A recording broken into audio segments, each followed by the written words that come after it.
Hello everyone, and welcome to the very first Heartwell dev stream, the live stream series where I'm trying to work on developing this adorable Souls-like action RPG that will also have platforming, mechanics, and a branching narrative. And hello, Thatbots, and hello, Breathdoor. Thank you both so much for dropping by. And hey, Copper Nicholson, welcome, welcome, everyone. Welcome one and all to the Heartwell dev stream. Nope. That's right, Copper Nicholson. Tonight we are not streaming Trails of Cold Steel. We're actually doing a community stream. So, read a message as Dorothy went. Okay, fair enough. So, for those who are wondering why I'm not streaming Trails of Cold Steel tonight, I put up a poll on the Antomicx Discord server to see what everyone would be interested in doing for community streams after I finished working on, after we finished completing the Crosscode DLC. And the result was, you all want to see the game I'm working on. And I guess without further ado, why don't I jump right into the application just to show you just a little sneak peek of what I've been up to, as well as and I'll be available, of course, to answer some questions about this game. And then after I show you guys a little bit about where we're at right now, then my thought was to actually go into the event editor and actually work on designing hopefully some rooms for the demo that will be coming out, hopefully in 2022. Hey, Stizzler, thank you so much for dropping by. How's it going? Yep, dev streams are a thing, Stizzler, or they are now. Alright, so without further ado, let me pull up this area. I think that'll work. Alright, there we go. So, this is my little dev area, where I like to test out the gameplay itself. Right now, I'm just controlling Dorothy. This is the main character of the game, by the way. Her name is Dorothy Heartwell. Let's see. She has a bunch of different capabilities that she can do. So for those who've been on my Discord server, you probably know about all this, but I'll show you guys anyway.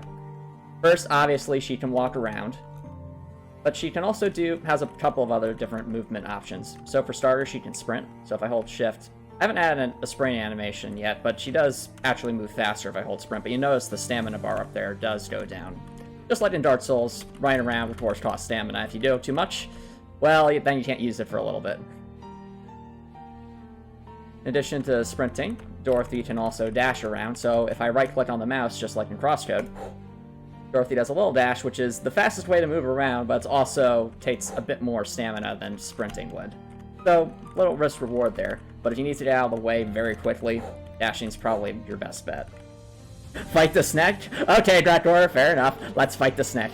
So, this here is the very first enemy I designed for this game. It's a rattlesnake. And the way the rattlesnake works is it's meant to be a very simple enemy, especially for the demo. So you notice it just kind of, you approach it, it wanders around, it watches you. And it has one attack. It's meant to be very simple. It has a obvious wind-up too, so as I approach the rattlesnake, it attacks. If you're not careful, of course, it'll do damage, and you're wondering, well, how much damage can this do, Antomicx? Surely it can't be that bad. Oh. For those who are wondering, that is actually a 3-hit kill at Vitality level 0. So, because this is a Souls-like game, obviously, you need to... Enemies do a lot of damage. Dorothy... I like to say that Dorothy is very squishy, and that, especially at the start of the game, she has, no resistances whatsoever and barely any health, relatively speaking. Oh, that's right, Gretler. That's actually an excellent point to bring up. Hey, cool LT, thank you so much for dropping by. How's it going? So, you're probably saying, okay, Antomicx, we have a rattlesnake. It's going to destroy us if we stay too close. What can we do about it? Well, as Gretler pointed out, you have a couple different options to attack. First, we have melee attacks, which, if you hold the left mouse button when it's close and has this little icon here, do a melee attack with whatever melee weapon you happen to have equipped. In this case, Dorothy has fists equipped, so she's able to do a fist attack, and you notice that costs stamina, again, much like in Dark Souls. Surprise, surprise. And if we actually do manage to hit the rattlesnake, you notice does a little bit of damage, and we even have some health taken away there.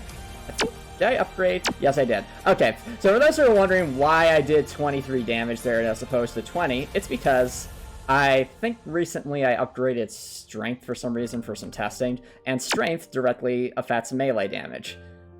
Now, if I reset the Strength using my dev tools, so let's just fix that. Okay, so now you see Strength has been reset to 0, and now the fist melee weapon's back at its base damage. Don't worry, I will go into more detail about all of this. The stat menu was probably the thing that took the longest to develop over the past year, but for now, let's just focus on basic mechanics. Yep. Ah, Knight's Lift. Yep, that's the thing. Like, I want to start at level 0 because the intent here is that the player level can go up to, I think, 500, and that's when you max out all the player stats here. And these player stats do a bunch of different things. And yep, cool, too, that's the music bot. But before I go into detail about that, just a little, again, basic mechanics. Left click really close, like in crosscode, melee attack. Left click far away, ranged attack, but that takes the yellow bar, so that's ammo. And you'll notice, ammo regenerates much more slowly than stamina. So in about the same amount of time, I can get off a lot more melee attacks than I can a ranged attack. But of course, a ranged attack might be a bit safer. So, pros and cons to each. And of course, they each have their own separate damage value. So I throw a rock at the snake, it takes some damage. And finally, for base mechanics, I will also mention one thing I love about this game is that Dorothy can jump. So if I press spacebar, boop, she can jump. And that's not just an evasive maneuver, she can actually do some platforming. So, as you can see, I've jumped up onto this one tile high area. And I can, of course, walk back off, or if I walk down a slope, just kind of slide down like that. So, we got some platforming, some different mechanics, and of course, we can attack. Now, I know, Gregor, it is time, we must fight the snake. So, what happens when an enemy's health bar goes to 0? Well, it dies, and we get a little bit of experience points. So, whenever a enemy is defeated in this game, you get experience points that are evenly distributed to 3 different areas, these being your player stats, your melee stats, and your range stats. And these are all independent of each other, so if I were to say spend XP on a ranged weapon, it's not going to get rid of XP on a melee weapon or the player stats or vice versa. So these XP pools act independently of each other. And this is to give, of course, the player a lot of control over how they want to, I guess, tailor Dorothy's fighting capabilities as they go throughout the game. Oh, okay, fair enough, Gregor, fair enough.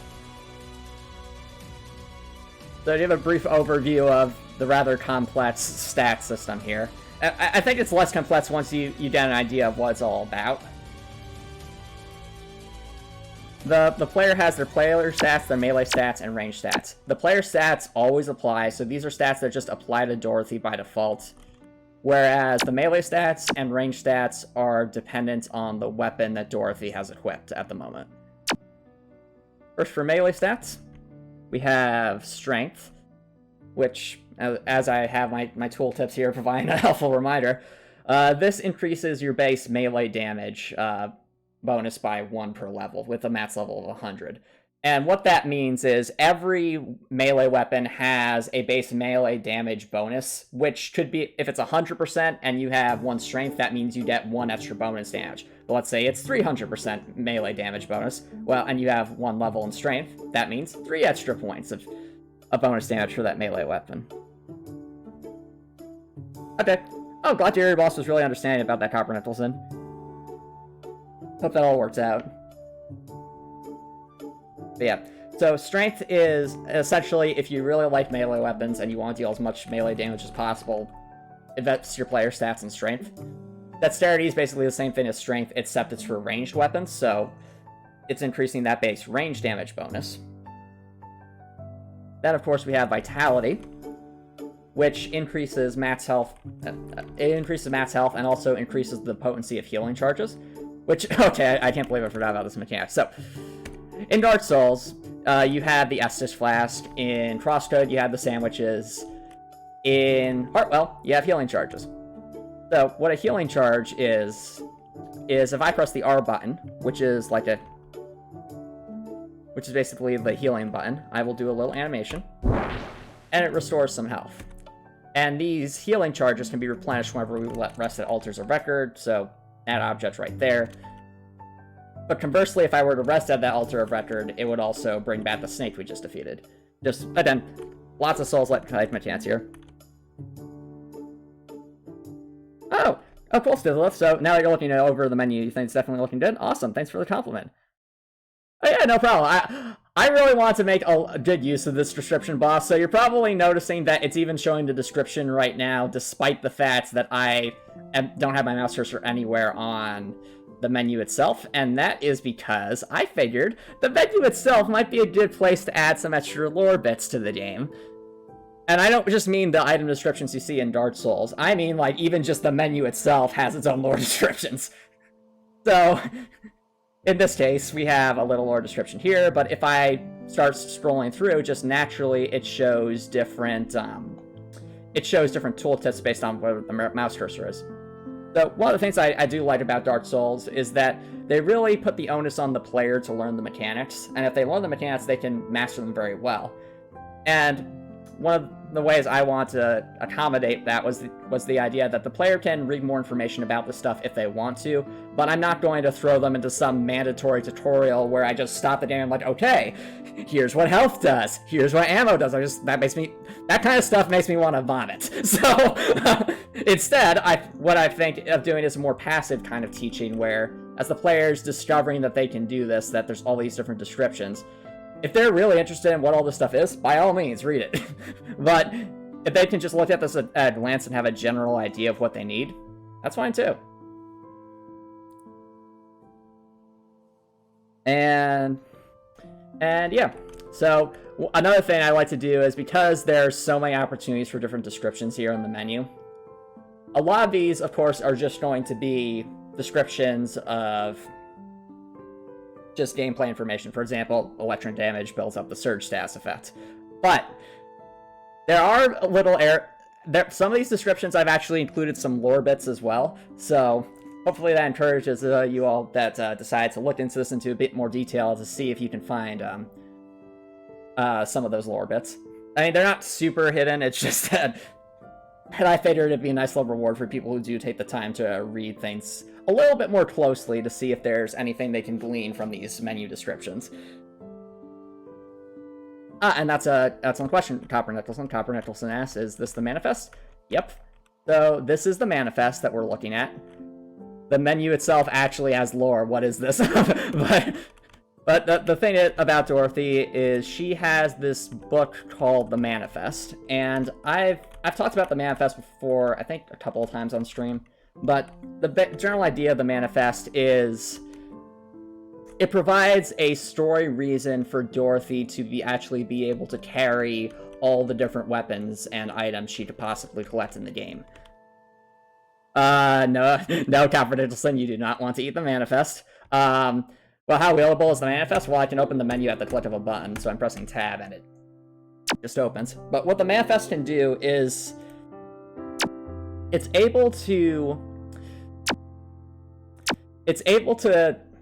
take it to store information and then use that to actually manifest, I know, play on words, the object in question, provided it has enough material bandwidth.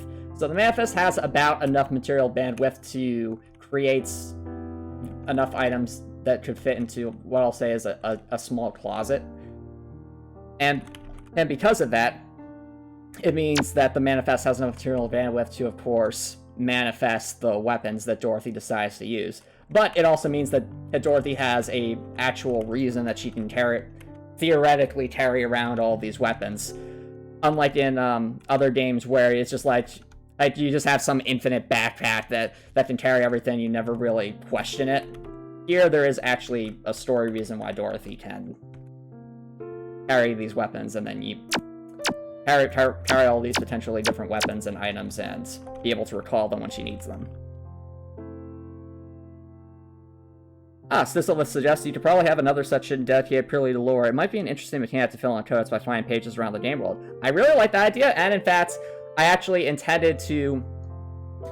This actually ties into something I was going to bring up, Sisselith. So, you may have noticed if you're looking at this player stats menu, there's level, XP, and XP bonus, but what's wisdom? What's insight? What is this shenanigans, Antomicx? Why is there XP for wisdom? Well, the reason is because wisdom is one of the ways you get a bonus to experience point gain. So if you've played Dark Souls before, you know that there is some special rings and items that will actually increase your XP earn rate, and those are highly sought after because the more souls you get, the better, just in general. And I figured, what would be a cool way to allow players to get more XP in a way that would also support the lore of this game? Well, the answer is Wisdom XP.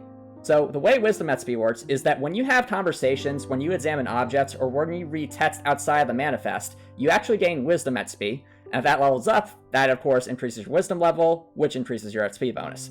In other words, all that extra fluff dialogue that you see in other RPGs that just is there to exist actually has a purpose. It allowed, like, a tangible gameplay purpose. Exactly, Raptor. So it's its own unique kind of XP bar that grows through, we'll say, exploration and lore seeking rather than an actual combat. And it also provides, for those who are super dedicated, there's actually, a payoff. Since the way it works is between the Matt's Wisdom level of 25 and the Matt's Insight level of 25, you could potentially have an XP bonus of 10 times. Which, in a game where each melee and ranged weapon can be leveled up individually to level 100, and requires XP, that, I think, will be a pretty valuable incentive, if I do say so myself. So, back to your, good question. So, just to reiterate, Cool 2, Wisdom increases, basically, the higher, Wisdom XP is gained by doing stuff that would have been considered fluff dialogue in other RPGs. So, reading books outside of the Manifest, examining objects, having conversations with other characters, that will grant Wisdom XP, and as Wisdom levels up, you get an increase to your XP bonus. Insight, on the other hand, is similar. It's not as potent as Wisdom because it's about finding specific items throughout the world that also increase your XP bonus. I figure Wisdom should offer the greater reward in the long run, but Insight should also be like one of those permanent passive upgrade items to search for in order to, again, improve your XP rate. Now back to what you were bringing up, Stizzle. I actually really do like that idea, so I'll add that to my little ideas board here, which you guys probably can't see because I set that up there, so let me just switch over to that.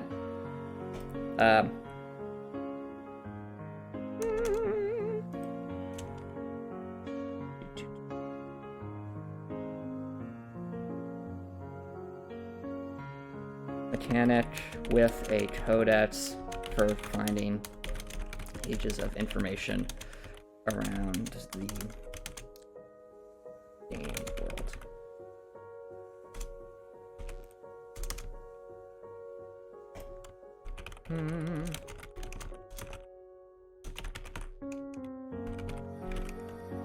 Thanks for that, Sizzle. I really appreciate it.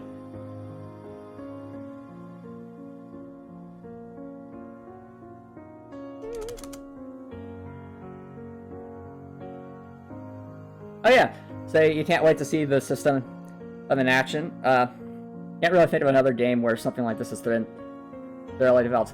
I know, right? It's like that's the thing. Like when I started working on this game over a year ago, I wanted to make a game that I want to play, and that obviously led to the question. Well, okay, Antomicx, what's a bunch of things in games that you really wish were different? And that's one of them. Is the idea that I always love the idea of fluff dialogue, but I just hate that there's really no purpose to it unless you have an interest in lore.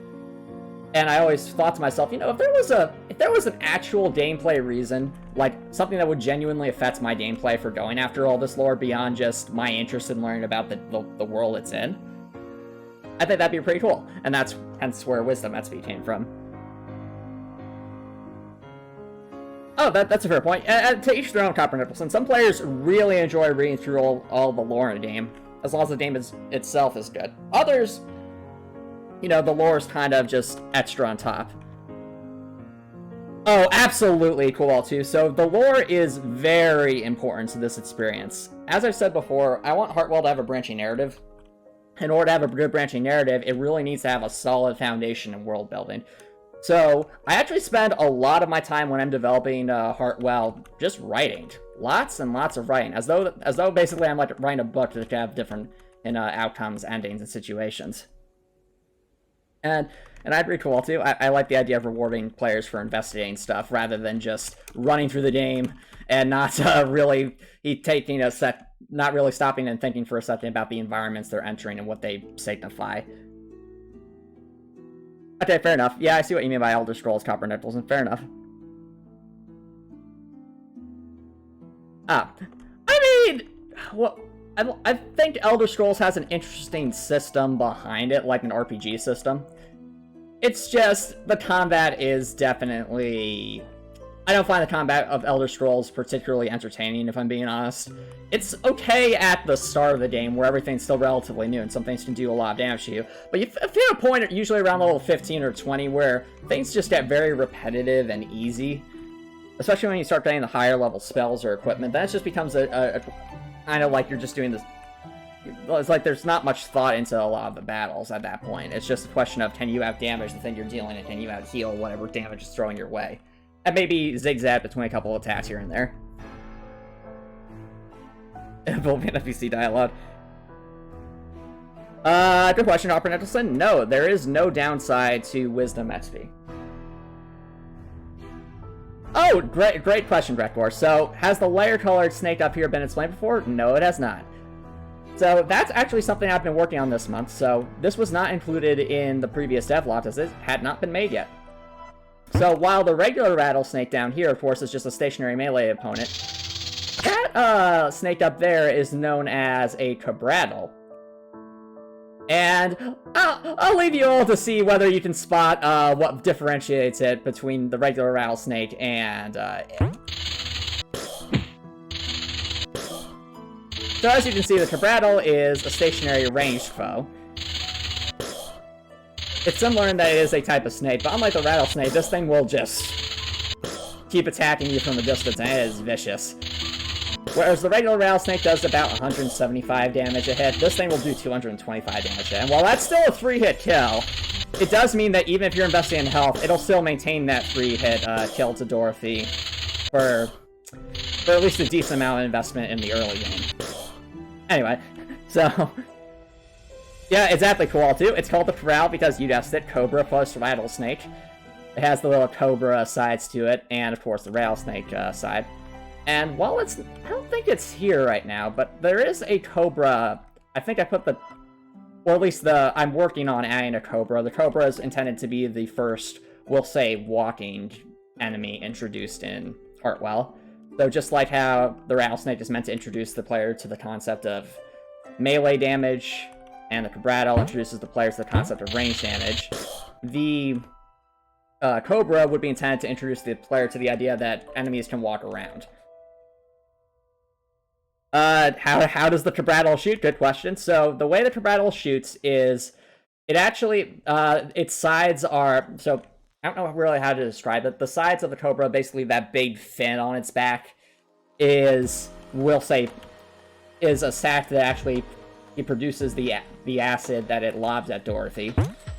And when, you'll notice, right, if you look carefully at its animations, that its sides actually get a little bit bigger when it's trying to charge up. That actually means it's trying to generate enough of that acid before actually spitting it at Dorothy. Does that make sense? Yep. But anyway, so that's the cabrattle. And the other thing about the cabrattle is that it is very, it's much tankier. It's a bit tankier than the rattlesnake. So you'll notice, oh dear, alright, I invested in strength. Well, the rattlesnake has about 50 health. The cabrattle has about 80. So while that attack took, you know, a solid 40% of its health, if I were to do the same thing against the cabrattle, it would not work nearly as well, shall we say. I also realize I also have to be careful here. Let's just throw a rock. So you see how that barely did anything? I figured it'd make more sense to keep the Cabrattle on the... Definitely keep the Cabrattle on the a bit tankier side, so it's not just like to make it a more serious threat for the player, especially in the early dungeon. So you can't just hope to spam your way through it and hope you'll be okay. You have to actually think about it a little more tactically.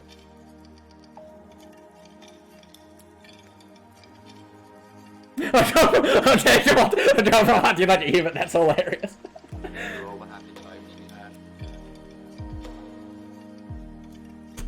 Well, that's not at all what I intended to make you imagine there, but my apologies to all too. But I meant like a cobra slithering around.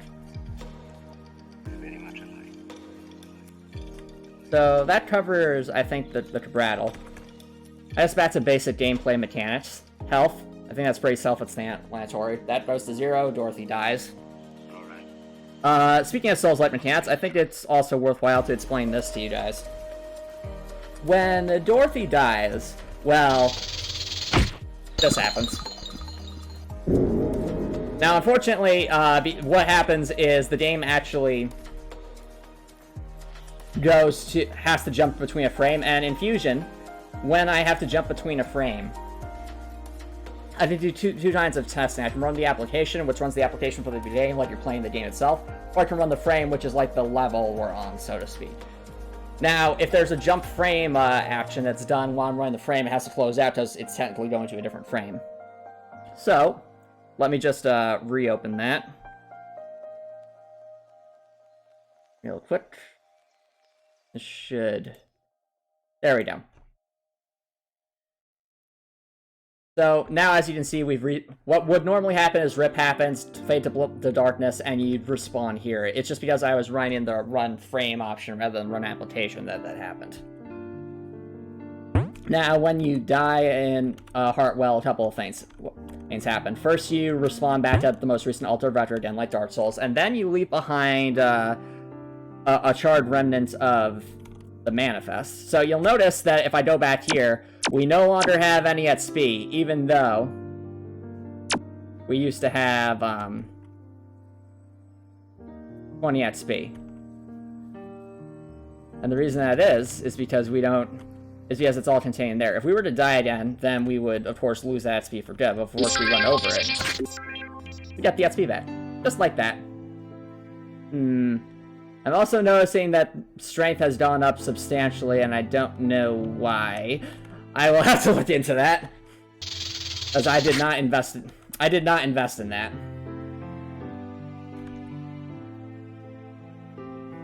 I'll add that to my notes. There's a bud with the strength right now.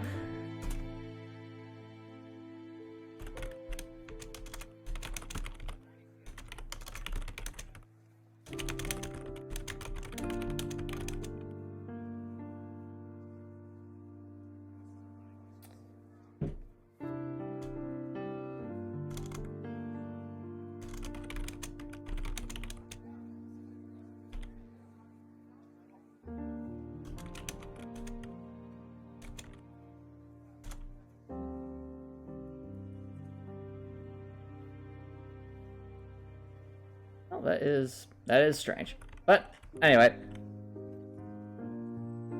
Yep, so that's what happens when Dorothy is defeated.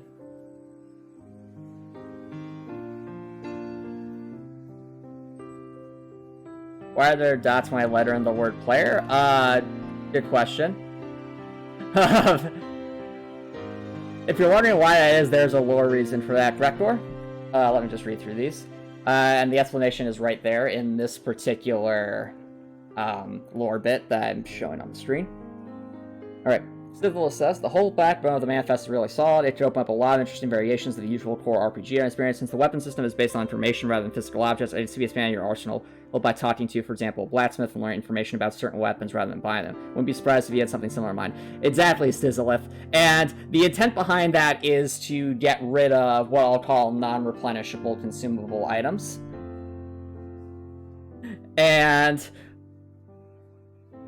Yeah, yeah, it's definitely cool too. I don't know why the strength stat is doing that. That clearly there's a bug going on, and I'll have to look into that. But yeah, so Stizzleth, the way it works in Heartwell is part of the initial design philosophy is to get rid of those consumable items that are single use and maybe either like here status fetch or heal you or something like that. I genuinely don't like those in RPG games because I always end up just hoarding them and barely using them at all until like the final fight of the game.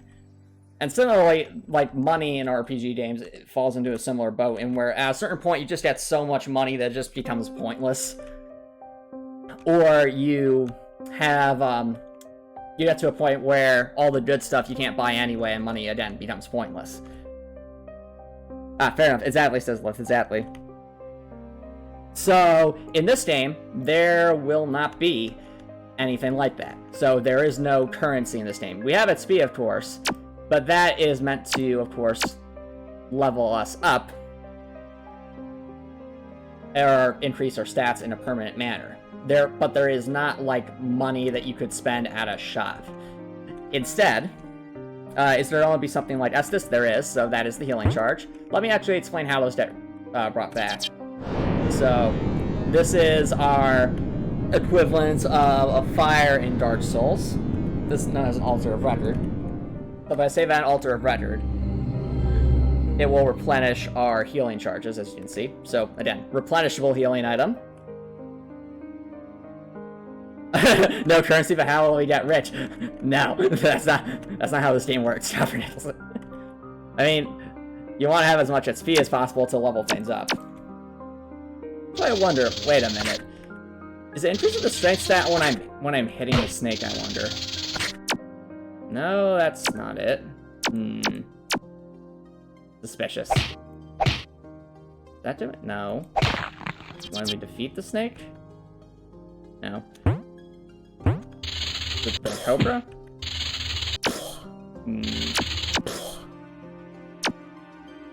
Alright, chat, now you got me curious. I actually do want to see what's,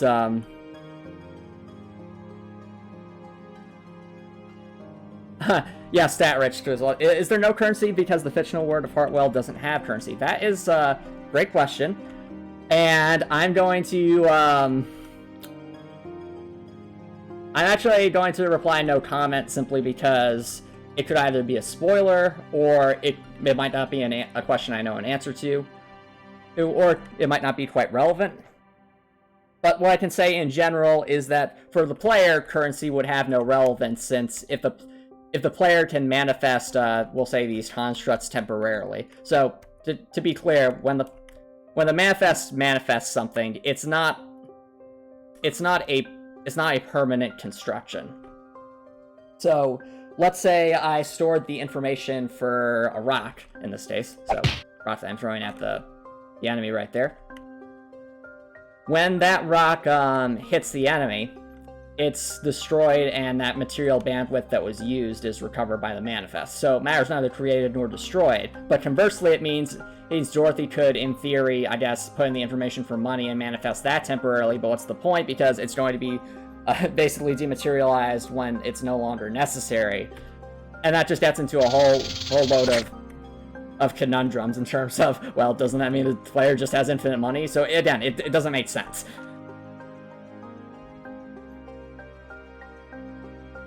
And that's the other thing, says Love, you're right. Content on lore or in early development is a slippery slope. A ton can change going forward. Exactly. So that's why I'm saying no comment with regards to currency. But I will say at this point, I have no intention of adding currency. And by currency, I mean like the quote-unquote gold you see in so many RPGs that you can just get from most enemies and use it to spend on stuff. That I have no intention of doing anything like that, because that goes against the idea of the principles I laid out about non-replenishable consumable items, and conversely getting rid of those kinds of, we'll say, items you just collect and end up having too much of. So, no exploit, exactly, cool too, no exploit. But going back to, again, the Souls-like mechanics, you remember that we defeated a rattlesnake over here. If we rest at the Altar of Record, it will, of course, bring the rattlesnake back. just like in Dark Souls. So, Altars of Record, as per usual, will be useful in the event of grinding.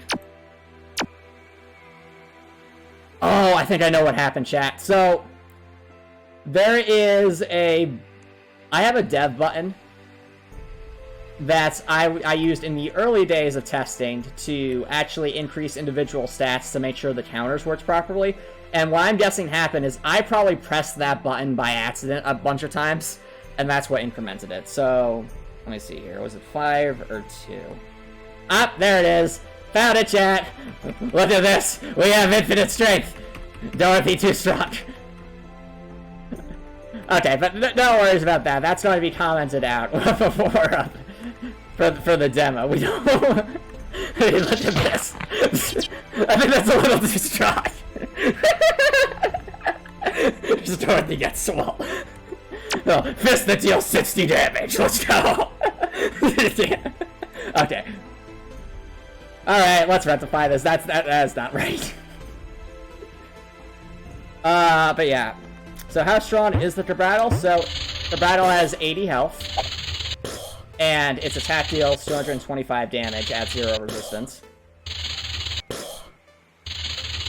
I will also mention the Cabrattle, because it's a more difficult foe than the Rattlesnake, offers more at speed than a Rattlesnake, so if we do actually defeat this thing. Actually, it'll take forever if we try to use this with stones. Let me show you guys some other weapons. So, in the demo, there's only going to be 4 weapons, but my intent with the full game is to have a lot more. I have no idea what the exact number will be, but I'm going to try to aim for like 40 or 60 total weapons. And that's between melee and ranged weapons, so either 20 or 30 melee weapons and somewhere between 20 and 30 ranged weapons. In the demo, there's only going to be the default weapons of fists and rocks, as well as the axe and the tomahawks, just to give you an idea of the system. But what's neat about these is they have their own individual levels. So I can level up fists a bunch, do different stuff with it, like increase its base damage, or increase its strength bonus, reduce how much stamina it costs, or do miscellaneous. Miscellaneous is just a stat I get to choose what to tailor it to that particular melee weapon. In this case, for fists, I decided that the miscellaneous stat would increase its critical hit rate.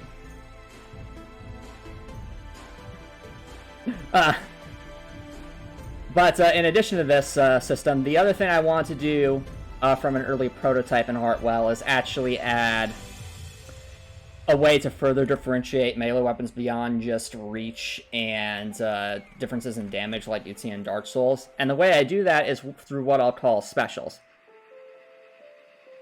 Fair enough, Record. You want to be the demo no damage fists only in level 0? Fair enough. Best of luck to you with that. But you probably noticed that there are these like little icons here that have different Roman numeral numbers. These are actually the specials, and they're basically these tailor-made passive skills that you have to invest multiple times in before they do anything, but once you invest them, there's usually a big payoff. The first 0, fair enough, Rector. I like that. For example, for fists, the first special actually will increase the speed at which you can attack with fists, and also cause you to ignore 50% of damage resistances. 0 fee, yes! Okay. The first 0 fee run, okay. But, what that would mean is, if I gave resistances to the Rattlesnakes or the Cabrattle, this, having this still active would actually, or the special active when doing a fist attack means that half of those resistances would be ignored. So let's say they have resistance of 10 to physical damage. Now, effectively against fists, that resistance is only 5, if that makes sense. But then another special might be this one. So what this one does is it actually adds base damage to the light damage for a fist, so automatically you're just getting an increase in damage there. On top of that, though, the way light damage works in this game is...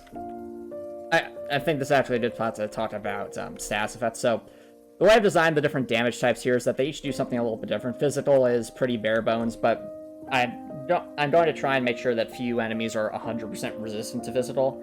That's not to say there won't be enemies with super high defense where you might not deal damage just because your weapon's too weak.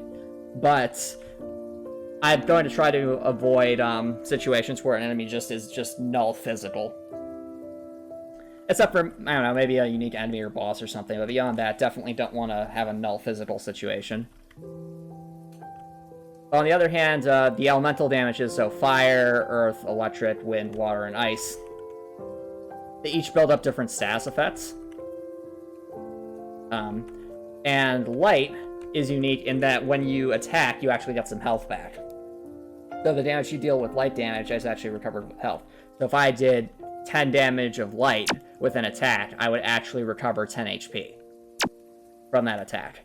So that's kind of how I differentiate the different damage types. As for what each of these do, bear in mind the status effects will not be implemented in the demo, as they're fairly complicated, and the demo doesn't have the ability to get any of the archstones that one would need to actually conduct an elemental augmentation.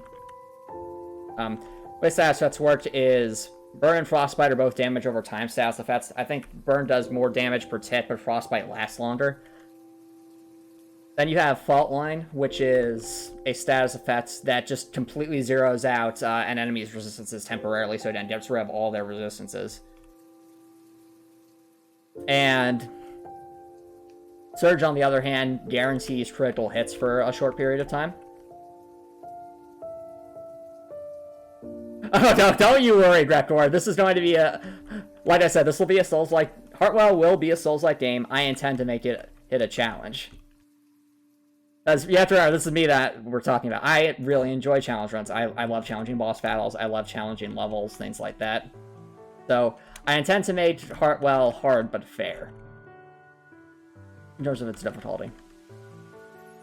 Yeah, that's how Surge works. Headwind and Riptide, they're kind of inspired by the... I think the wave status effect from Crosscode, in that Headwind increases range damage temporarily against an enemy. And I think I also said it reduces range damage dealt by that enemy, though I'm not sure if I'll keep that in the head as I go on. Depends on how difficult it is to implement. But definitely want this to be like a range damage booster, and Riptide is a melee damage booster. That's not how status effects work. Heartwell, yes, exactly. No comment, Copper Nicholson, no comment. But yeah, so that's kind of how those different work, how those work, and that's kind of the system behind the different effects here. So if I were to, I didn't show you guys an example here. Right now what I'm doing is I'm pressing a button on my dev console to just increase the amount of XP I have. So when I allocate in a special, it just fills up a little bit. So it's not active yet. You need to actually put all 5 points in. But once you have 5 points invested, now it's active. So whereas before, if I tried to attack as quickly as possible, I wouldn't be able to do it super fast. But now, as you can see, I can do it. So I can do it basically very, very quick. So attack, attack, attack, just smash, smash, smash. But if I were to say get rid of that, right? If I can, there we go. If I get rid of that, this is as fast as I can melee attack. So you notice it's quite a bit slower.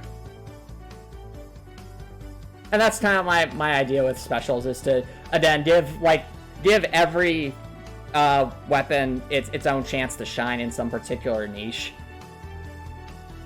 And for fists, obviously, one thing that's good at is it's pretty fast, as you can see. It doesn't have very much range, but the stamina consumption isn't that bad, and it's relatively fast.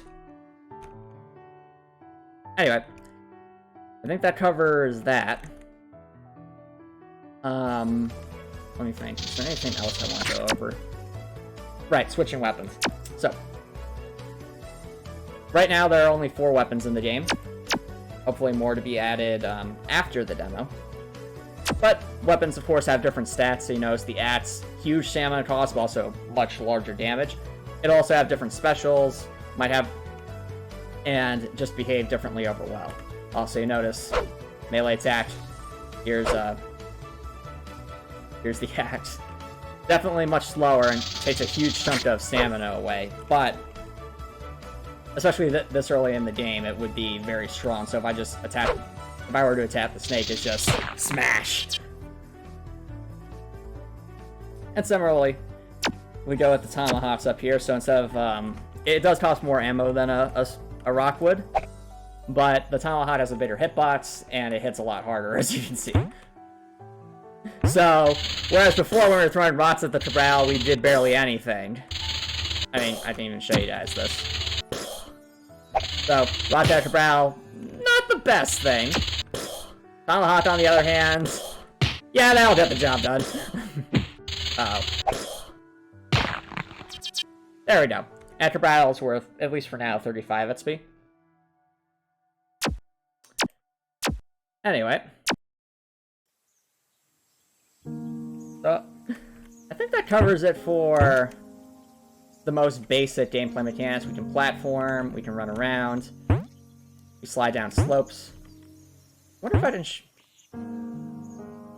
If you're wondering where this is, by the way, this is a... Again, this white space is just my little dev area, so if I leave this spot, you'll actually just see kind of behind the scenes what the game looks like when I'm in dev world. So... Oh dear. Run out sprint.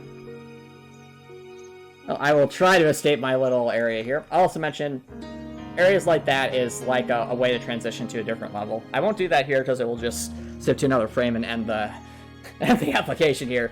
But what would normally happen is if I were running the full application, I'd walk through that, I would enter an entirely new frame. So that's a way to transition between frames. And it would fade to black just like it would in some older RPGs.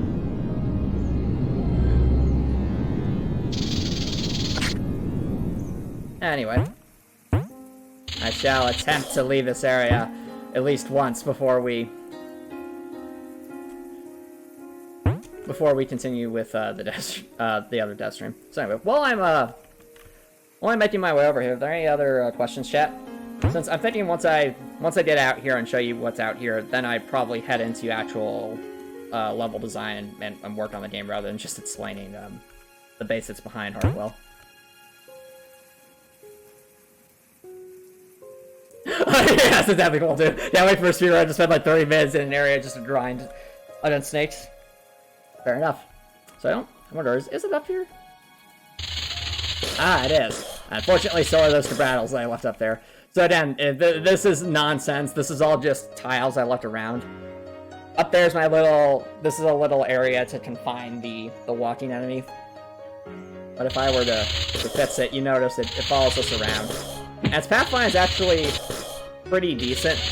So right now there are no obstacles, but if there were obstacles, it would actually be able to pathfind around them. There's still a lot I have to do with the Cabral, though, namely making sure it responds correctly and can attack. Sorry, the Cobra, I should say. But that's what a Cobra looks like. That's the little walking animation. Massive and successful Undertale robot. To be fair, this is dev stuff. Yeah, this is the stuff you don't see in the Discord videos. This is... In fact, usually when I'm testing things, I keep the save spot actually right here, and I put the snakes around here, since it's a nice little environment for that. And those arrows just represent slopes. These numbers represent different heights, so 4, 5, 6 blocks, etc. And this thing right here is the moving platform test, and my goodness, the moving platform was one of the hardest things to program in this game. So, just having the ability to have it move around like this was already hard enough. What would happen is when it would move, it would actually cause you to shift a pixel or two to the left and right, respectively. And on top of that,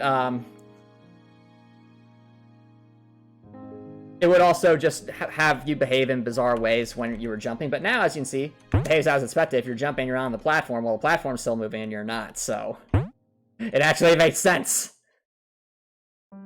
You might say, how on earth do I fix the moving platform to work properly? Well, what I do is I actually shift the animation, the pixels, a couple pixels in the opposite direction that's going. So if it's going to the right, for example, I shift the animation to the left a little bit, and vice versa if it's going left. And what that does is it keeps the platform where it should be at all times when it's moving. Thus, allowing us to not have to worry about that shift. Oh, for sure, says left. I don't think I'll do very much with the moving platform in the demo, if I'm being honest. Though it depends if there's any way I might incorporate it. Because again, the demo is meant to be very much akin to the Undead Asylum in Dark Souls. An introduction to the game's mechanics, for sure. But I also don't want the demo to... I don't want the demo. I don't want the demo to feel like you're just. Well, I should back up. I don't want the quote-unquote tutorial dungeon to feel like a tutorial dungeon. What I mean by that is I don't want it to be. I don't want it to be super short like you'd see in Breath of the Wild, where the tutorial dungeon is really like 3 rooms in a straight hallway and that's it. Before you get to the game proper. My thought is the tutorial dungeon introduces the basic game's mechanics and then actually is a dungeon unto itself.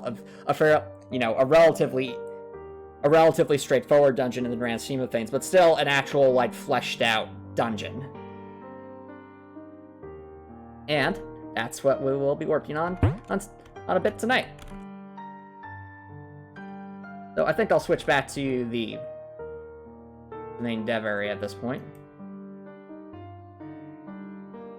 Alrighty. So, all this stuff you see back here is what Clickteam Fusion 2.5 looks like when someone spends over a year working on something. So, a bunch of different objects, encounters, they all do different things. Oh, well, you mentioned that, Sislov. I actually haven't had too much trouble with dialogue yet because I found, I've looked up some tutorials. I think it was by the almighty Zentato that explained how to have the sort of old-school RPG test effect. Actually, I wonder if I'm able to. Let me check something real quick. So, I press. Oh, there it is. The text stuff. Oh, right. I disabled the text. Well, never mind.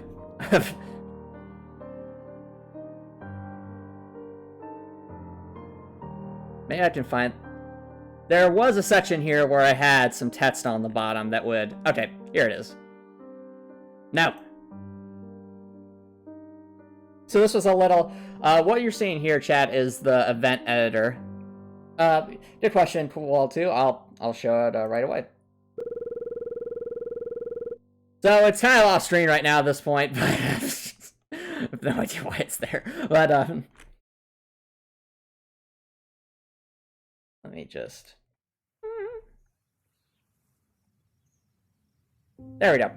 So if you look over here, there's some text. Obviously, it's off screen, it shouldn't be there, but what happens is as it displays, it actually has that little text effect you see in old school RPGs, where as it presses the text, it's like beep, beep, beep, beep, beep, that kind of thing. Think Undertale.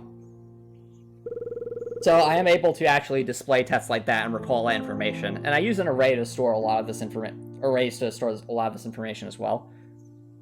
So there's just going. Fair enough. Well, Copper Nicholson. I can actually go over the code if it might help explain things a bit better. Let me back down, go back to the dev area. Alright. So, to get that test balance to add that effect, this is, again, it's only 3 lines of code. It's not particularly complicated. Basically what I do is, we have a storage string, so that is this. This is our display string. And what it does is, we have a couple of paragraphs that can be used for testing, but this can be annoying because you only have so much space to see your text. So instead, it can be more useful to actually, wait, I display paragraph. How did I? Oh, right. So I actually need 2 strings for this. There it is. That's what I was looking for. So we have a display string and a storage string. The display string is what actually we physically see. This also supports something like a single word of a sentence drawn in a different color. I don't know, Stizzleth. I think that's doable if I were to use the rich text editing object. I'm not using that in this particular case. Now, it might be doable, but I'd have to look into it. Oh yeah. Exactly, Grekor. And I also really enjoyed Shine Force's uses of different beeps to represent like the character's voice. So I intend to do. I'm at least going to try to do something similar for Heartwell. I'll kind of have like the different beeps represent different characters' voices to make it to again add that extra layer. But yeah, You have a display string and a storage string. The display string is what the user actually sees, whereas the storage string is what the actual paragraph is. So that's where all these different paragraphs were written. Then what you do is you set the alterable string to a default value and then display a paragraph. And I believe the way this works is... right, so what this line does down here is this is the line that actually plays the, we'll say the little blip sound effects that represent a character's voice for each letter. And it will also set the alterable string that's being displayed. It'll increment it by 1, and what that effectively does is, by incrementing the length of the string by 1, it actually adds the other content in the storage string to be displayed in the display string, letter by letter. You have that letter by letter effect. So that's what these lines do, is each of these lines just, upon pressing a certain button under certain conditions, displays a particular paragraph. And then this ensures that the length increases the string bit by bit in the display string, based off of the string in the string length in the storage string that's being called upon until it's at max length. Exactly.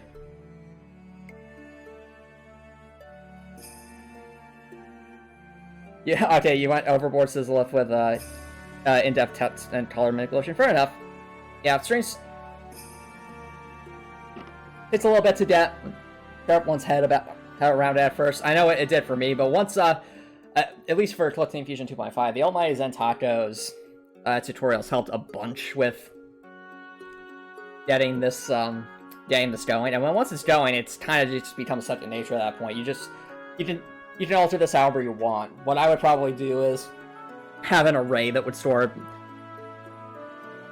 Well, I would either store the strings themselves in each particular frame, and then call upon them based on certain, meeting certain conditions in my save file array. But you could do it in other ways as well. Alright, okay.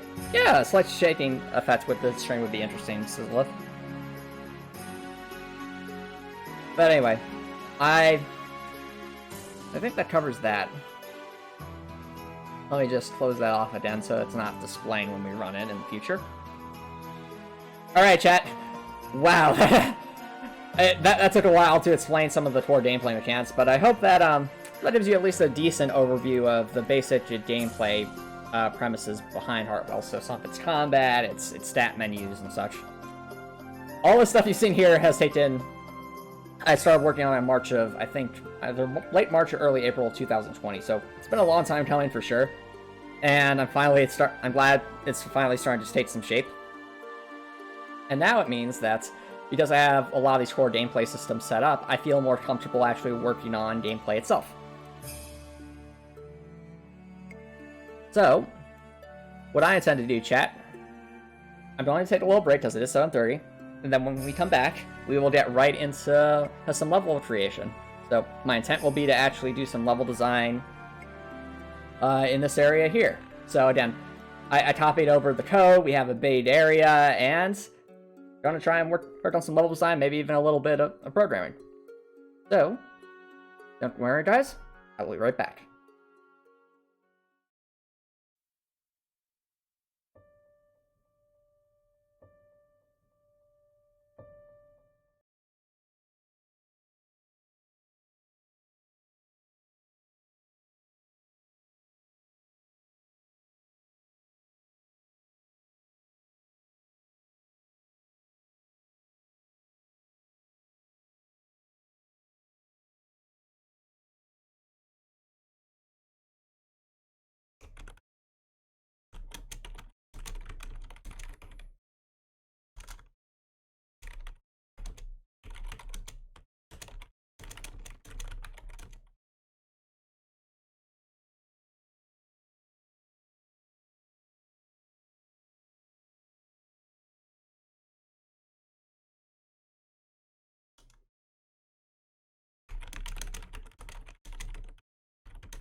Alrighty, chat. Welcome back, everybody.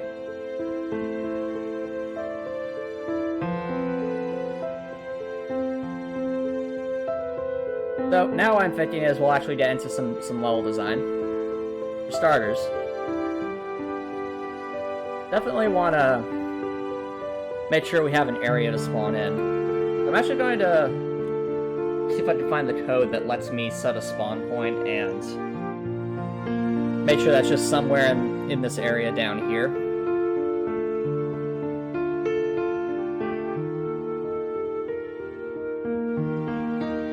Or actually, I guess before I go into too much detail with all the design, I noticed that I'm missing some background tiles here, so I'm going to go through that process first. So, probably wondering what these are, chat. These are different.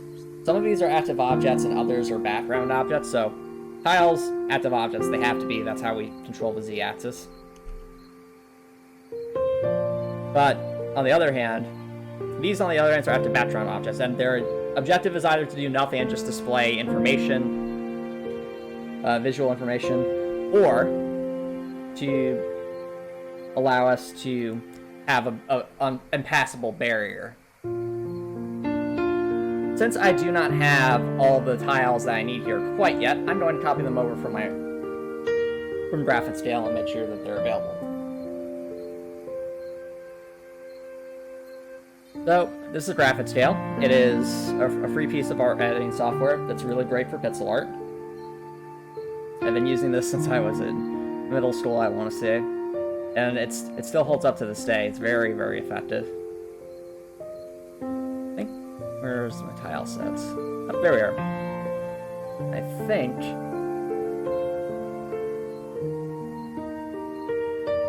kinda. I haven't used GIMP in too much detail. As you can see here, there's just a bunch of different... There's a bunch of different capabilities here. I just have a quick grid. This allows me to quickly grab different items. The thing I'm most interested in grabbing is actually this right here, chat. So that's the little side to an area. And we're going to bring this over into Fusion to be some quick backdrop objects that will act as walls. Or I guess impassable walls, shall we say. So if I wanted to make a new quick backdrop object, what I would do is I would first take an existing object and clone it. So I have a foundation to work off of. Then I rename it to what it should be. So, instead of bottom left corner, we would call it bottom right corner. Then we're going to go in here. And the way a quick backdrop object works is it's a backdrop, but you can actually set the image to it. This can be extremely helpful for object scoping and reducing strain on the hardware. We go into Graphic Scale, we got ourselves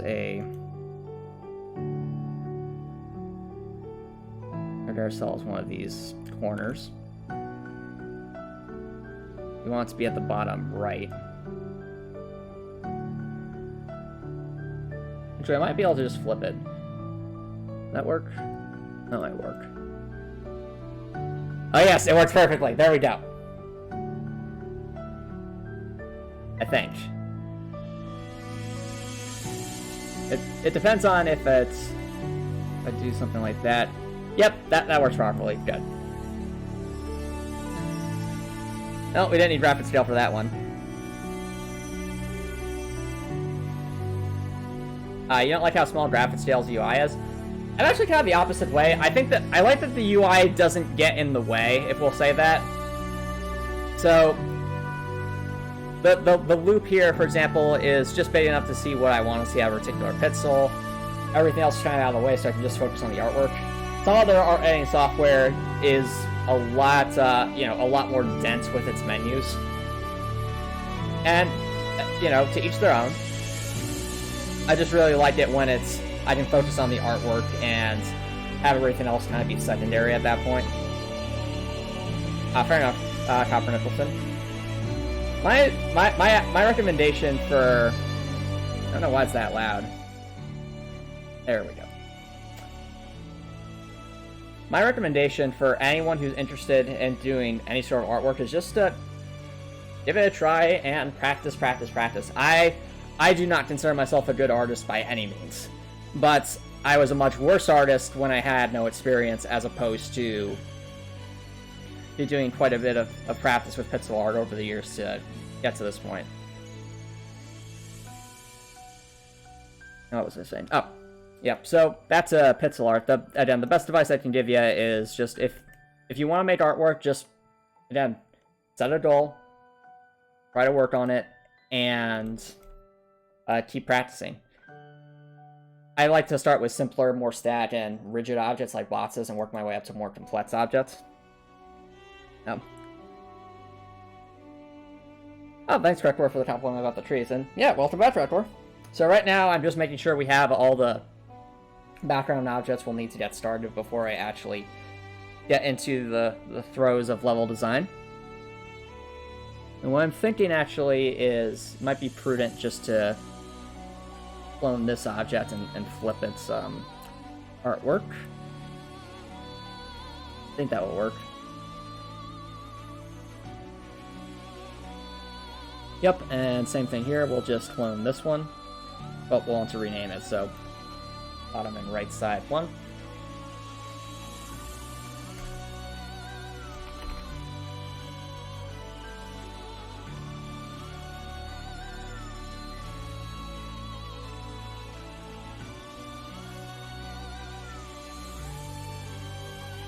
Just like that.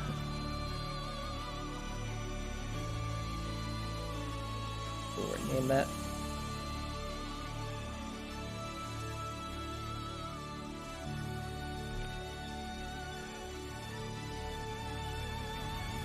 Oh, that could be cool too. Interesting. I've also enjoyed pixel art as well, mainly because I think it's easier for me to understand. So if I look at graphic scale or any kind of pixel art, you're just filling in little boxes with color if you really think about it in different ways. And to me, that seems a lot easier than actually taking a pencil and a paper and trying to draw something freehand, if that makes sense. It feels much more, I guess, controlled and precise. Now, that being said, I think you can get much, you can get much more unique art styles by, of course, being able to draw things freehandedly or with using special art writing software and a pen of some kind. But pixel art will always have a special place in my heart, especially for all the games I played as a kid, like Shining Force, and Sonic the Hedgehog 3 and Knuckles, and a lot of those other older games.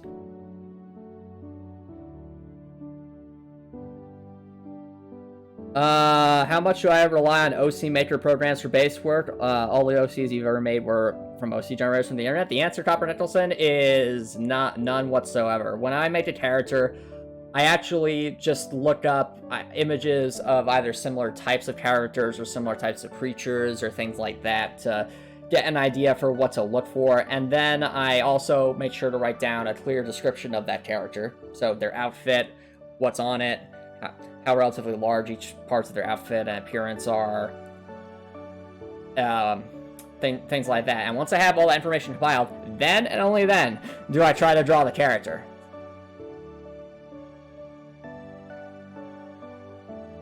So does that answer your question, Copper Nicholson? Anywho, that's Fusion. I think we have the...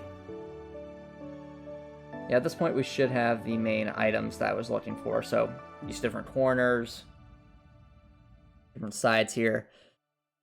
Probably going to want to make different versions of this as well. But we can get to that as we go, I suppose.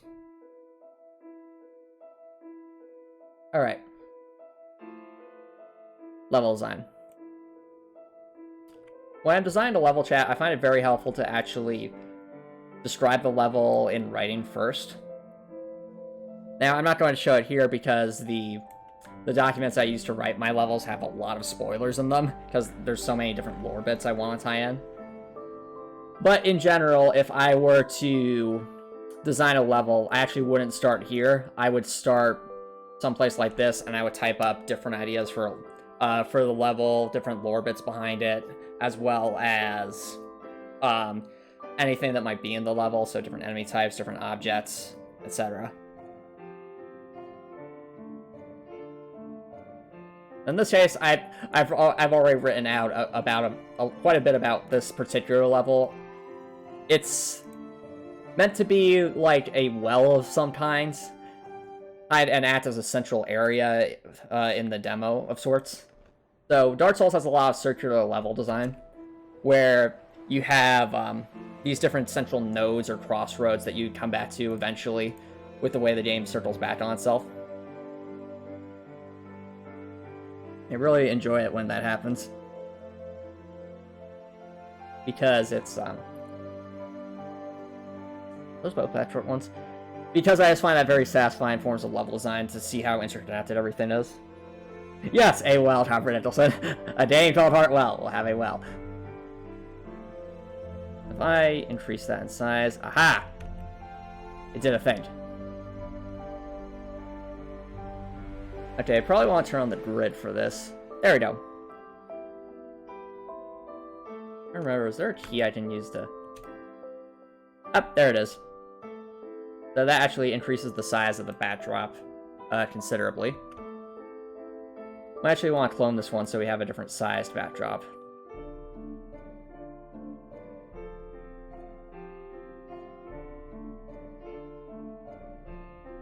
Nope, I just without the grid we can still...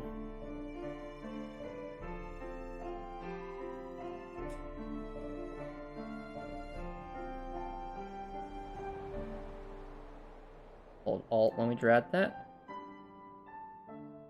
Right, that is this nice 3x3 square to work with. To start out with this wealth, I'll probably want at least a 5x5 area. I think the easiest way to do that would be to have some 2 sets of rectangles.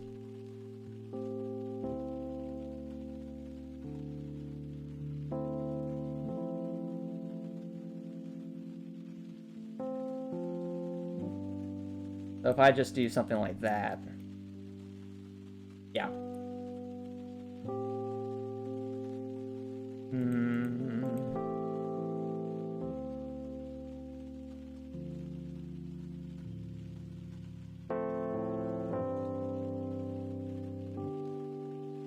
There we go. There's our little 5x5 area to start out with.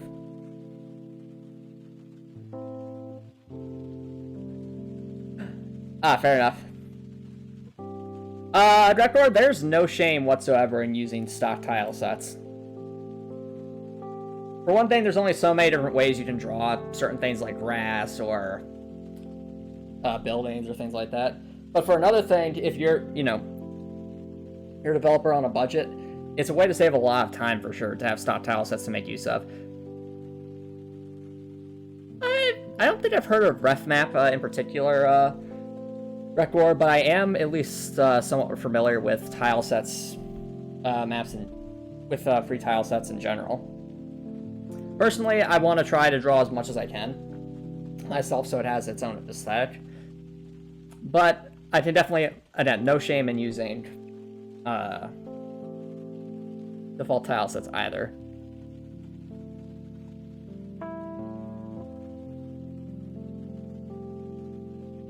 So we have a well. Probably help to have the level 1 time a half tile to start off with.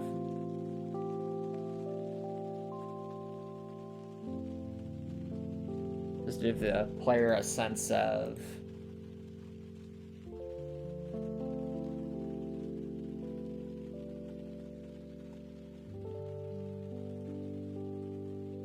scale there. So now that I'm looking at it, it might actually be wise to... Yeah, it'd definitely be wise to widen this a bit.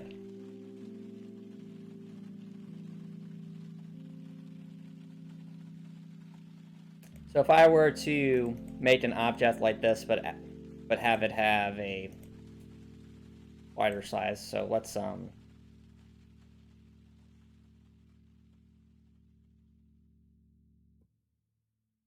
Alright, probably gonna have to actually copy some code over to give this a wider size so that it works properly. But it'll also allow us to save some objects.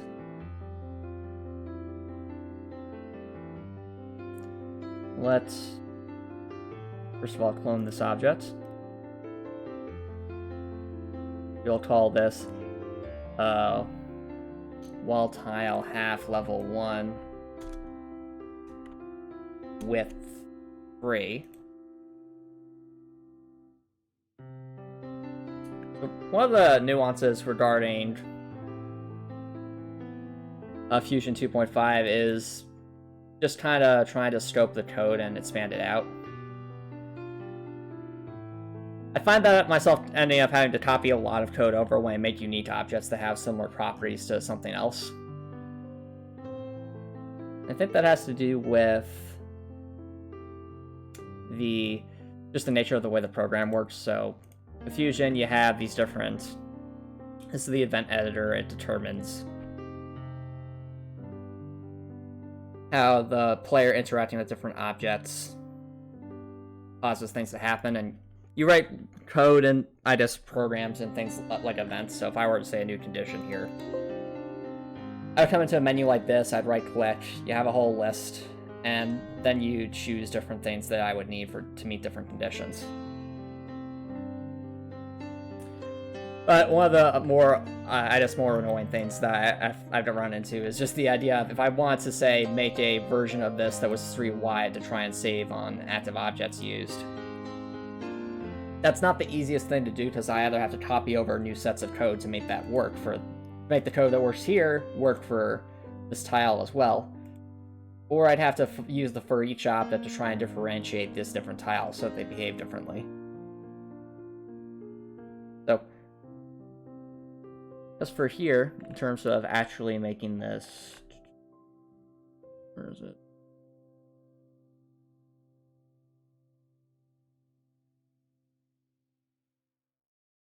For here, I actually have to copy over some code, so... The lines I'm most interested in are ones like this. This kind of line controls the actual loops that occur when a player walks up against a particular object. So in this case, what we want to do is essentially copy this section of code, but for our new wall tile here. I also want to organize it over there. So let's throw that right there.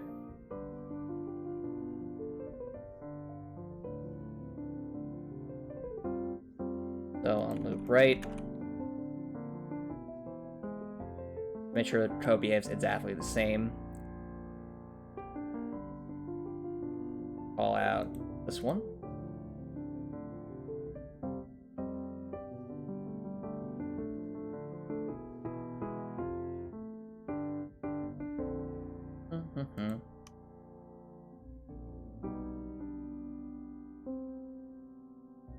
Is falling down walls off. Okay, that's the right one. Oh, really? Director. So originally made for use with RPG Maker. That's pretty cool. So this one right here is of course, default wall tile. That one up there is the new one. As we can see, we walk to the right against it. It's like walking against a wall. That's expected. If we walk down, it slides us down. We walk up, again, it's a wall, and it's a wall. Now, if we walk against this one, to the right, okay, that's working properly. Good. But you'll notice that it doesn't work if we walk to the left, because we haven't copied over that code yet. But we can have an interesting situation where it's like a one-way gate, so we can't move to the right, but we can move to the left. Can't move right, move to the left. Regardless, that's something we're going to remedy with the code we're copying over here.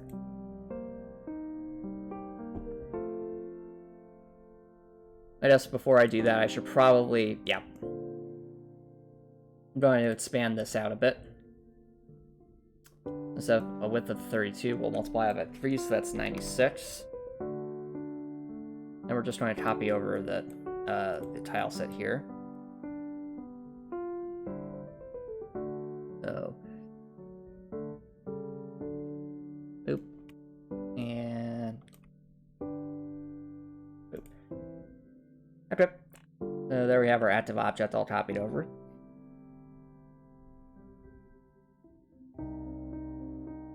Now, if I did this correctly, yep, all right, that works properly.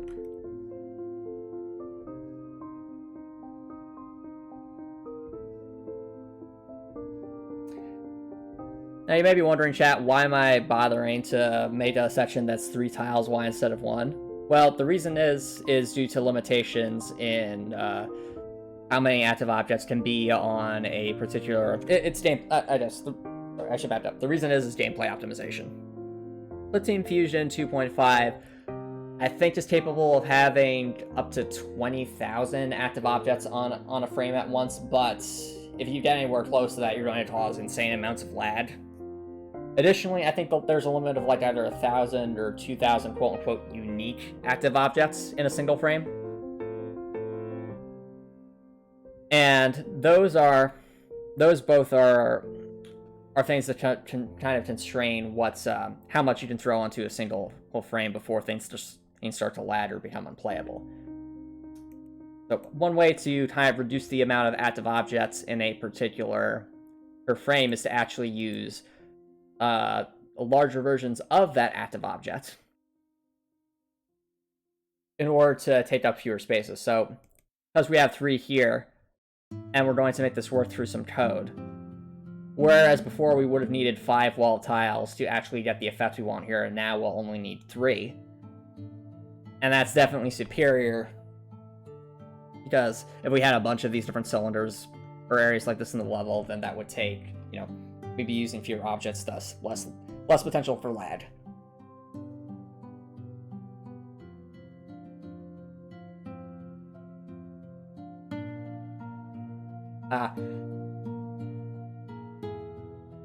Oh yeah, I agree, Reckward. Origin, the thing that EA uses to sell their games, I don't think it's nearly as intuitive as it is with Steam. And I also find it eat up a lot of processing speed in the background. So, really not a fan of that, honestly.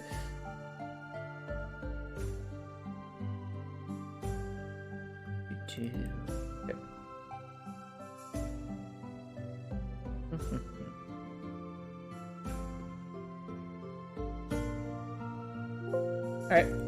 Anyway, chat. While I'm working on this code, are there any questions about the dev process, Heartwell in general, or I guess other things, whether it's, you know, some of the streams we do, Trails of Cold Steel, for example, or things along that nature? Because as when I'm developing Heartwell, this is usually what I see as me in these menus trying to make everything work properly.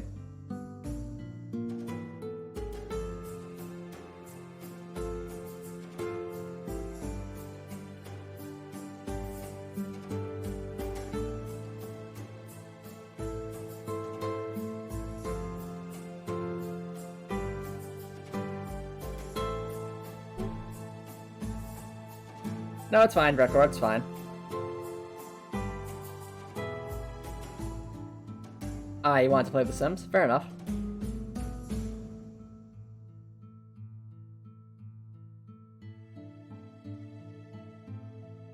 Alrighty.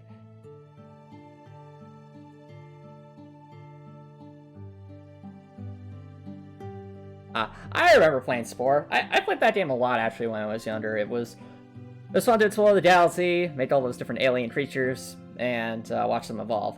But I found that, like, the space age, especially in Spore, it gets, there isn't really much to do once you get towards the end game level stuff in that game.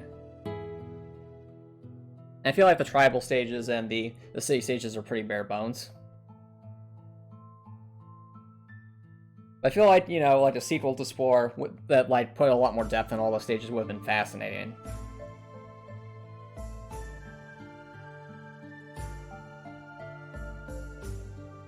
Alright, so if I did that correctly, let's see here. So if I walk, nothing happens. Nothing happens there, so the only thing left to do is program the actual slope itself.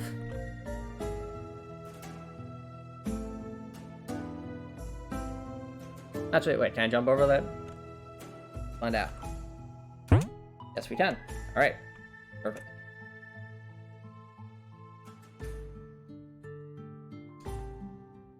So, one thing I like to use in Fusion when I'm looking for if I have to copy over stuff and find something specific, is you can click on these different objects up here to sort the event editor for only things that reference that object. So in this case, I'm interested in this wall tile level 1 to see where it's called, and we see there's floor level 1. It also affects the walking enemy movement, which we're not going to worry about for right now. It affects different enemy mechanics.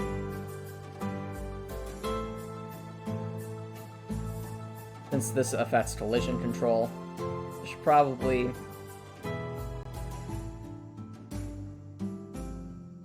Yeah, I definitely need to make sure that works properly. We'll have an ore here.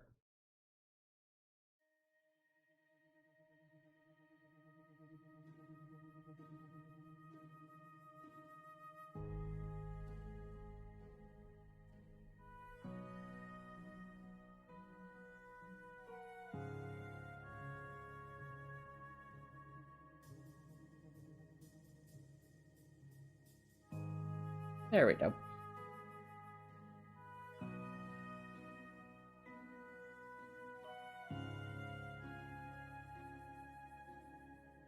Did they record? What about is the Civilization series made by EA? I feel like that's a pretty popular simulator. Oh yeah, I remember the Creature Stage from Sword being a lot of fun. And I think the creators of Spore even recognized that the Creature Stage was so much fun when they made the Galactic Adventures DLC, because the Galactic Adventures DLC was basically trying to take the fun of the creativity you could do in the Space Age with the fun of the Creature Stage and actually allow players to make little adventures. So I remember making a couple adventures way back when, just for funsies. And that was one of, I guess, my first in-game experiences with level design. Though, I remember using, like, level editors and Egbert and a bunch of older games that I really enjoyed as well.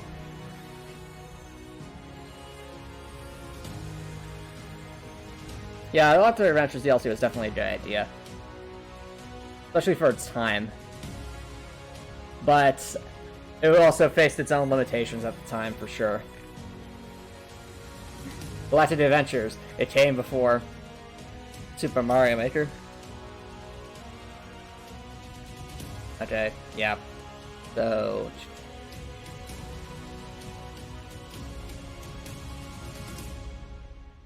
well, we'll have to know.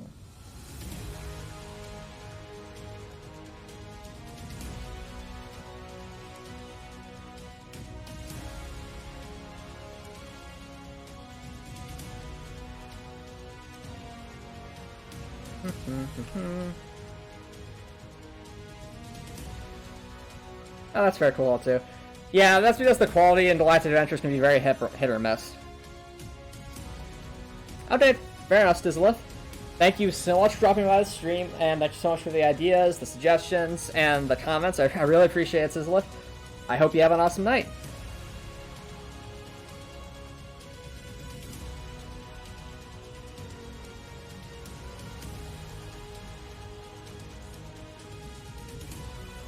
I think that should work properly. Yep. Okay. Finally, most importantly, wall falling. So, these lines of code are extremely important since they are what dictate whether the player actually falls down the walls properly or not. So if a line of code is messed up here, it causes basically the game to completely glitch out when Dorothy tries to slide down a slope. I will copy things over very carefully.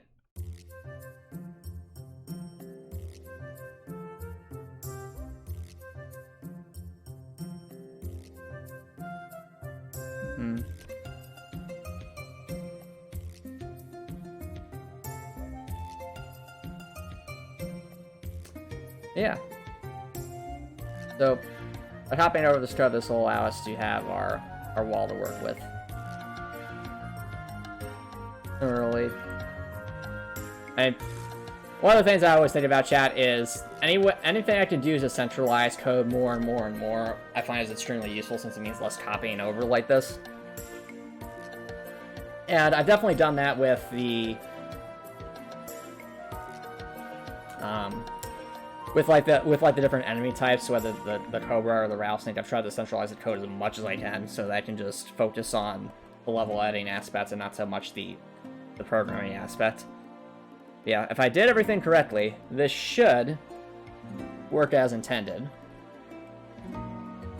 So as a test, this one here is our control group. We slide, we go to the left, it works properly. We go up, right, left, right, we slide, jump, everything's fine and dandy. If we walk on over it, we fall. Excellent. Alright, chat, I think it's working properly. But as one final test, just to be safe, we're going to throw in a floor tile. Just to make sure it can act properly with the elevation. Again, walking up against the floor tile, nothing happens. I launch projectile, nothing happens as it should. And I walk around here, we're good. Walk just off the edge, we slide. Here. Alright, let's see if I try to break it, so if I sprint, does anything weird happen? Nope, that works properly. If I dash off of it, what happens? Perfect. Alright, chat, we got it working. Let's go. Now I can go back to level design.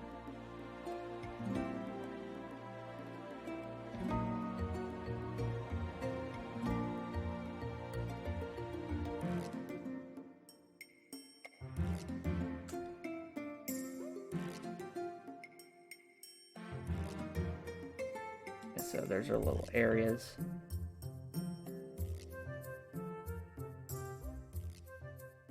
Now we need little corners down here.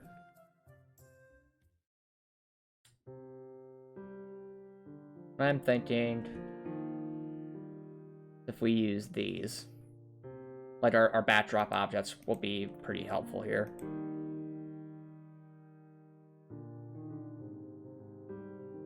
I think, no, we don't want that one. We want these two corners.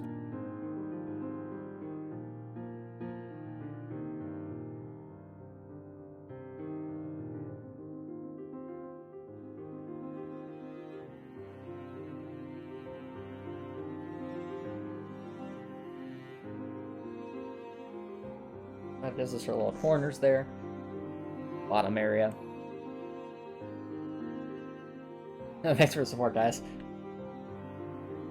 We're going to also want a upward wall down there.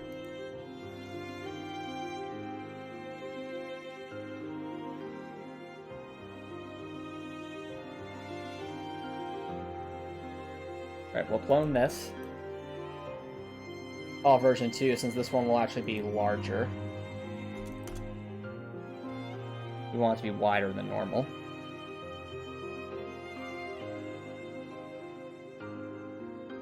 And honestly, with these, we want these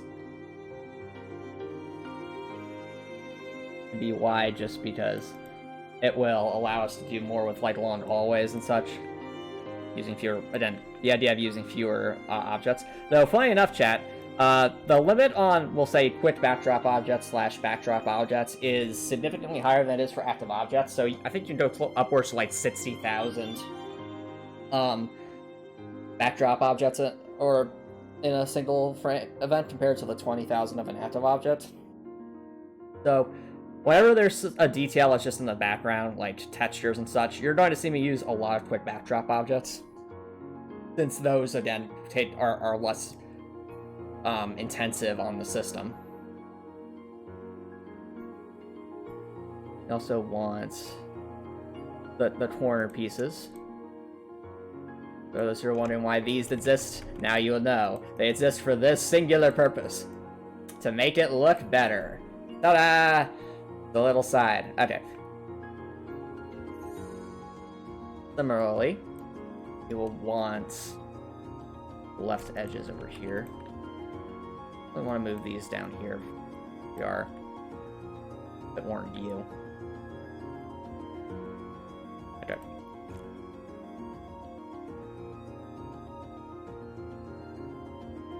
Okay, let's clone these. That's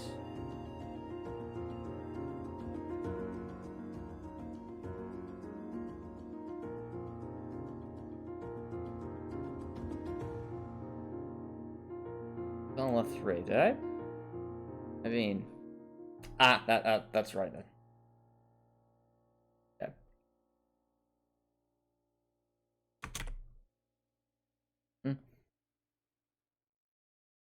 Isn't there a way to create auto-tiling tiles in Clickteam? Sounds really... That is an excellent question, Drekor. I honestly don't know. That's, Is there an auto-tiling tile in Clickteam? To be fair, the system's pretty easy to use, but it is a good question. I will attempt a doodle search on it and see what that provides. So, give me 1 second, chat. I shall be right back.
Alrighty, chat. So I did look it up. Apparently, there is ways to use an array to try and auto-tile active objects. I'm not sure.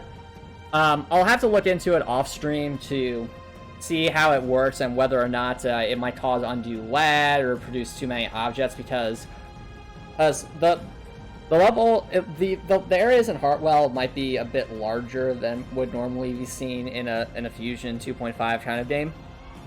So it might, because of that, because the area is so vast, that might mean that if we end up tiling things over a huge space rather than carefully expanding things down and trying to optimize things, that could lead to some lag in some areas potentially. But I'll have to look into that. So I'll write down this as an idea. So investigate auto tiling methods for Clickteam Fusion 2.5. to see if it might be helpful with level design. Thanks for the suggestion, though, Gregor. I'm guessing you've done auto tiling before, of some kind?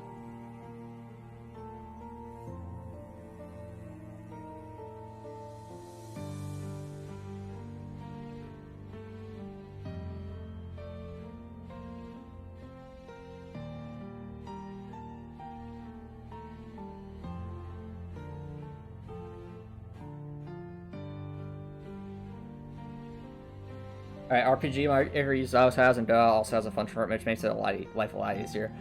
Yeah, it does. I guess it would. If there were, it depends how it works. So if it's a question of I enter stuff into an array, and it will auto-populate a background with specific tile sets, and it merges it all into a very large active background objects, then yeah, that could be extremely useful for quickly creating a, we'll say, a vast map, rather than having to place things by hand. The thing that's tricky, though, is with this, because there's so, that might work for just the background itself, but in terms of actual functionality, like platforms and stuff, definitely would prefer to place that by hand, simply because, again, each of these tiles, especially with verticality and such, have their own unique properties to them that needs to be carefully accounted for. Plus, I feel like this is also a case of when I have a lot of these tiles just created and laying around, it won't be nearly as bad, because I'll have more to draw off of. It's just now that we're starting this process. So this is all still very new to... this is just a relatively new process for me to get used to. Oh, that's very made. Yeah, what I imagine is like a rather tall area for sure.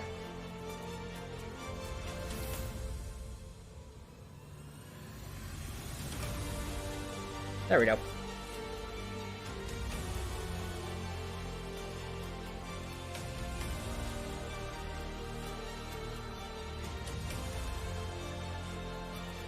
We'll add some corners.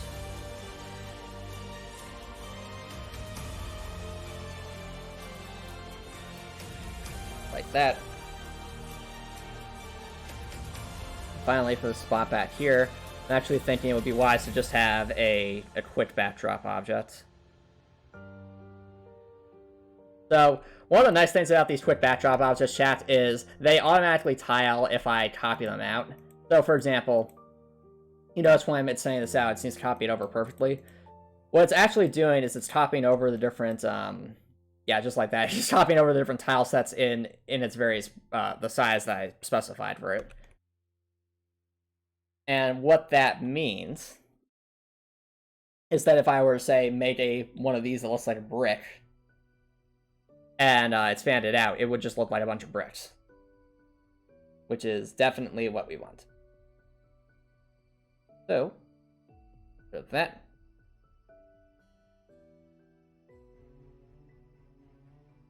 And instead, copy over a quick backdrop object. So, this is a backdrop. On that object.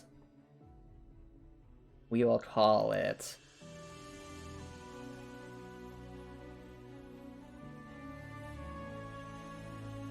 stone wall level 2.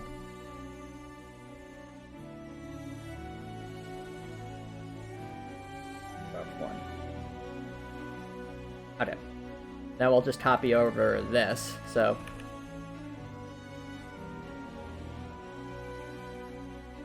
that. And now, bada bang, bada boom, chat, we have as much background brick as we could ever want. Now, of course, this doesn't actually have functionality of any kind. It's just a cosmetic thing. But it would provide context in terms of just over sheer scale here. Looking at this, I probably actually want to shift these up just a little bit. So, go here and here. Put that up one. Like this.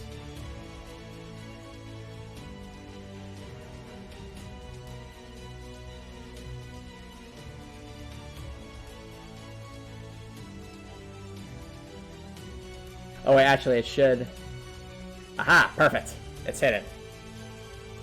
Never be found. Oh, there.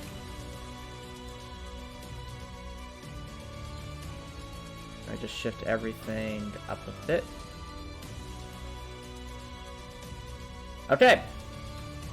Ladies and gentlemen, we have a well. Technically. It is not a particularly fascinating well yet. And we're walking on a wall here, which is silly. But, here we go. It is a well. Or at least, potential start of a well. Okay. Alright, sounds good, Koala too. See you soon. Lift that up one. Okay.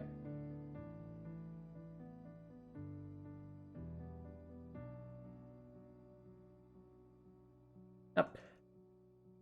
Welcome back, Hopper Nicholson. We're just in the midst of working on some level design.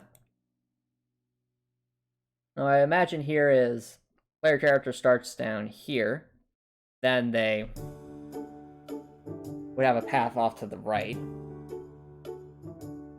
Let's add that. Give some space here.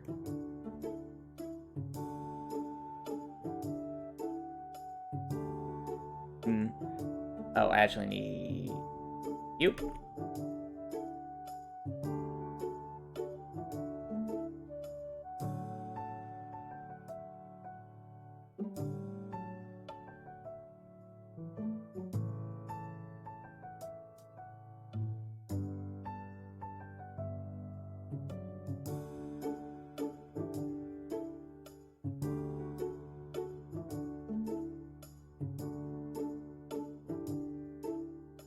Oh no, Dorothy has fallen into the wall. And Lighto City, yes. No, I'm sure. Oh, the Lighto City means we'll never get old, will they? Guess we could make this spot a bit bigger.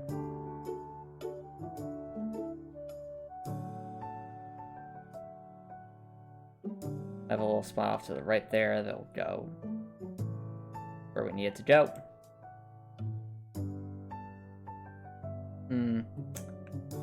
I almost want to actually make it move upwards a little bit, if I'm being honest.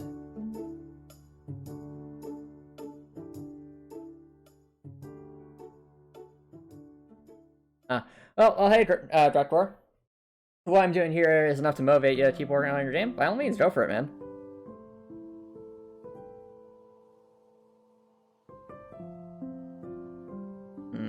Yes. Did this work? Yeah, it will work. I just need to find some way to draw it. Yeah, okay. Also need to shift that up once more, so we have a wall of some kind, and it's not just a path. So.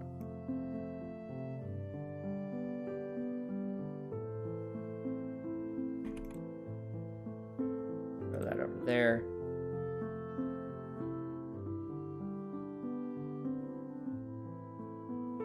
Give it a little bit of depth.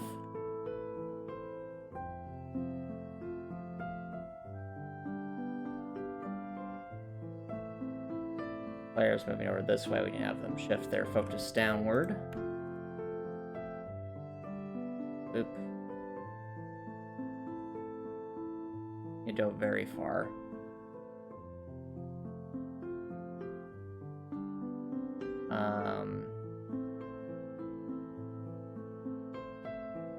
So that would be better if I was a bit more like that. Alright, now we actually do need to make a different looking backdrop. Needs to be more of a U shape, I want to say. So, in this case, we're going to clone the objects.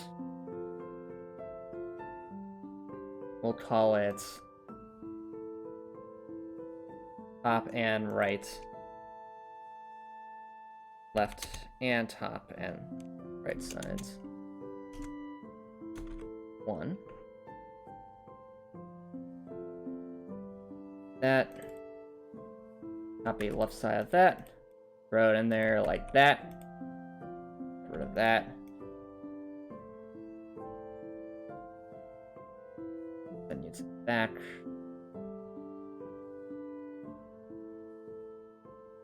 Alrighty.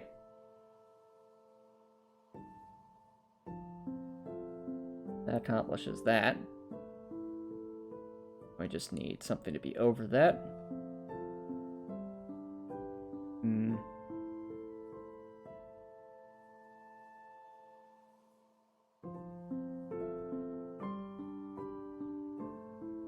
I wonder.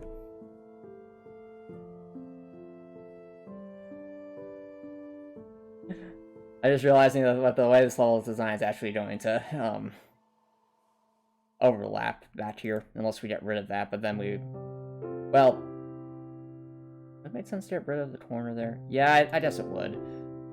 So, for that corner. Out here.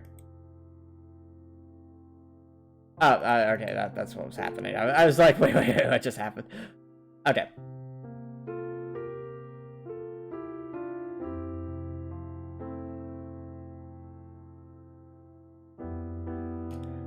Unless... Well, no, it would have to go further. Okay. So... Back. Back. Not that far back. There we go. That looks nice. Or nicer, I should say. Oh dear. There we go.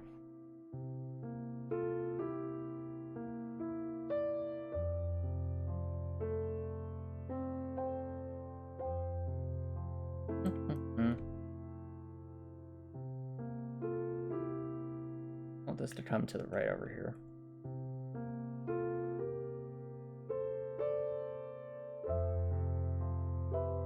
What are we doing on objects, I wonder? Pretty good. Only using 95. Or good.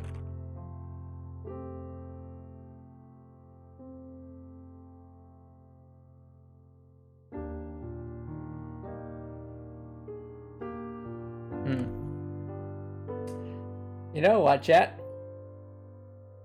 I'm thinking this might actually be... Well, not sure about it yet, but I'm thinking it might be a good idea at some point, whether it's tonight or later, to add a couple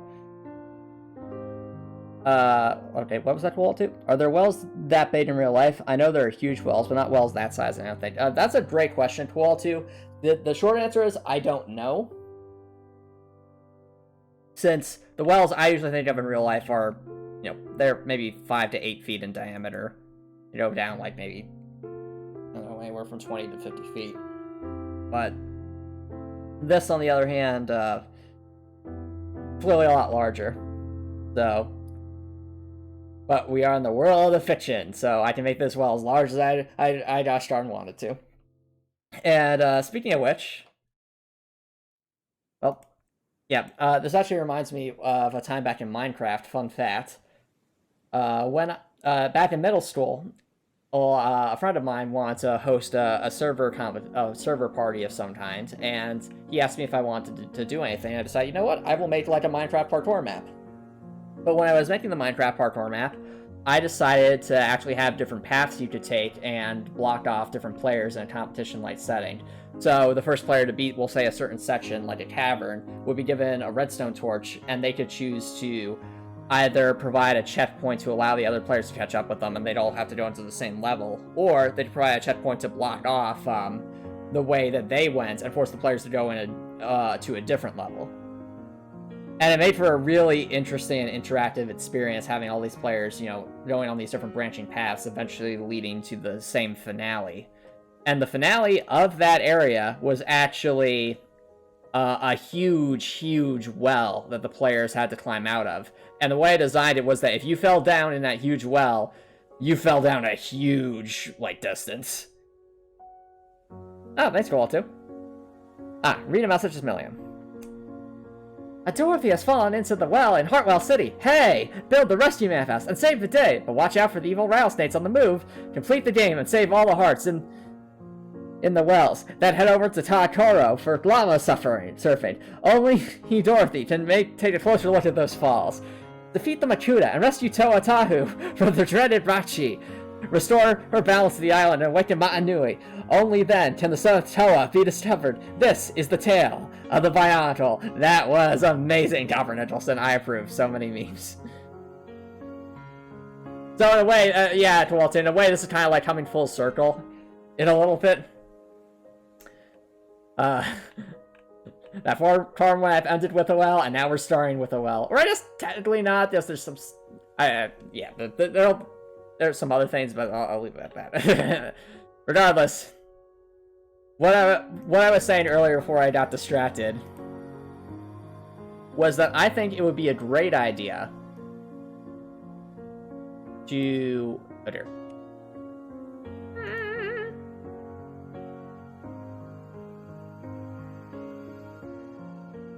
Okay. As I was saying, I think it would be a great idea to add in two things. One is an object that will display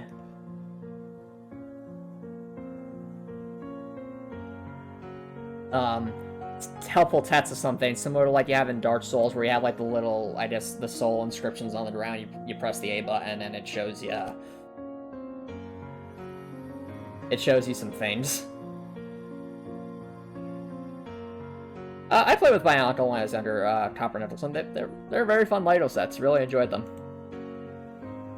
What I'm saying is, I right here I'm seeing an opportunity to add potentially 2 different mechanics. The first would be some kind of inscription on the floor that could provide, we'll say, the tutorials like how to move around, how to jump, how to open the menu, things like that. But they're like that sort of optional stuff that you saw in Dark Souls that don't really slow you down in any particular way. And I also think this would be an opportunity to add in, we'll say, collectible items. In this case, I'm thinking like a key, and then some kind of door to, again, like the classic Dark Souls 1, you're trapped in the cell, and it teaches you through gameplay in that cell to read those messages on the ground, to that shiny objects are generally good and you want to pick them up, and that you can use keys to unlock doors. Illusory wall ahead. Try jumping. Yeah. Yes. But seriously, chat, I feel like this would be the perfect opportunity to introduce that, because this is supposed to be like the first place the player can truly walk around. So introducing those mechanics just right out the gate, right then and there, just at the start, really quick, I think would be a good thing to do.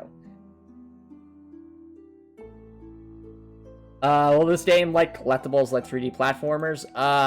Good question. So, I think the best way to describe it, Kualtu, is anything you can pick up in this game is going to have some permanent benefits to the player. Whether that is slightly increasing a resistance or a damage bonus of some kind, being an actual unique weapon, or being, providing some, help you work towards some kind of objective or something like that. So, I guess the answer is there are plenty of things. There should be plenty of things to pick up.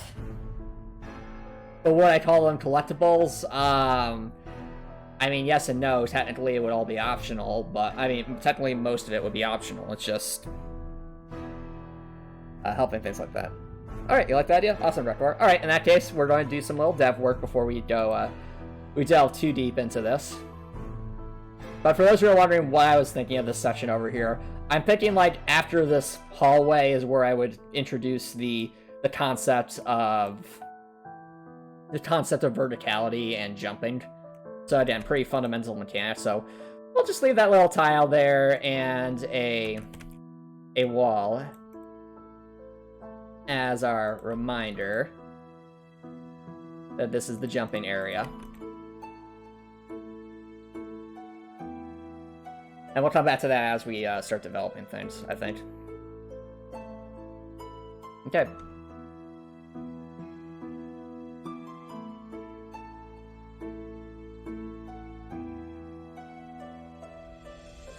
Alright.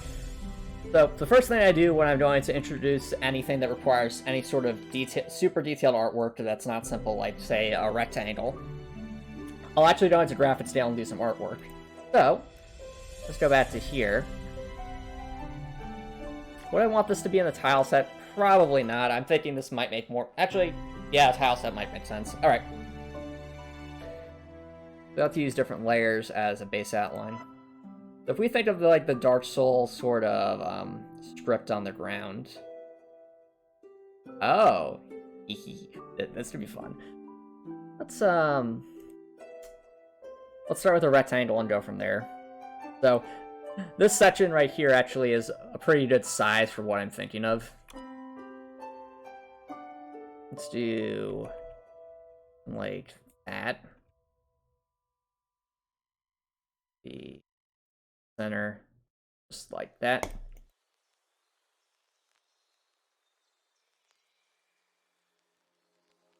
The Ornstein and Smoke Space Jam remix. Is that a thing? It sounds hilarious and awesome.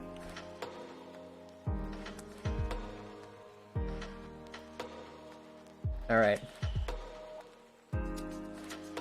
Actually, I do need to take a quick bio break. Don't worry, guys. We'll be right back.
Alrighty, chat. I'll tell you the truth. Welcome. Welcome back, everyone. Noticing that the music got louder again. Let's fix that. There we go. Alright.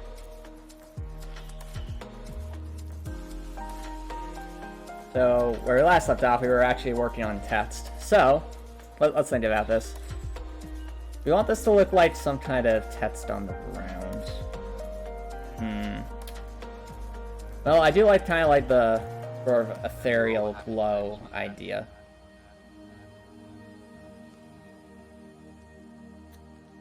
Throw up what we would do is we want to have some kinds of inscriptions.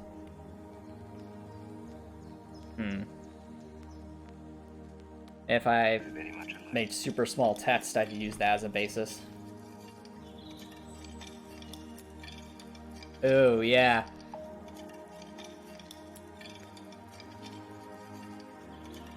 So, maybe we could do something like, Dorothy, or something like that.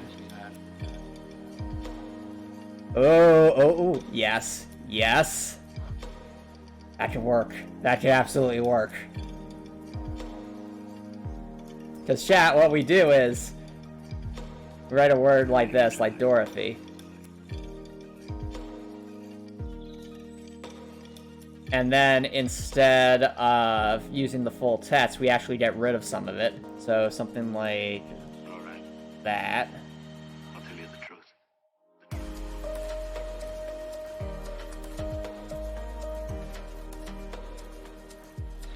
And finally, on the base layer, we do something like this.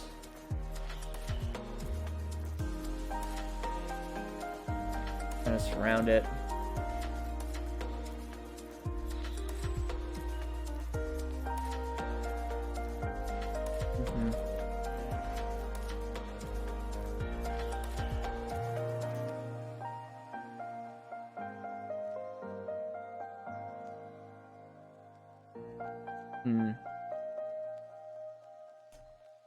Does this look good? I don't know. Okay. That's okay. I think it's a little large, especially for the purposes of this game. So maybe if we shrink it just a little bit more.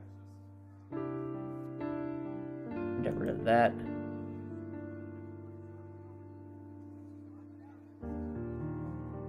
Go down here.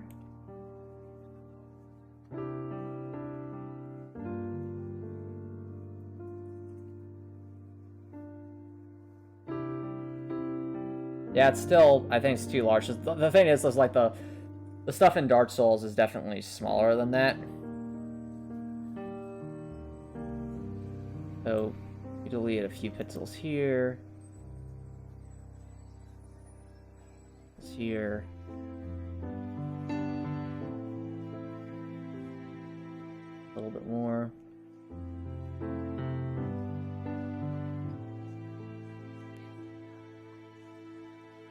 Yeah, it's not particularly balanced.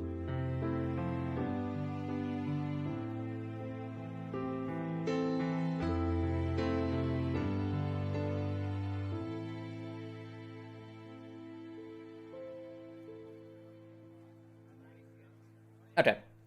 That's better, I think.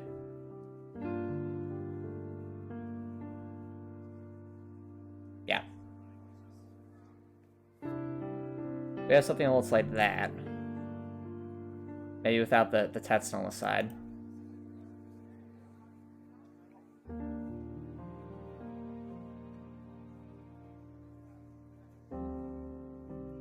I mean, to make it interesting, we could have it, like, kind of do a little animation. We're starting from left to right. Wants to look how I want it.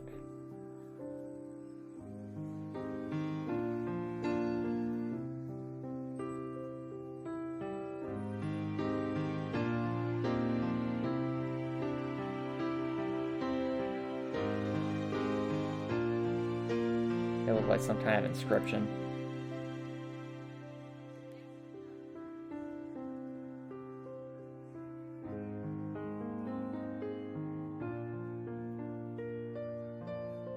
Oh, we can't see anything?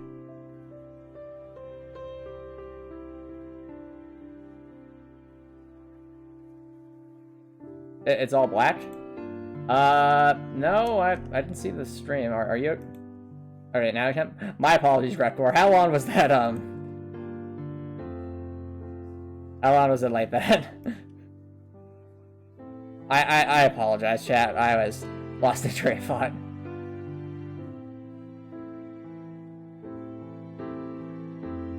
We just removed that.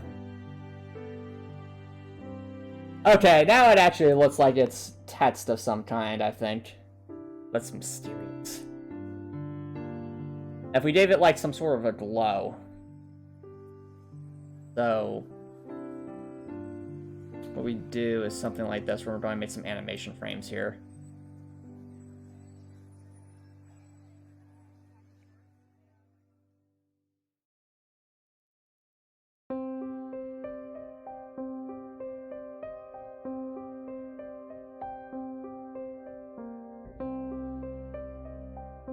Copy it. Copy it over a bunch. So what I think would be a cool idea is if we use the text and kind of shift it over so that when it's animated, it'll look like it's like discrepant text. I'm sorry, Chad. That was not my intention to have things not be visible. I'm so sorry, chat.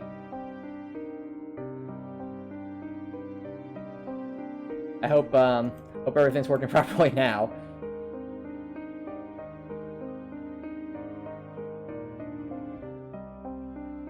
What we do is something like this over here.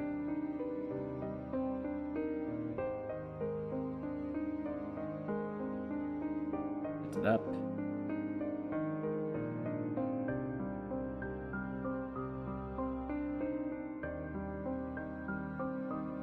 Let's see if it... Oh, okay, so that shifts over there. We shift over one. Now we have that left. We shift over one. Now we have that. Then now we need this. All right. I'd be very curious to see how that looks in game.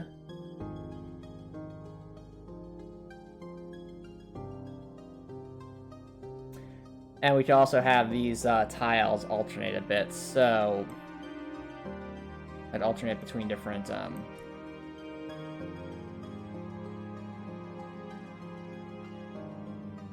brightnesses.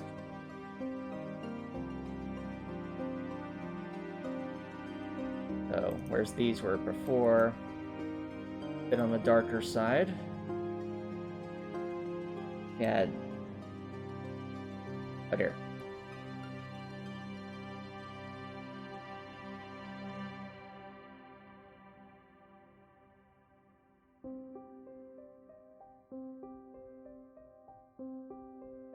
We need more.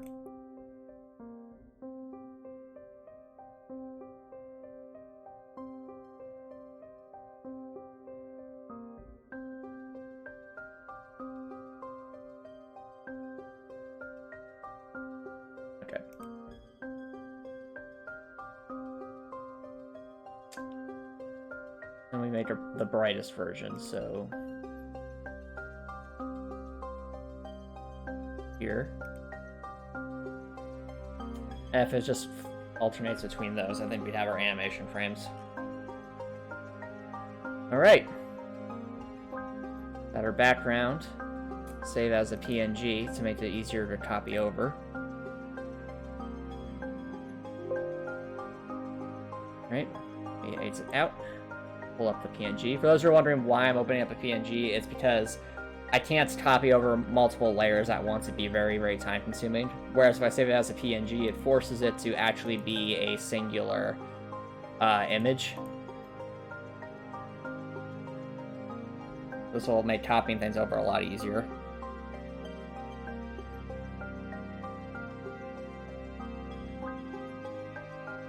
Fair enough, Dr. Nicholson, fair enough. You want the... You want the JPEGs? No, cool, too. PNGs take up less space, okay? Anyway. Now what we're going to do, chat, is I'm going to show you how making an active object works. So we want new object, active. And we shall call you ethereal about Manifest Fragments. Yeah, that sounds good.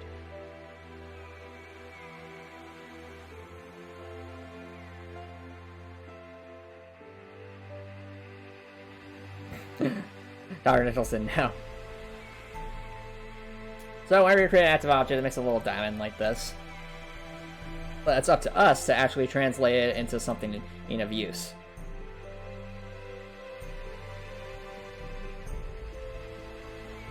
So, when you're looking at an active object, you have different animations, potentially, which you can expand if I want to. You also set its directions. Default's to 4, but I often find myself expanding it significantly, so to make use of calculations. But in this case, I think we only really need one direction. We're just going to have a looping animation. Start by deleting that. Alright, good thing it's centered. And now we're just going to copy and paste things over. The first things first. Right here. I want to resize this first.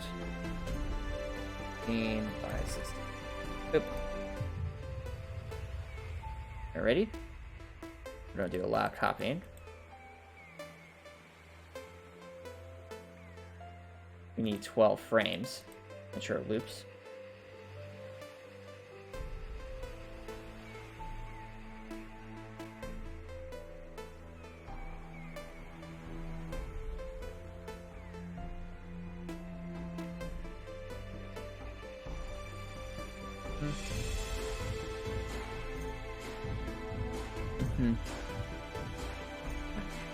By Copper Nicholson.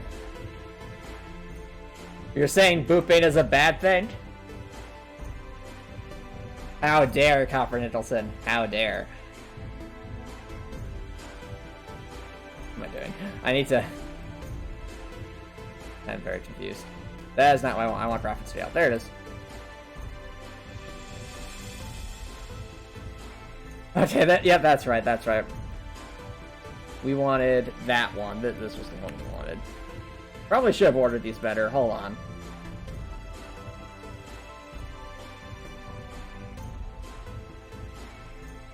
Okay, so for my own sanity, chat, bear with me.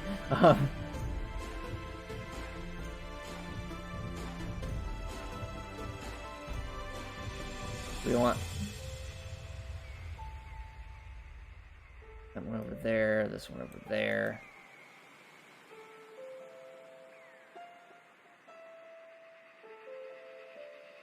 Well, actually, no. I think we can just think it through a bit.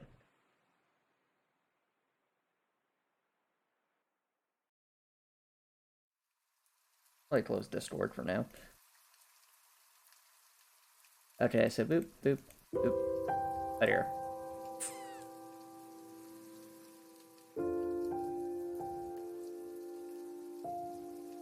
one. This one. Or no.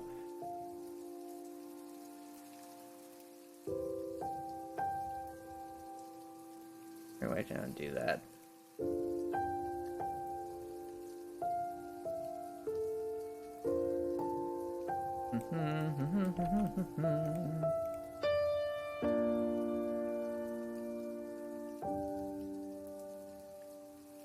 We will make this work, chat. I swear.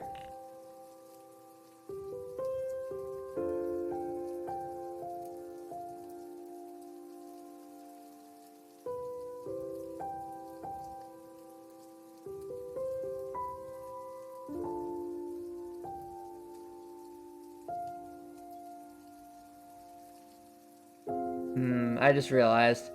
So the way we've done this, it's just going to loop these 4 frames and not do the kind of effect I wanted.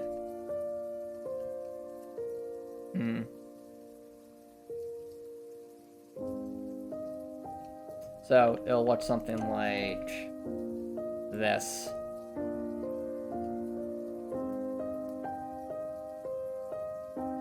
Okay. Not bad. Might be a...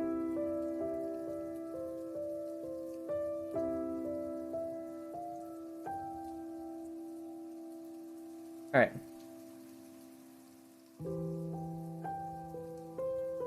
No, I like the idea of the scrolling text there. I think that looks good. It's more so the background here. I want it to be a bit more disjointed, so maybe tone up the speed a bit. Oh dear, not that fast. 100 just looks silly. Okay. I think it's more so just the background color that could stand to be a little bit brighter, or a bit more pronounced, I think.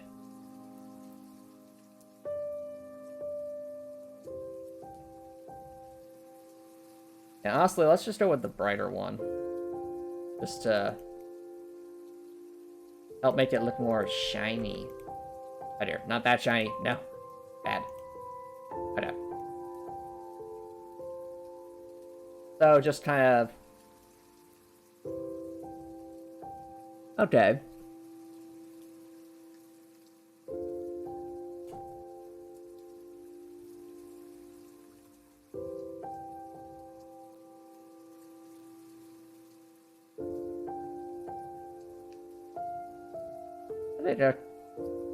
See how it looks in game.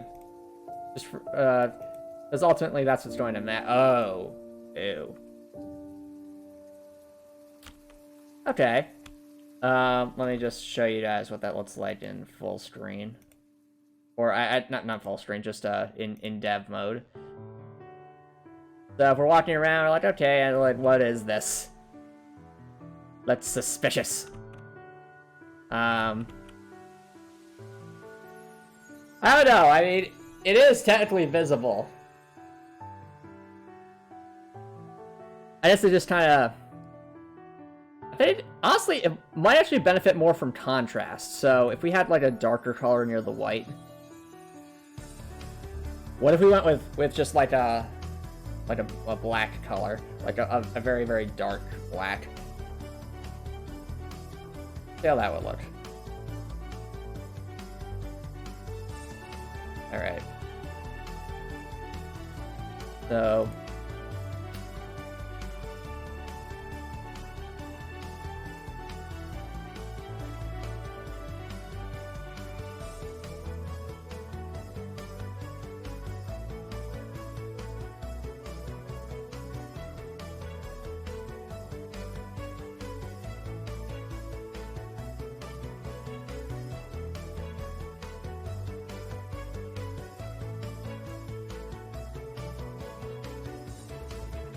Alright.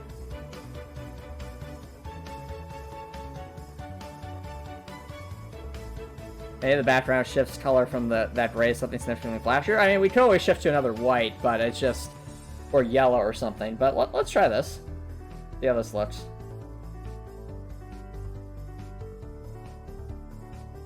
Alright. Ooh. Ooh. Okay. it looks intriguing. Yeah, you know what? Yeah, that looks... That definitely looks like it doesn't belong there. It gets your attention. The only thing I will say is the... There are those frame... let me ask you, chat. Is it a big deal if there's some frames where it's like the white's on the outside frame? Or does that not really matter so much?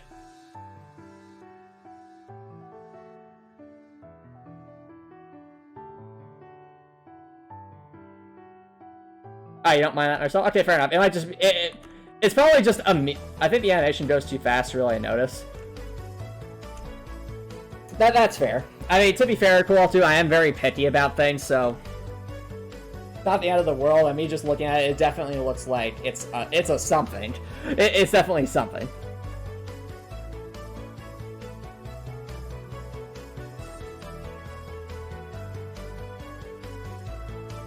I mean, the alternative would simply be just have text like highlight and fading, but I think this actually fits more with what I was going for. And I like the little fun fact here that that effect was just achieved by writing the word Dorothy in the graphics editor and then just cutting out like the tops and bottoms of the letters and having it scroll over a thin area, and that's what that is. I find that just very amusing. But it fits. Alright, so now we have our objects. It's time to actually program it to do something. So, let's fix that. Because right now, it's literally just an animation on the ground.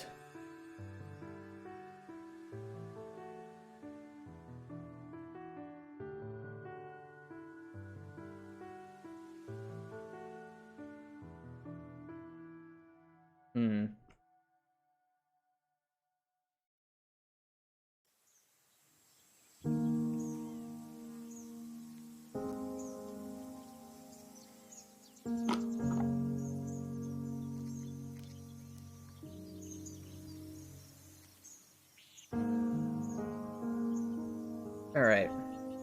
Gameplay mechanics. Where would I put this?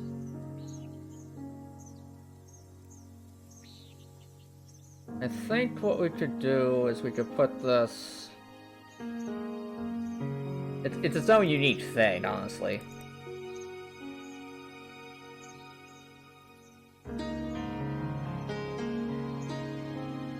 I'm just closing a lot of these things so I have a... Okay, so here's the current groups we currently have. I don't think it falls under any of these categories, so we're going to make a new one. What I'm thinking is... Group of events. We shall call this, level mechanics. Then we'll add a subgroup for Manifest Fragments.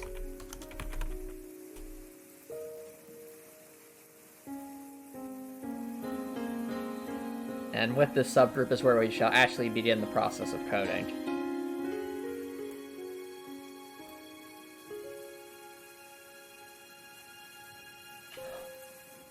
Oh, I just realized something, chat. I was thinking that what we could do is we could have the, upon pressing a button near this object, it would, of course, create a new object that would display something useful. What we could actually do is have that all self-contained within the Manifest Fragment itself. And how would we do that? Well, with directions. So, one of the tricks I've learned as I developed Heartwell is that these animation directions actually have a value assigned to them. So this is 0, 1, 2, and so forth. And those directions can actually be set with a calculation.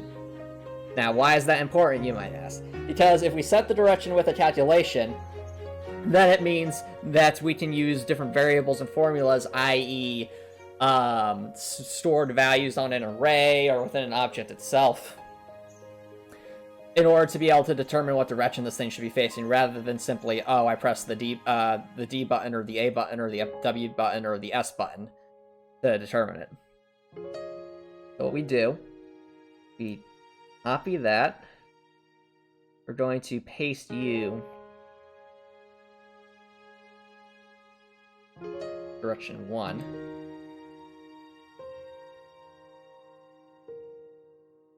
Probably should also make sure that's at the start of the frame this defaults to...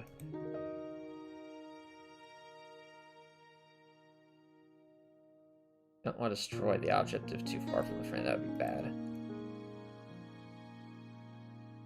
You need to make sure it defaults to the facing direct... I think it should always default to direction 0 regardless.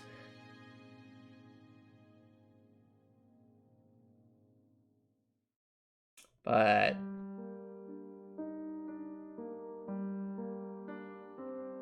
probably ensure that it's... Okay. Well, I guess let's at least get started. And a good way to check for the change in direction will be simply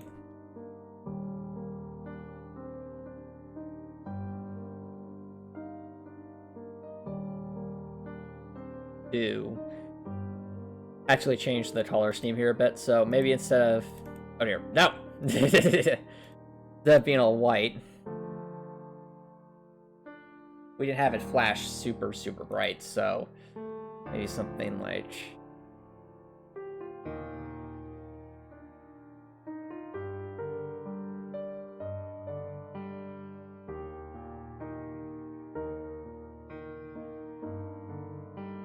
like that. Yeah. The color, that is P. Alright.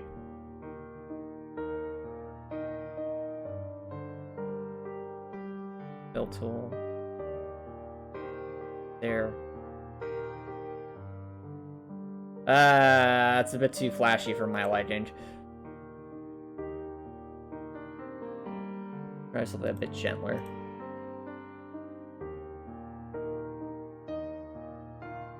Okay. Fair enough, Copper Nicholson. Yeah, it is a bit flashy.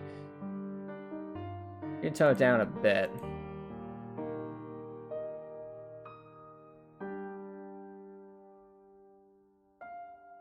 Okay, that's better. So it's kind of more like... when it's active, it's like it's glowing.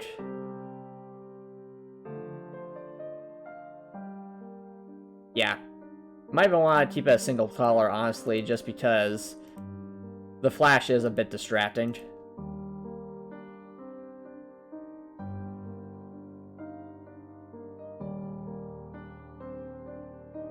Unless we have it be a bit gentler, so what we can do is...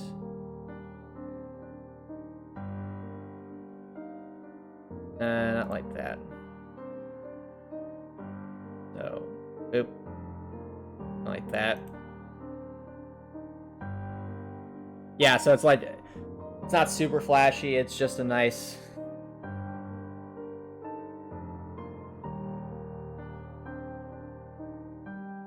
Oh, yeah, we can absolutely do that, Breck, or it wouldn't,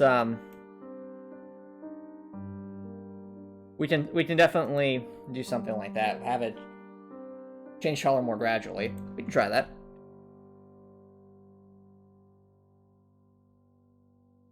And we just... yeah. Let's copy these.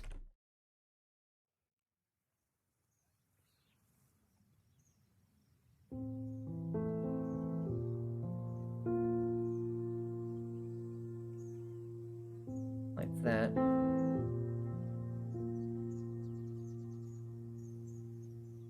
And when it's there, that's when it will be at its brightest.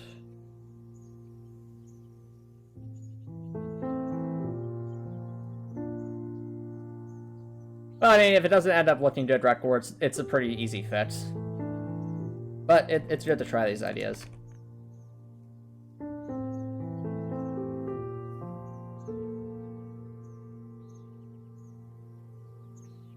Okay.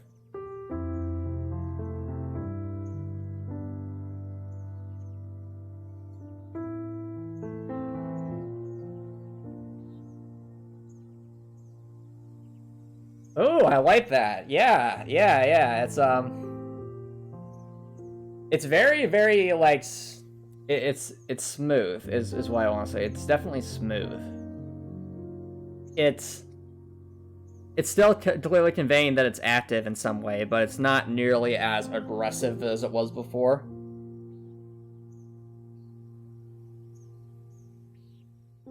I might actually change the brightest most color to be just a smidge, well, smidge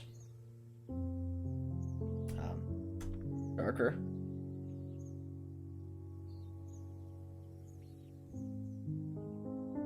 So we want frames 9 through 12. Oh, down just a smidge. I mean, the most might not even notice that, but to me, it's...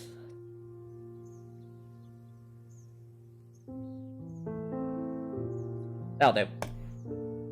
Alright. Now, Manifest Fragments.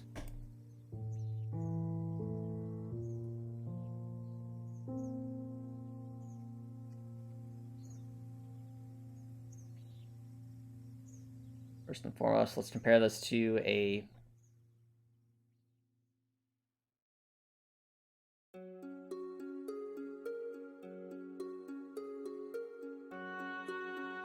Go to alterable values. Alterable value A is equal to 0. Then we will force the direction to be to the right.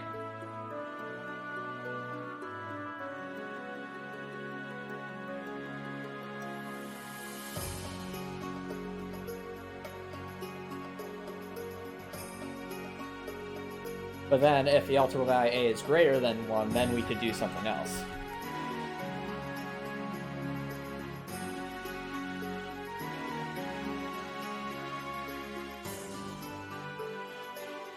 That's when we would actually use a calculation, and we'll say that we'll set the direction to alterable value A.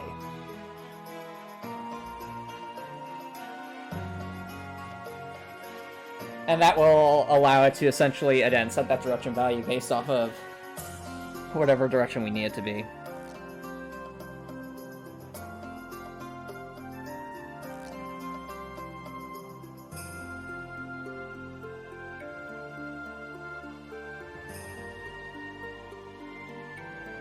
Alrighty.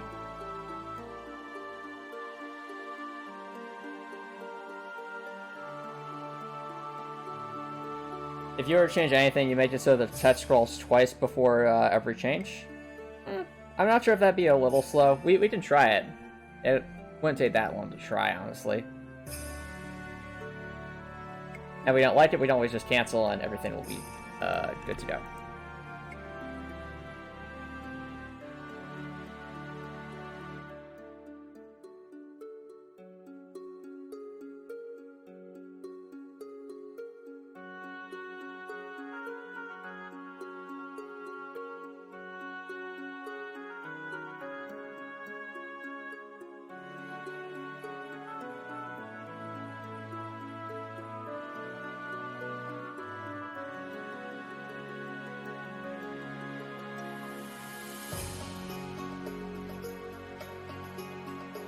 Okay.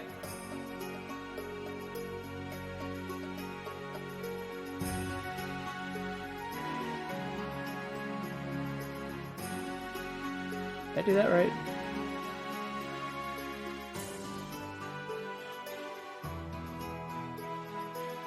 I think I did.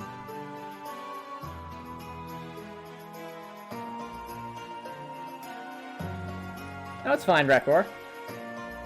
A fine suggestion.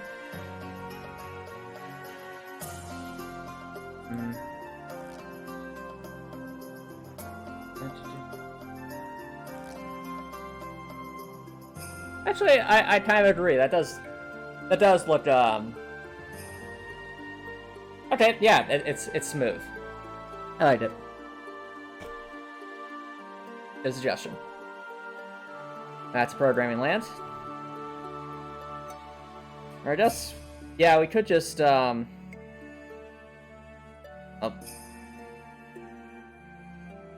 alpha value A to direction. You might actually want to do it for each object sort of thing here. So, Actually, I have the for each indexing up here.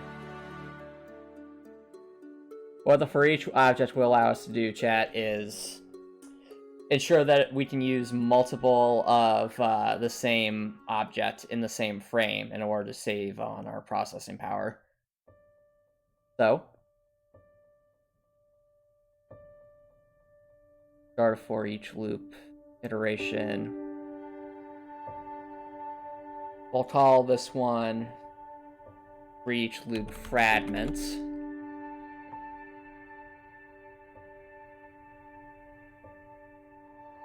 That'll be the index loop iteration. 0. Out here. No.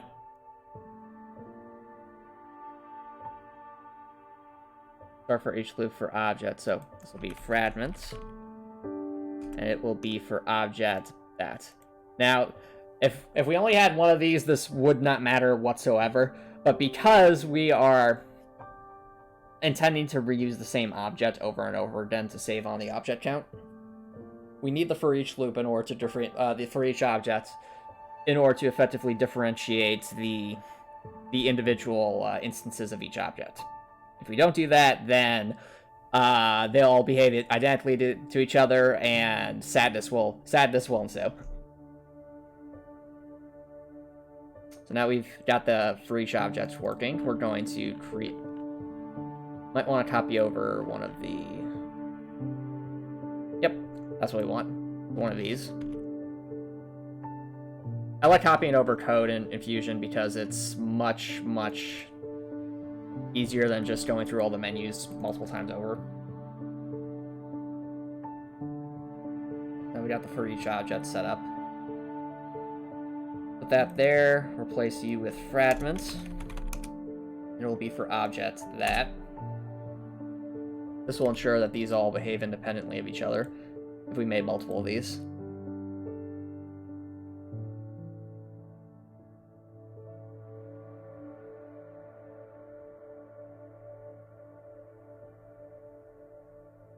Alright, now we need a new condition. So,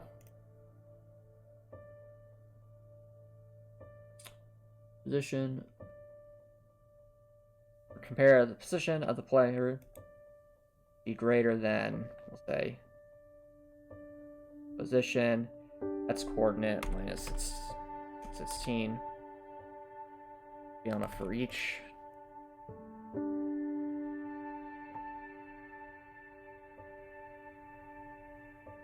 Than plus 16. This is just a position check to chat.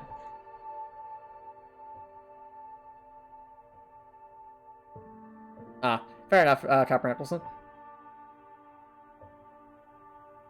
Oh, I've inspired you to load up Godot for the first time in a while. Awesome, Rektor. Glad to inspire you to do that. Just to have certain dialogue bots out of the way. Sounds good, Rektor. You didn't miss much, Copper Nicholson. We're just doing some programming right now, trying to properly instance the manifest fragment.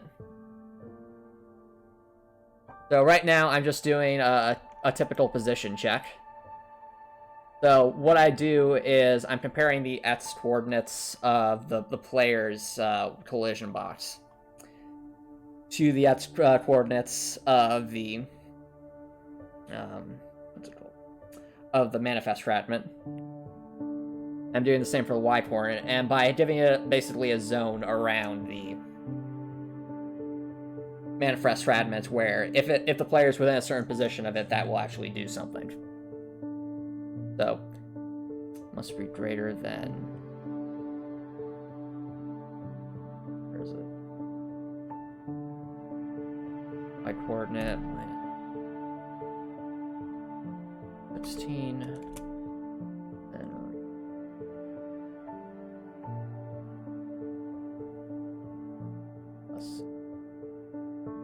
Alrighty, there we go. So that's our little check.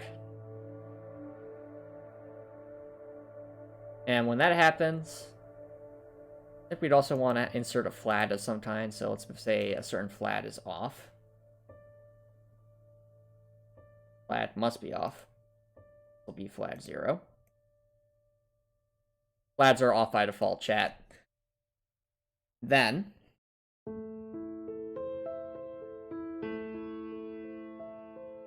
we shall set this, set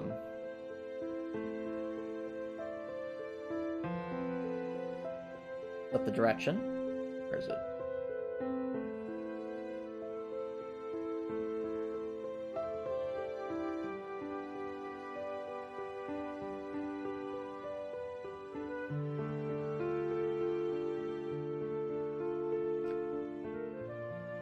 Actually, I think what we do is we would set the alterable value to 1. So we'll set the alterable value A to 1, and that will actually control the direction. Conversely, though... Oh, Owl House is going on hiatus until November. All that. I mean, to be fair, they probably need the time to develop it, so when it comes, it should be pretty good.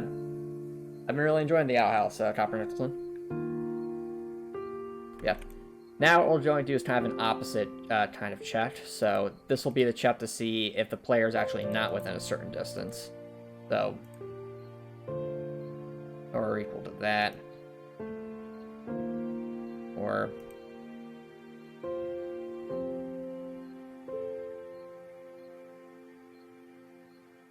equal to that.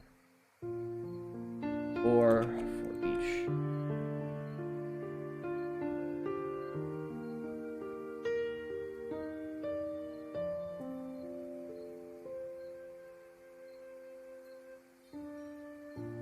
And I think what that'll do, force that to set to 0.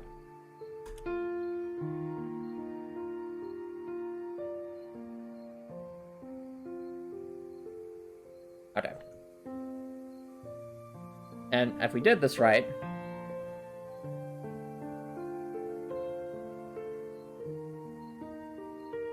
let's see what happens. So as it stands, we are nowhere near this thing. Nothing's happening, but if we get super close, it should change animation. Okay, it does, but we have to be like standing right on it, which is not what we want.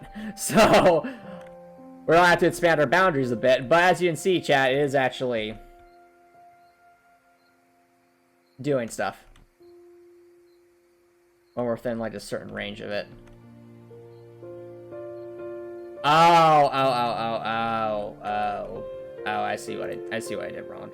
So I forgot that the relative positioning of this thing.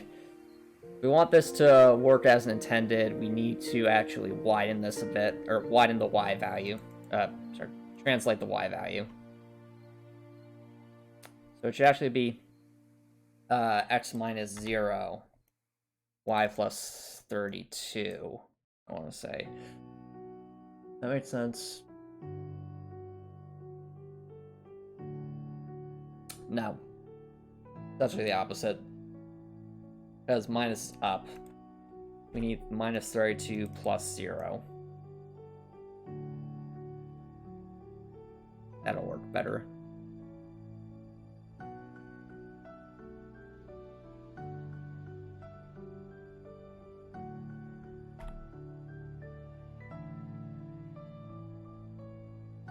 Alright, so if we do that, what happens now?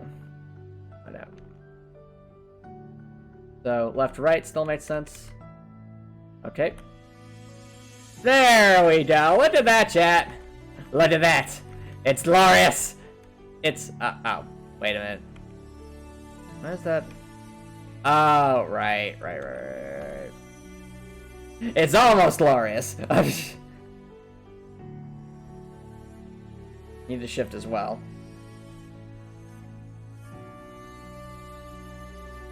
I'm gonna do minus 32 and a plus 0 again. This has to do with the way I set up the collision bot's central location, chat. Hello, Z-Test Fails! Thank you so much for dropping by! How's it going, man?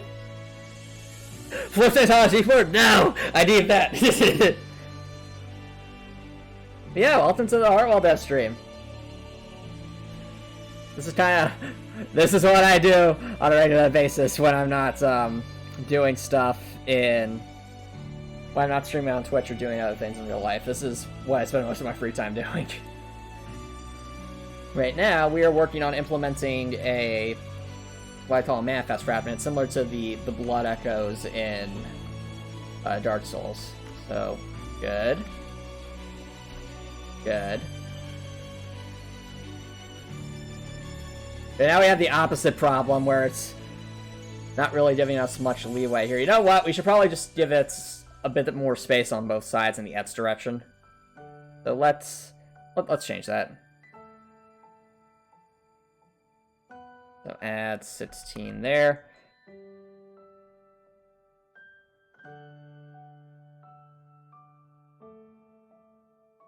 Yeah. I mean, I really hope that's not the case, Copper Nicholson, but I wouldn't be surprised if it is, sadly, just because... Exactly.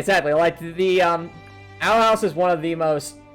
I'm really happy that the Owl House was very embracive of the LGBTQ community, and it would really, really, really make me angry if the reason that they're giving the developers, the creators of the show a rough time is because of that. Because I like, love is love, alright? So it should not, there shouldn't be, it really shouldn't matter. That's my opinion on the nature. Also, hey KK Sparks, thanks for dropping by. Welcome to the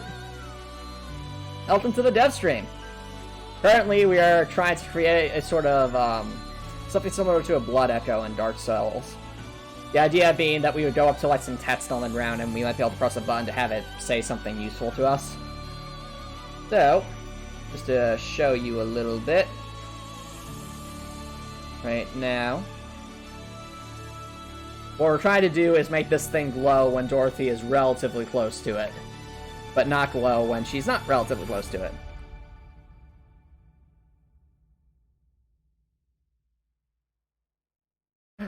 Oh yeah, exactly. Cool too. Exactly. It's like, why would we ever want to show kids healthy relationships? It's the horror. Like, no, you definitely want to show them that. That's important. That's really important.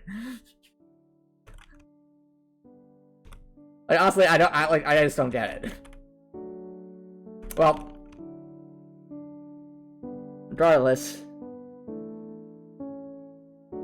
Dorothy's walking in the void. Ah, so KK Sparks, this is kind of what an undeveloped area looks like. So what you're seeing here is just a bunch of tile sets that I can use to help develop things. So right now it's just empty space and a moving platform, but mostly empty space. This is what happens before I actually develop the area. So think of it like if you're working on artwork, this is like if you're drawing out the first outline of something before you go into detail with it or color it. But I think we've got the... yeah. I think at this point we have this thing working as I would want it to, so I think Dorothy has a pretty reasonable range around here where she can be, and it will start to glow to signify, hey, you can do something here. So, yeah, let's, just want to make sure it's equidistant. Oh, you know what it is? This thing is centralized, so what we probably want is... yeah. We want it to be 24 and 24, not 16 and 32. Okay. Let's fix that.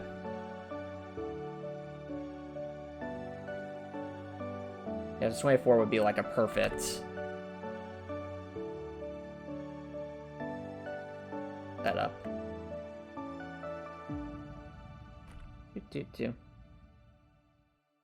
Well, anyway, KJ Sparks, thanks for dropping by. If you have any questions about Heartwell, I'd be more than happy to answer them. For sure. Oh, you just got home from Disney World, and you got Tori blushing. Nice, nice. Ooh, barbecue sounds delicious, Rector. Now you're making me hungry, no. Oh, where are the outs for? Good question, 12-2. I'll explain that in a second. So, the arrow tiles are actually what the wall tiles used to be before I started implementing half slopes. So, before I started implementing half slopes, everything that was a wall was like an arrow tile to signify that it's a slope that pushes you down. So you'll notice if I were to walk over this wall here, it would push me down because it's supposed to be a wall.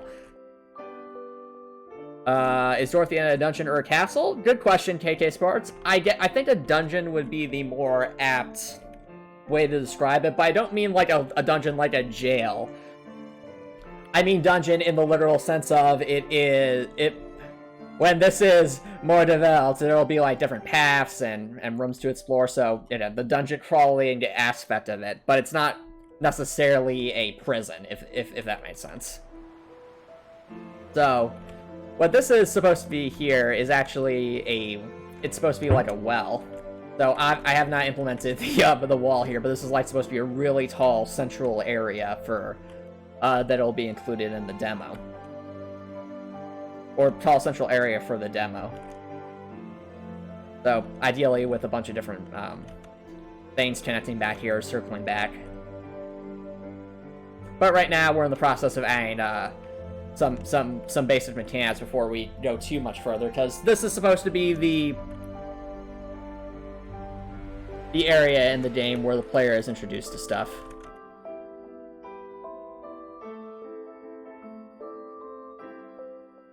So what I'm thinking is with this one, so you'll notice when we get within a certain distance of this, oh dear. No. Okay, it was actually pretty balanced when we had it before. Okay.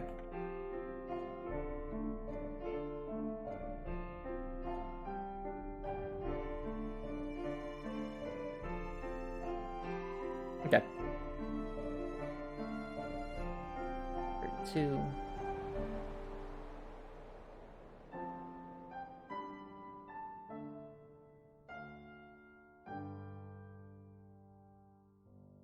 Okay, I think that'll fits it. Just do a quick check chat.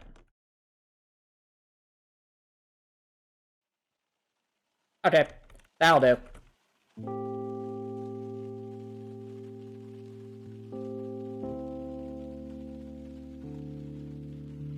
So now that that little highlight thing is working, I actually think we might be able to get rid of a line here.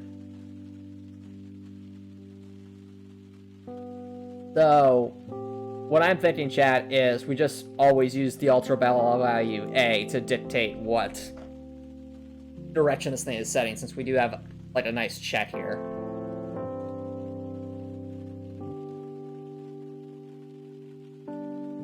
So I guess what we can do is inactivate that, as we say, like, as long as it's greater than, we'll say, -1, which it should always be. Then what'll happen is, not now.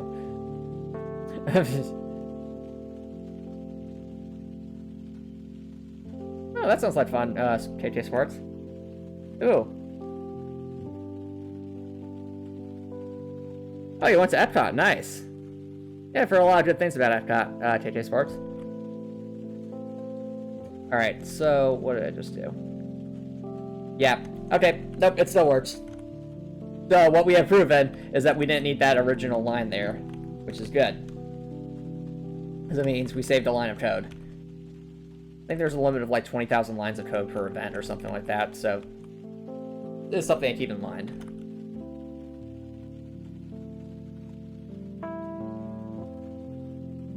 Get rid of that. Boop.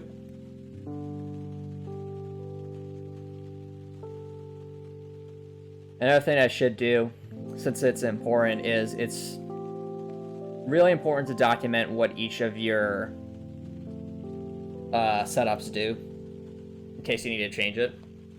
So, what I like to do is write little comments like this. So, first line above sets the animation direction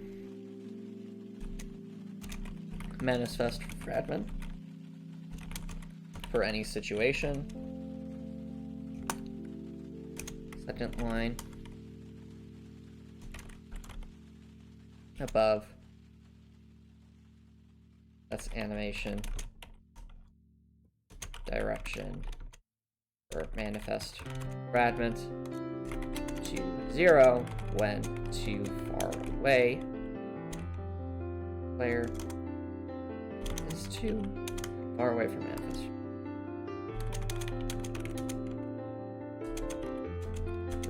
Manifest Fragment.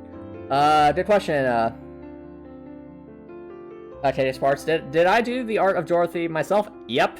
So, not just Dorothy's little character spray and all her animations with her attacks, but her actual character portrait too. Did that myself. Pretty much every piece of artwork you've seen in Heartwell up to this point been done by yours truly.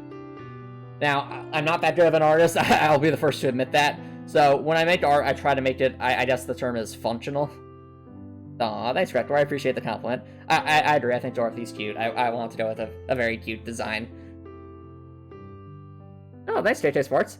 Yep, I try.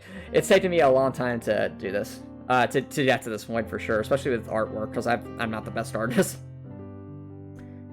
Whenever you're coding, cool too, you say you always think you put enough comments, and then you come back to it the next day and you barely have an idea what the code does. Exactly. I know what you mean. That's why I'm trying. And especially early on, I had a bad habit of not commenting what different things did. And since this project keeps getting bigger and bigger, you know, having those comments is basically a necessity since it helps you better debug things in the future.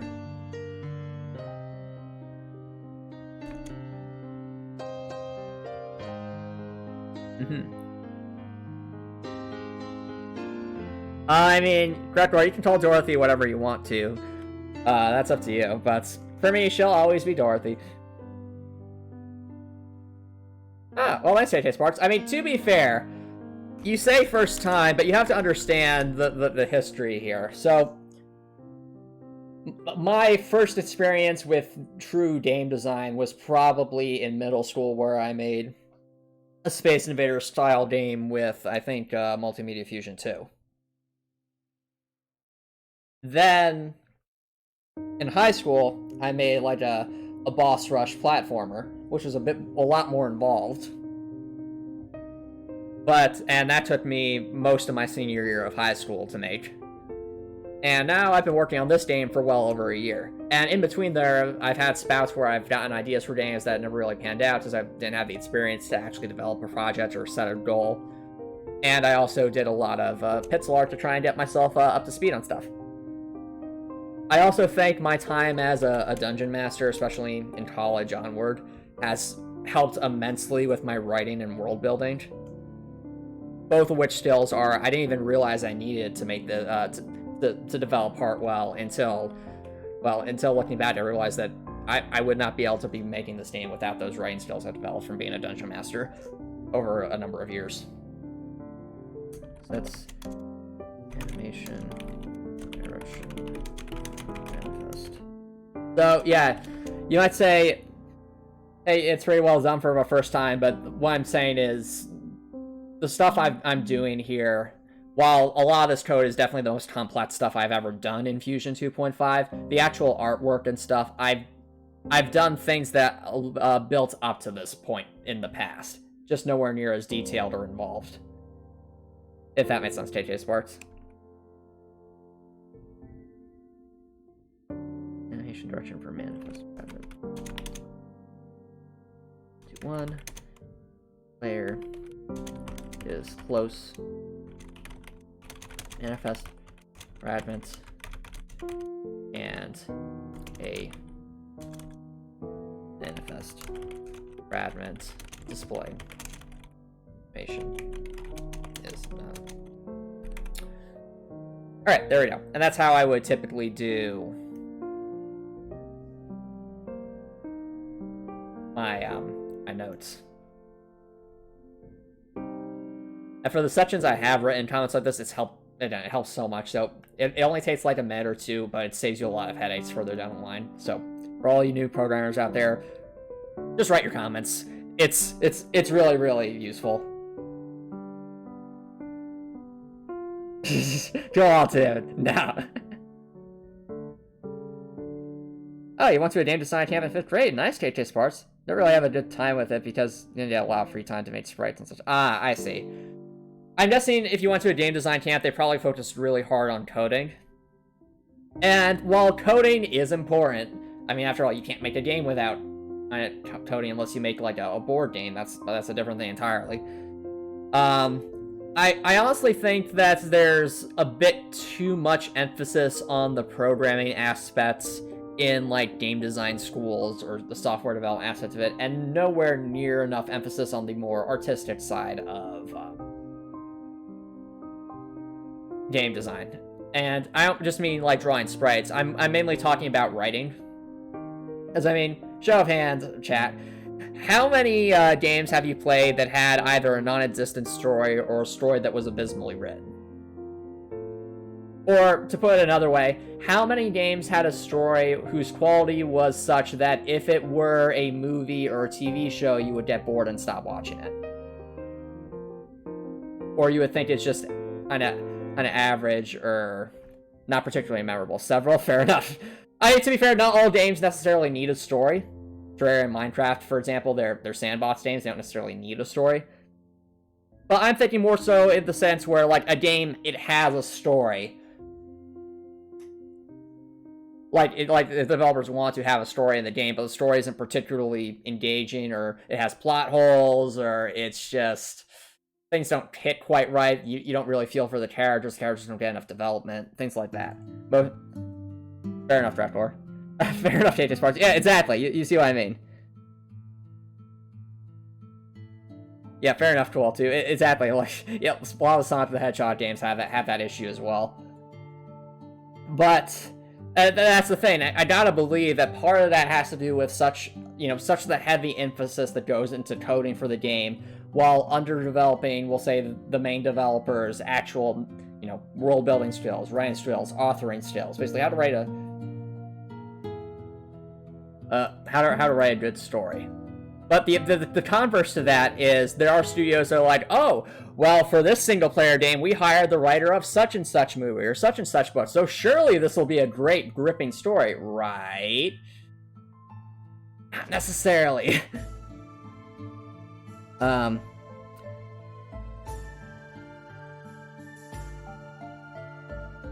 Okay, fair enough, JJ Sparks. If you want to learn a bit of coding on your own, one of the great things about game design is that a lot of coding information is open source, or can easily be found by looking at different places of the internet. So if you have a particular programming language you're interested in learning, or game dev tools that you want to learn, I mean, you're seeing me use Clickteam Fusion 2.5, or Multimedia Fusion 2, for lack of a better term here. I really love this system, but there's also... you also have RPG Maker, and you have a bunch of different other programming languages. You got Java, you got your C++, you've got Python. There's a whole gamut of different options out there. So my suggestion is, pick an option that you think will work for you, and then try to master that, we'll say, programming language or programming software as best as you can.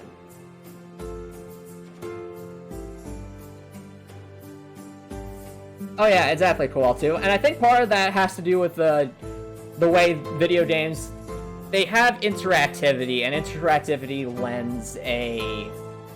Let's try this. It forces you to form a connection with a character on the basis that you can actually control them. And conversely, in situations where devs are able to use gameplay to fit with their story or their themes that they're going for, that can actually make those themes or story hit home a lot harder than if you were to read the same situation in a book. Ah, okay, yeah, I've heard of RunPy, KK Sparks.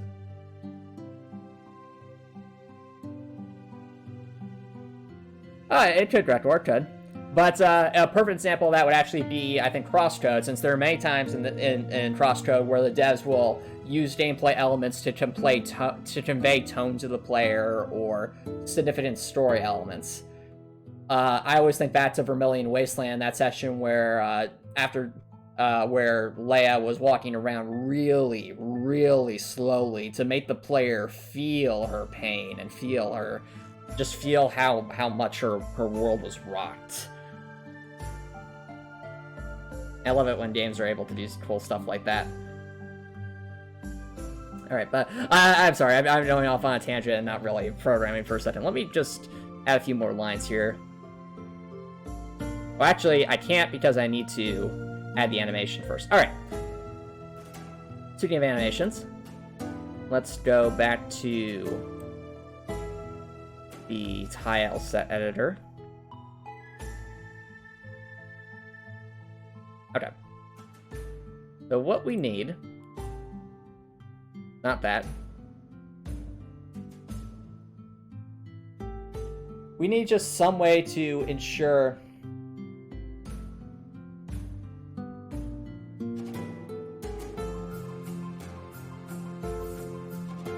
As I don't say... We need to ensure, like, that there'll be text here that'll be above Dorothy's head, so to speak. If she were standing, like, directly above us. So what I'm thinking is we actually use the Dorothy reference to get an idea for spacing here. Let's say Dorothy's right there. We want the text to be above that.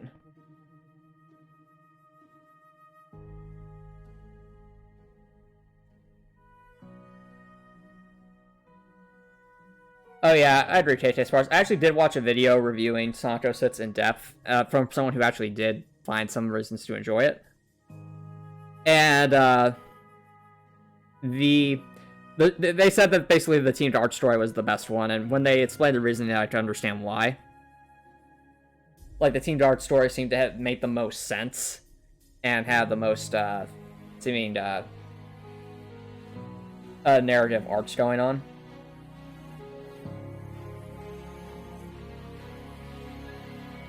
Oh yeah, that's the other thing, Rekwar. I do not understand why you would hire a story writer for a game if they have limited knowledge in game design, or conversely, why you would hire a game designer if they have limited knowledge in story writing, if the intent is to make a game with a good story. Because you could write an excellent book, but if you can't translate that book into gameplay that makes sense, it just won't jive well. That's why you have, like, a lot of games where it's like, oh, well, such and such is a good writer, surely they will make an excellent story for this game. And sure, they might make an excellent story for a movie or for a book, but the gameplay might not jive well with it, or it might not support it as well as it could. If the writer had game design experience, or if in fact the game designer had a lot of good writing experience. Agreed, KT Sparks, agreed. I think Sonic 06, of all the bad, well, we'll say the very bad Sonic games, of all the bad Sonic games, Sonic 06 is the most salvageable. And what I mean by that is there was a solid idea behind the game, really expanding the adventure style of gameplay to new heights. The problem was that the game was clearly rushed. Like, if they had another year or two to finish up what they were working on, maybe polish up the writing a bit, I think Sonic 06 would be one of the most memorable and good Sonic games ever made. But because it was rushed and it was never fixed, we basically have to wait for fans to do that with the Sonic 06 project if we ever want to see what its potential could have been. Oh, yes. Agreed, cool, too. Now, what I was trying to do earlier is make some tests here, so we actually need some icons, and I think I had some good icons in a different file here. We go to menus, that's what I want.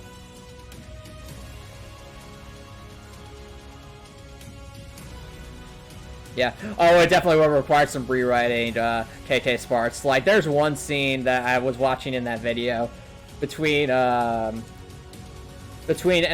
and Amy that's just made me completely groan.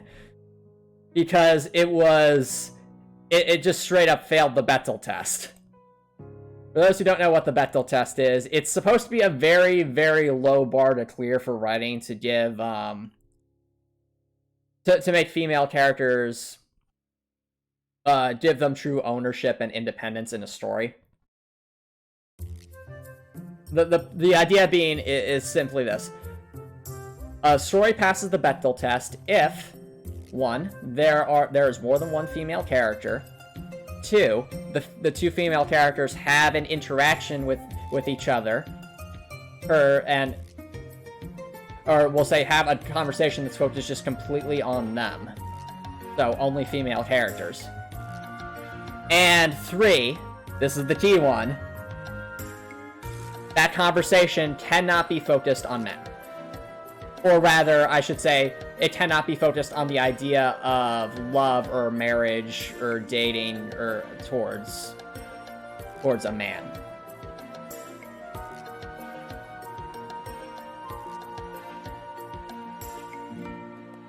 I know, right? Cool, too. So, that scene fails the Bechdel test because they literally force, basically, Elise and Amy to bump into each other in one of the main towns for an arbitrary reason, just so they can both talk about how much they like Sonic. And I'm just like, are you kidding me? Like, can you please give them some more development?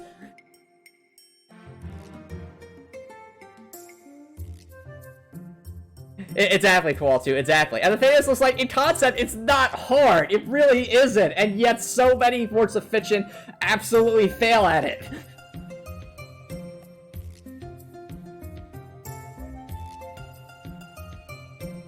And that's what I mean. Like, if the characters were simply talking about male characters just in terms of like the greater story arc or things like that, you know, that passes the Bechdel test. But the minute it starts going towards romance, that does not pass the... or things like that, that does not pass the Bechdel test.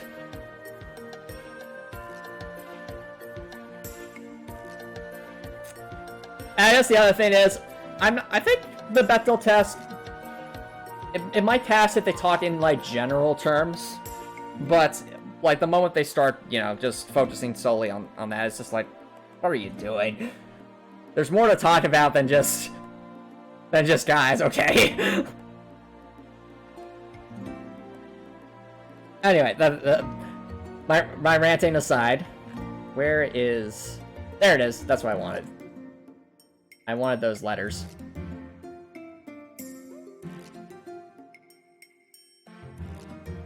So this is how I typically like to present different keys. Where did I put them? Here? No. Oh, that's something.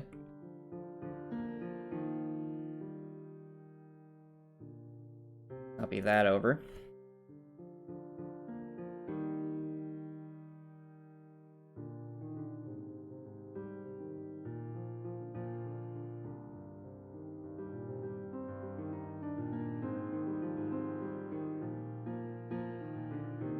Oh, to each their own, cool too.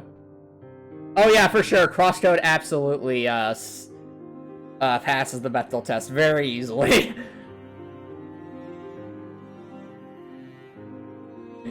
Yep.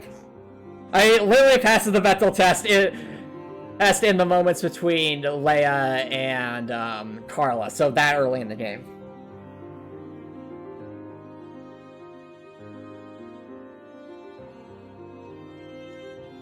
Oh, actually, I take it back. So, with the Bechdel test, it's not that they can't ever talk about male characters or interactions or romance like that. It's just that the main topic of conversation can't be that. So, I think, for example, let's say if there's a major scene between two female characters and their emphasis is, like, primarily on a war, for example, and just they might casually mention, oh, I hope your husband's alright, or oh, I hope your boyfriend makes it through this. And then they continue to talk about the war. Would that pass the Bechdel test, chat? Because I feel like the main topic of conversation isn't the male character in so much as it would be about the war. But just trying to think of how it works.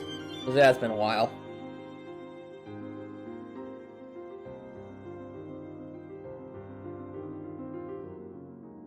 Yeah, exactly, Raptor.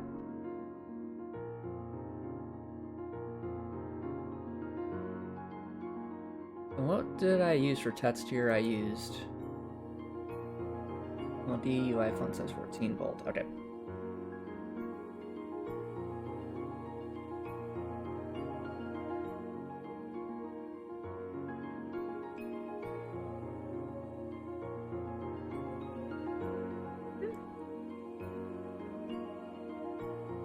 Okay.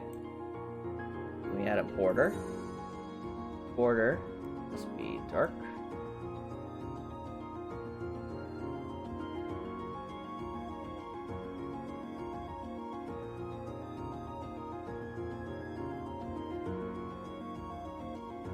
Put some text.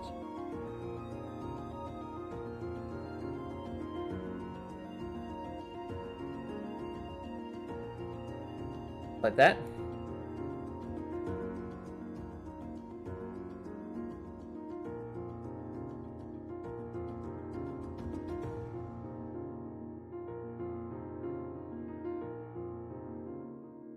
Oh, no worries, Grettor, no worries. Let me put it this way. I made Dorothy the main, first of all, female protagonist for one thing, so I've already got that going for this game. But on top of that, I want Dorothy to be a well-written character, so that means she can't. So that means she's going to have different interests and things that matter to her.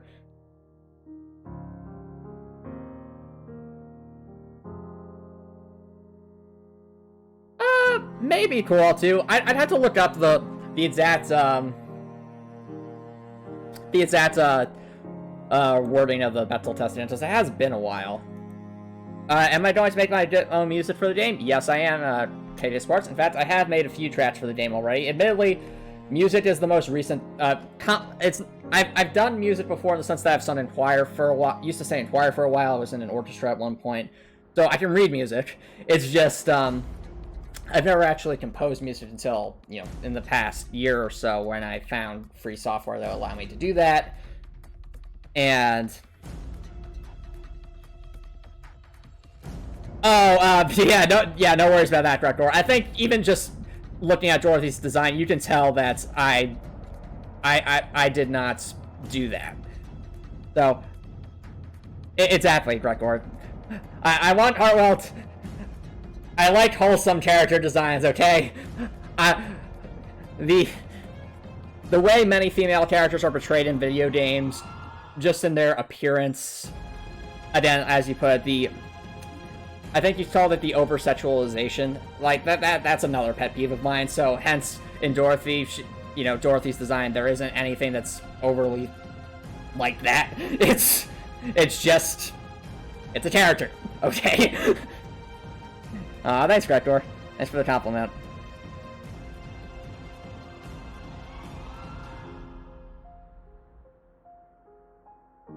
You worry about KK Sports feeling too out of characters? I mean, yeah. You want... That is always the challenge, is trying to make a character believable, so... I find it helps to write based off of one's experiences. So... With Dorothy especially, I like to think that at least, we'll say, a good route to Dorothy would be... That's not completely like myself, but definitely pretty similar to how I see the world in some ways. On a good route, mind you, on a good route, it's a branching narrative, you could do very bad things, potentially. It's just... This, I'm saying, in a good route, I think of Dorothy as like a very wholesome character that's a good, down-to-earth person, wants to do right by others, is hardworking, and never gives up. That's how I would describe her. But again, how that happens is up to the player, of course.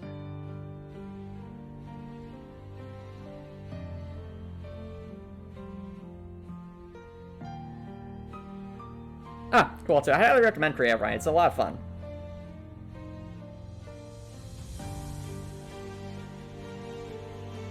Actually, no, I think walk would make sense. So we have walk there. And then we can use...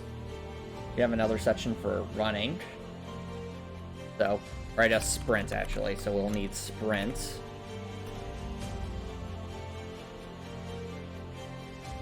Then we'll want... jump. Oh dear. That does not look good. That's better.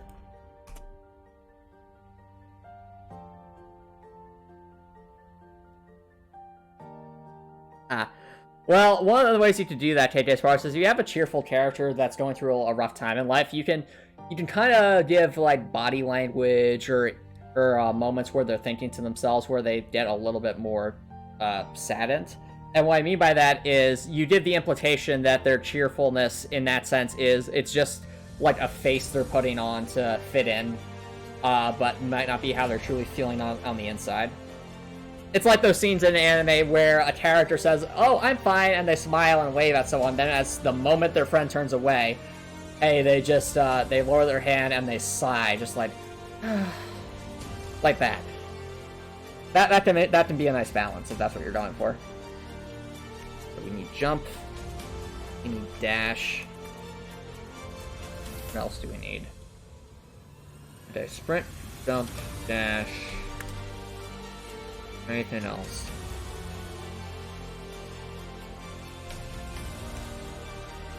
Melee attack.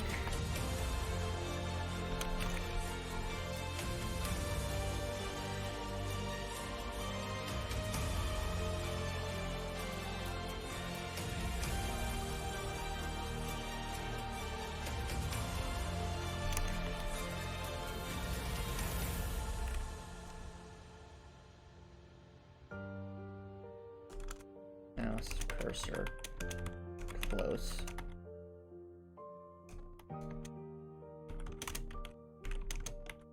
Mouse.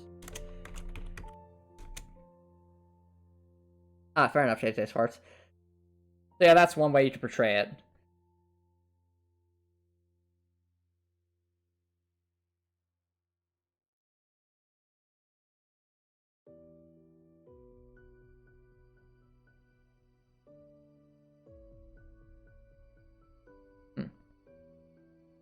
Yeah, exactly. So, one classic piece of advice for any kind of writing is to write what you know. So, if you have more experiences or you've read more books, played more games, watch more anime, etc., those experience, the wider a breadth of experiences you have and have experience, the more you can write about effectively,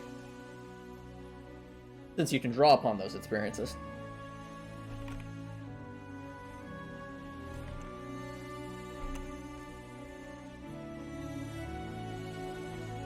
Alright, so we have that. Open / close manifest.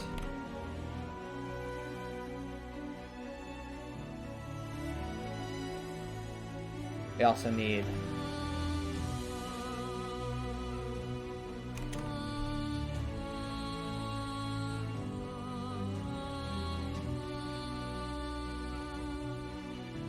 not sure if we'll need the open door one, but might as well have it just in case.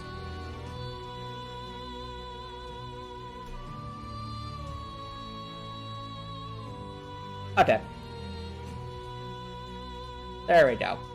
Now we have that to work with. Now we actually have to do the letters themselves.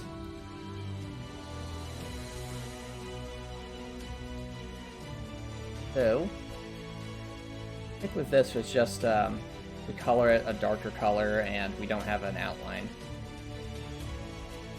So, no outline.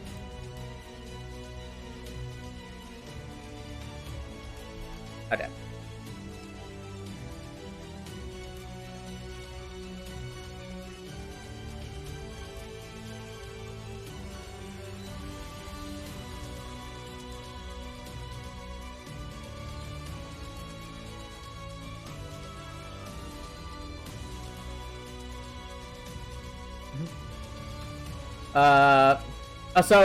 What's playing in the background at KK Sparks? This is just music from Pretzel Rocks, so a service that provides royalty-free music for streamers.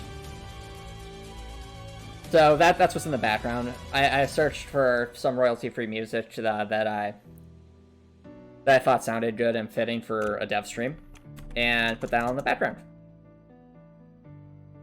But I have made a few songs for Heartwell so far, and, you know, those should be hearable in the demo.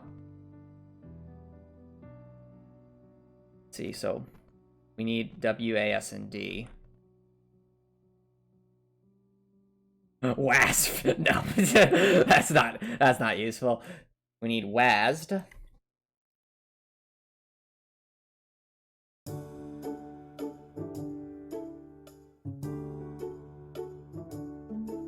Then we'll need.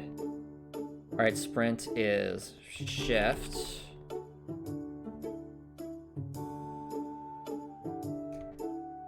Jump is space. R.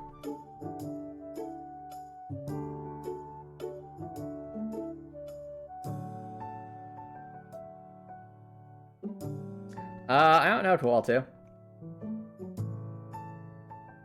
YouTube been to be a bit finicky with how it handles. It's different. What was I gonna say? YouTube didn't just be finicky in general with how it helped. With how it detects and reaches copyright strikes and things like that.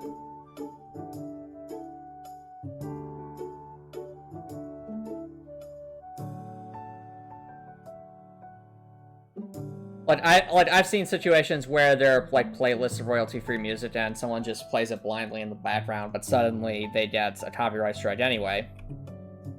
Because it sounds similar to another song that is copyright.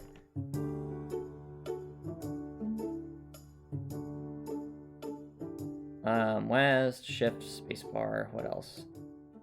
We need... We'll need a plus sign as well. Just in general.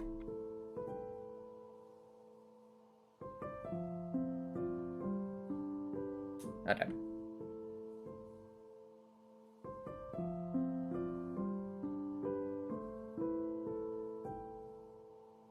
Fair enough, Wall 2. Yeah, that's the thing. If something's public domain, then that's probably, you know, fine to play.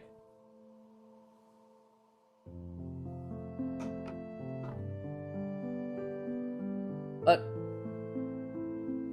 it's interesting how they try to make everything work. I think for the mouse buttons, it might actually be might actually be better just to show an icon of like the left or. Well, I could write down left collector. Left mouse button. Right mouse button.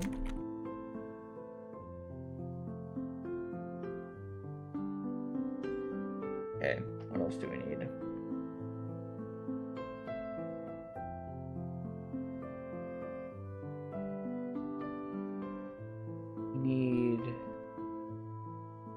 So we have left mouse button, we have right mouse button.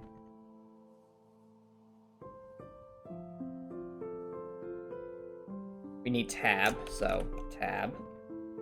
I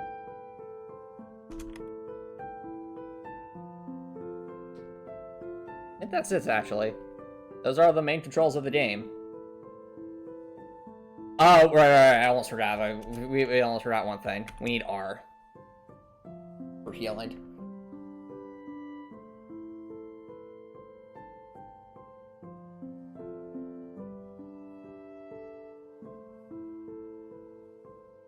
And to add to that, yeah, we need to...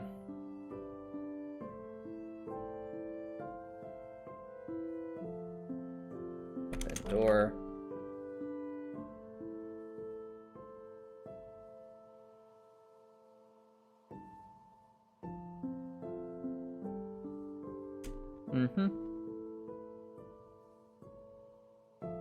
Fair enough, JJ's parts, fair enough.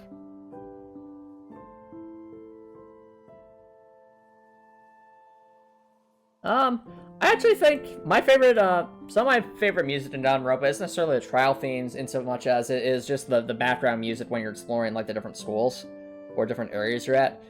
Like, for me, Beautiful Lie is probably my favorite Danganronpa song, and it's just the background music when you're walking around the academy itself, the academy grounds.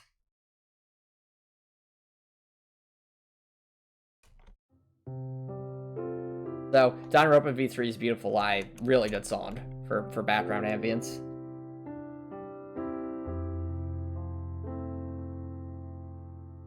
Okay, so open door, and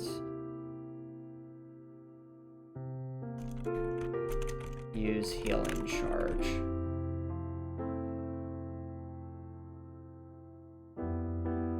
Or actually, I could just say heal. Keep it simple.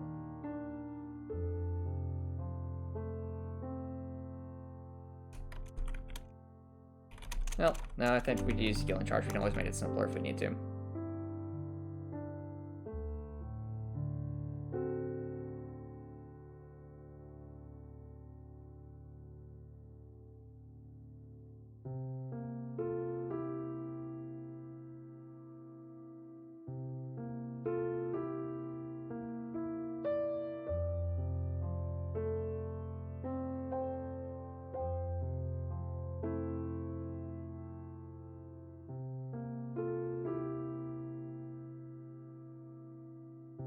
Okay.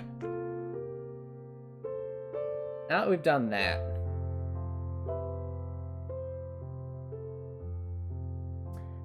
I think it'll be in our best interest to turn these into little buttons of sorts. Oh dear. 1 second. So to make these different buttons, we're just going to take this, use that as a baseline. Right.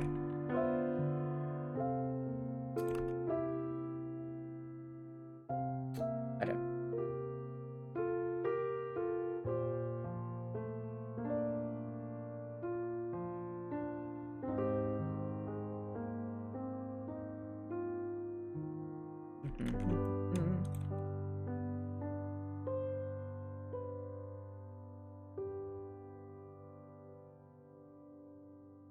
Oh, you really like Beautiful Eye as well, Tweety Schwartz. Awesome.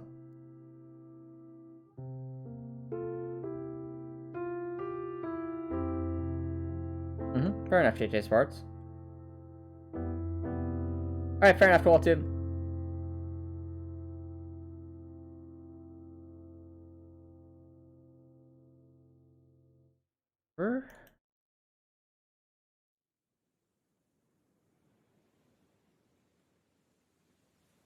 Here. That down a bit.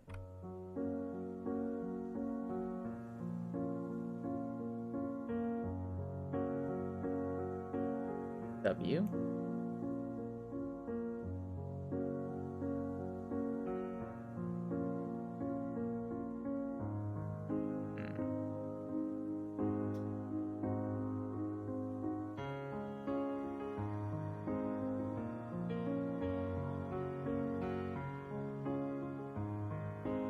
Gonna drive me crazy because it's just a little too vague. Unless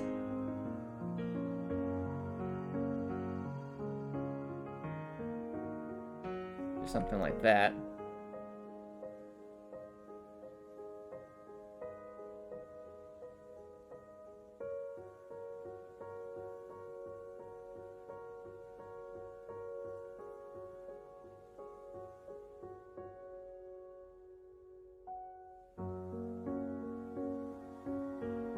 Oh, yeah, there's something else we could do. I just realized. We just... Yep, there's a W. Bit weird, but we can make it work. Something like...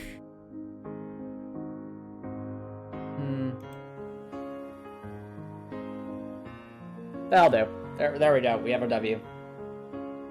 W-A-S-N-D. Let's see. Does Dorothy know magic? No comments.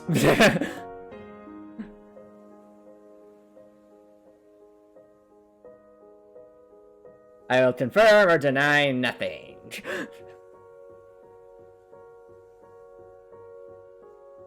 So I will remind chat that Heartwell is both sci-fi and fantasy. in its genre.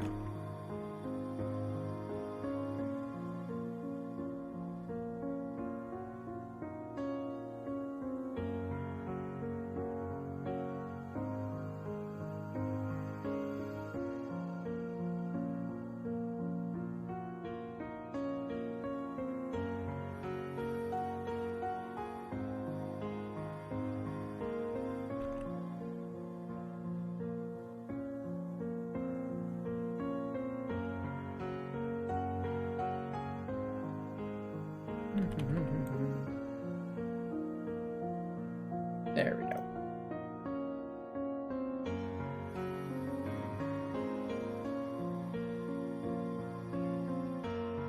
Yep, indeed, KK's fart sizing is paid. Welcome to the world of art of the pixel art.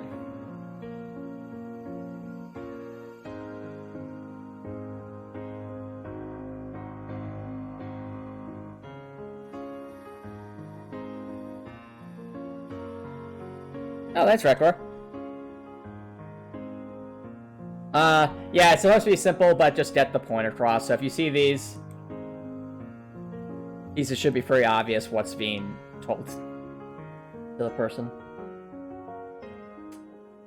I almost want to just draw the actual icon of a left mouse button, so instead of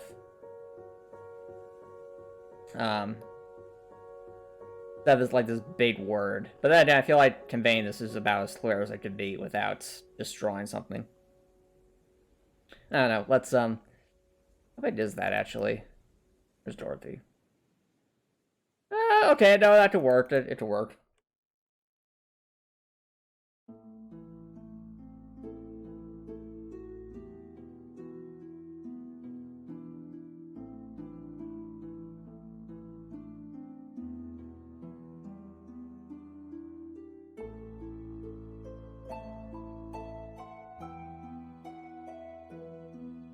Okay, left mouse button.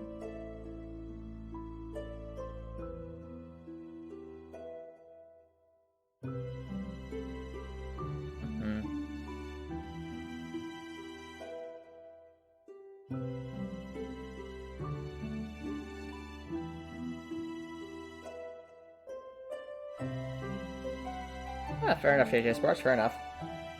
But be careful of what you're thinking of purchasing, I guess.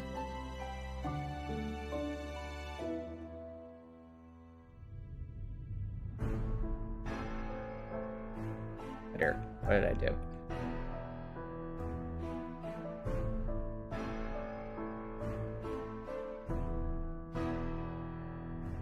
First tab, I just need R.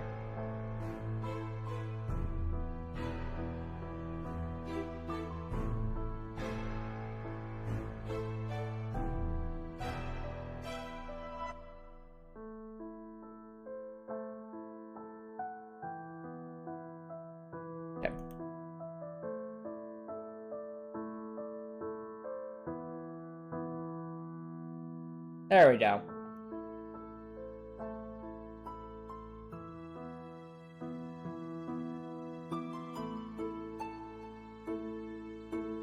I think that'll do it, at least for this text right here, chat. So we have our little buttons, our button UI. We just copy this over to the other frame to make it nice and easy for ourselves.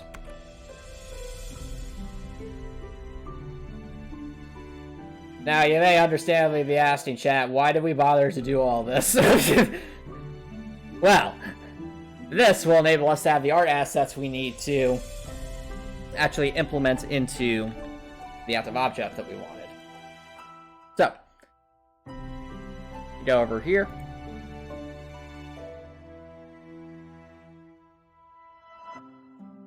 And we make this a bit bigger. Well, not this one. We need actually have this loop.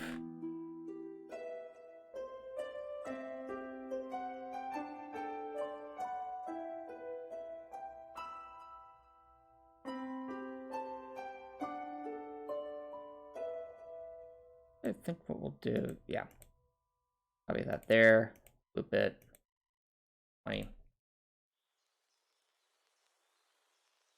And now we need to resize things because this is not going to work. This is too small. I think for a height, Dorothy's 24 pixels high, and she needs at least 16 pixels of clearance above. That's 48. We need another 16 above that at least. Alright. So, 32 plus 48. That's 50, 80. Okay. It's gonna need to be wider too, so. Alright. Try that out. I'll tell you the truth. Yeah, it kinda does, KT Sparks. I see what you mean.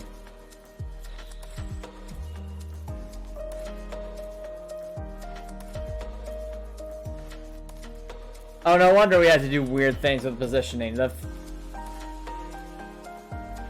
is not centered at all. Oh well. You live and you learn.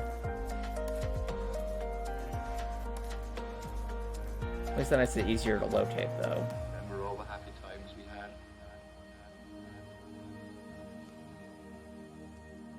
Move this down to a more centralized location.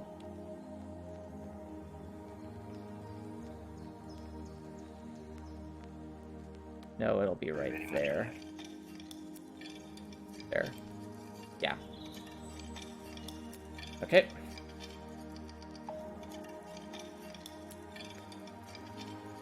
Oh, we're just, I'm just implementing an animation in Copper Nicholson. Remember all the happy times we had? Oh, nice. Cool, too. I think you mentioned you were making a texture pad based on Crosscode, right? How's that coming along? Very much alike.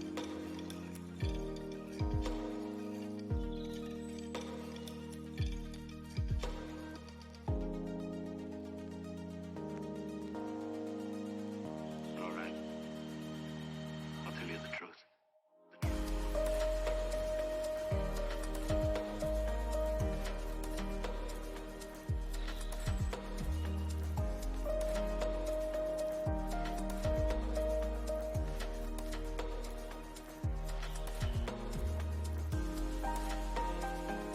There we go. Oh, Black Tears are going pretty good. Cool, well, too bad. You bet. They've been working real hard on it. Alright. Now what we need is our text. So we want WASD.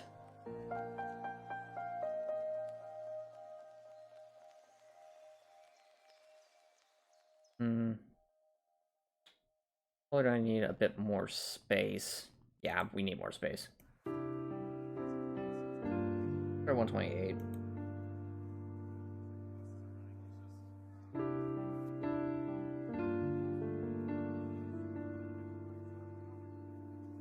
Need more towards the center. Or actually, wait a minute. It might actually help to have those key combinations towards there and just the text running off to the side. Not completely centered, but it's like the keys are the star of the show, so to speak.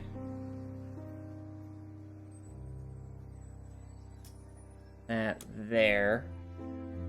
Add in some text. In case you want walk to be the text.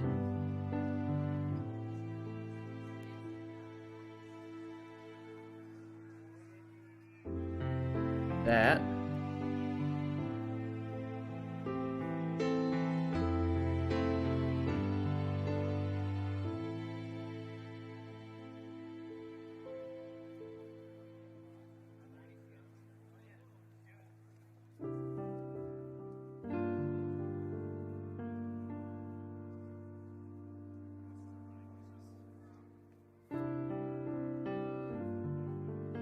I think that'll do.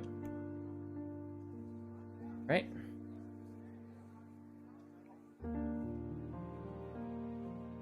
Where'd it go? Oh, there it is.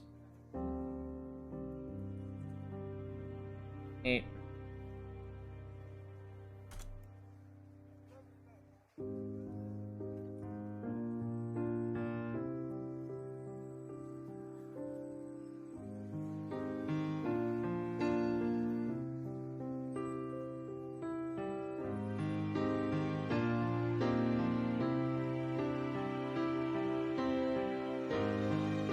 Okay.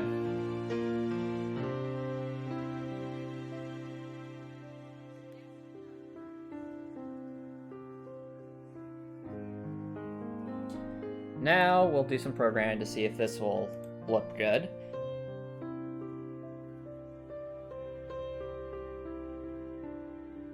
So, new condition.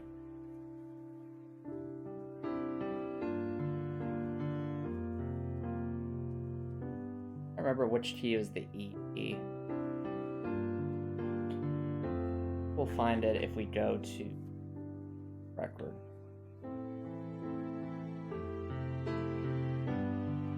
Ah, of course. How could I possibly forget the most important key? It's actually kind of funny. Ladies and gentlemen, this is the actual, like, number on the keyboard that references the letter E. I feel like there's a potential for a meme here, but that's a... Yep, nice. Okay. Might be saying, well, Talents, why are you using this rather than the default keyboard and mouse pointer object? It's actually faster and uses less processing power for it to reference the actual key identity rather than having to measure it by the letter itself. Thanks for all, too.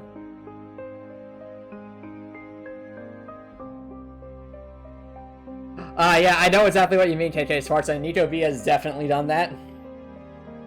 Try to think of a good example.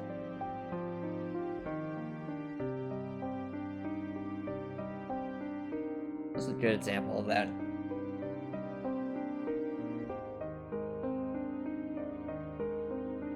I think, actually, the word sus is a good example of that, just because if you put it into Google Translate, it's supposed to be pronounced Seuss, which doesn't sound right at all. I hear sus because that's what I hear when I've seen all the memes, is people say it's a sus, not Seuss. Even if Seuss would be the correct way to pronounce it.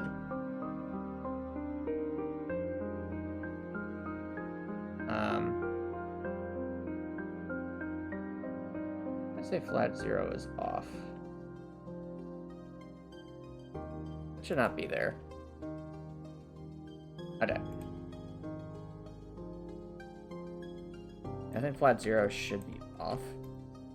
We can set flat 0 off if it's just out of range, so...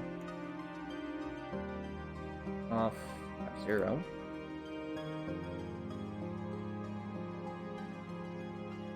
Fair enough, KJ Sparks.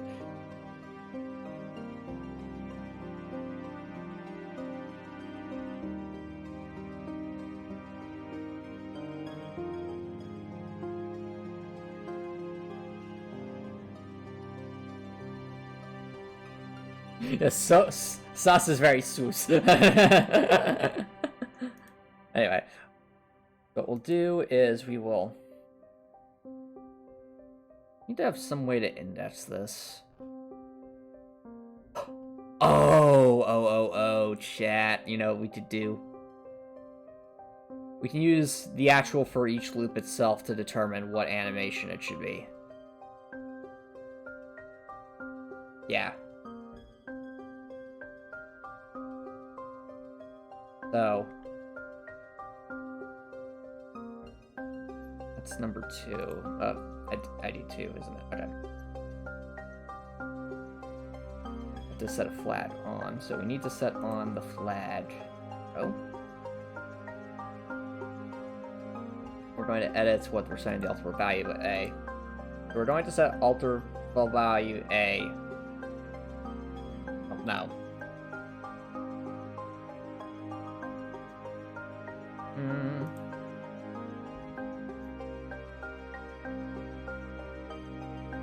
Okay. I'm going to set alter value A to a value. This value shall be 1 plus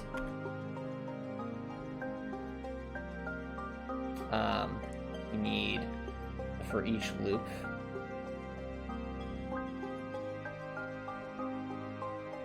3 troops, current iteration of fragments.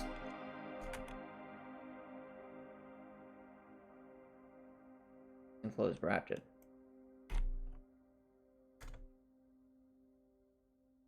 Okay.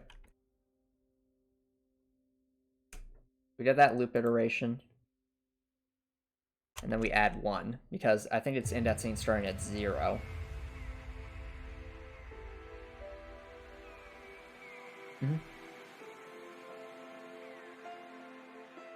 Oh, that's JK's parts.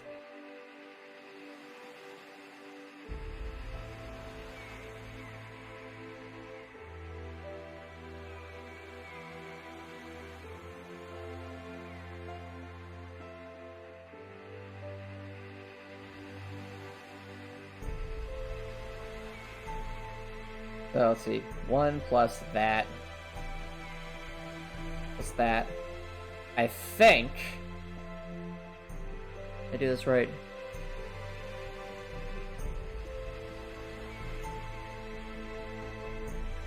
Well, we're gonna find out if I did this right. Let's test it.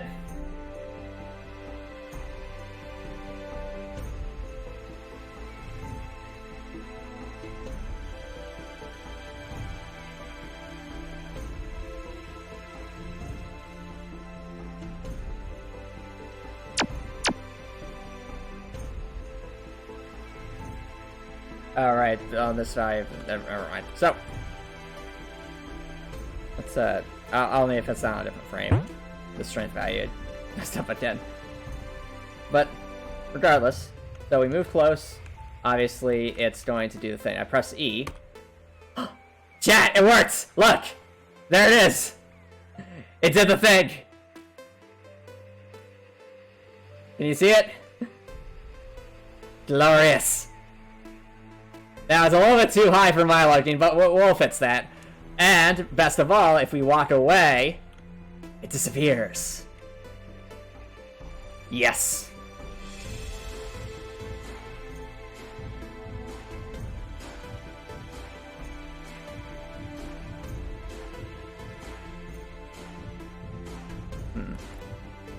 Also, we need to definitely give the player the prompt to actually press E here, so it's kind of important.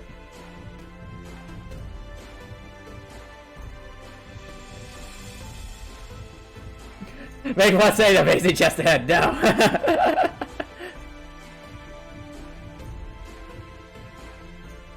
Oh, that's amazing. TJ's works. All right, well, we'll make some adjustments. It'll work though. It'll do the thing. We actually need this.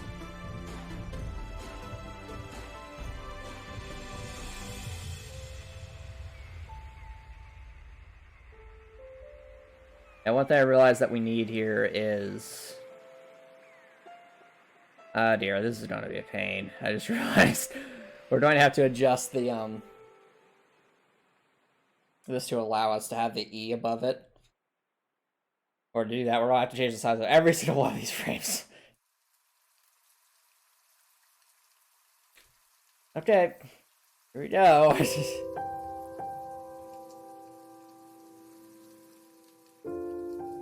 Well, first we should definitely try to lock in the relative height for this.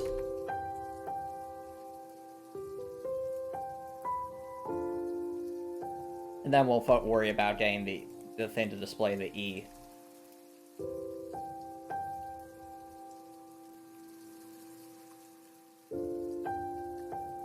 Okay.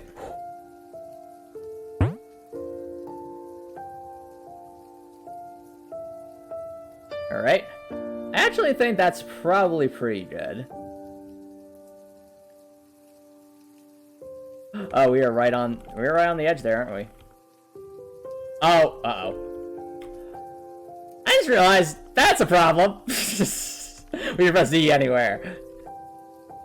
No! What have we done? That's an easy fix. We just need to make sure that ultra value A is 1.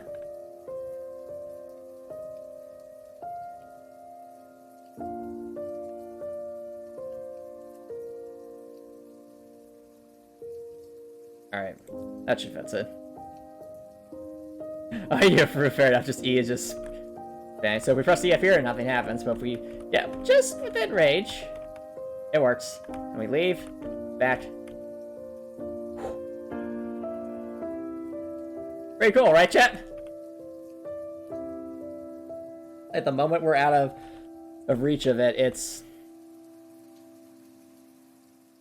Actually, display stuff.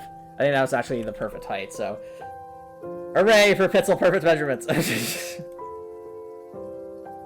Yep, it's a glitch in the Matrix. No. Alright, now the tedious part of editing this. To do the thing properly.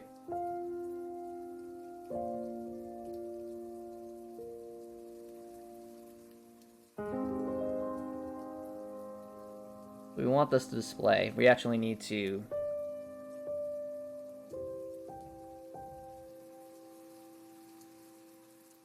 Oh. Oh. I just realized something. We need some art.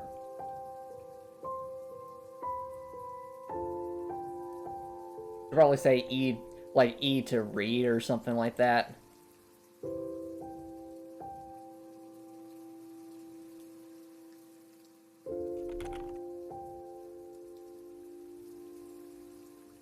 Okay.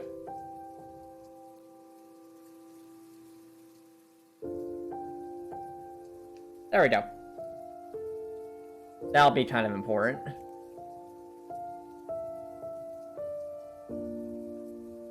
Dorothy went yeet. It's efficacious parts.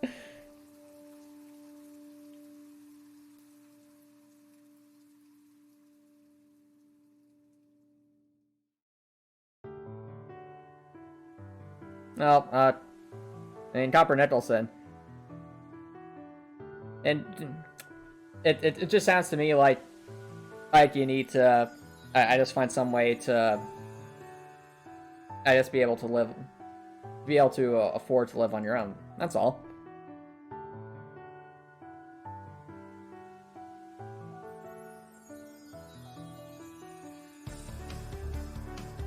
Now, let's see here. We got read. We just need to copy things over.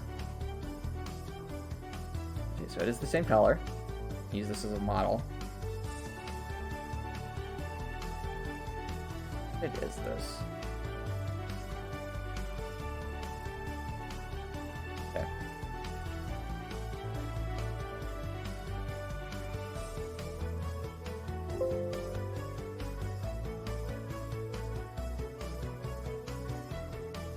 Alright. This is going to take some time, just because it's a lot of frames. At least we know where that goes.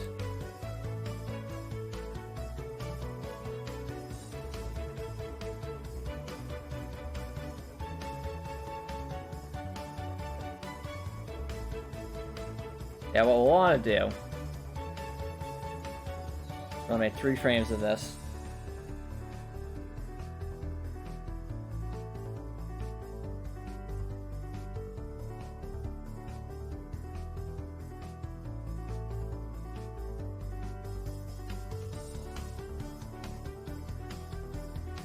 Copy that over. Just like that. That. Oh, fair enough for tedious parts. Yeah, I guess it is a lot like digital art layers, isn't it? Though to be fair, Graphics Veil does have layers as well. Yeah.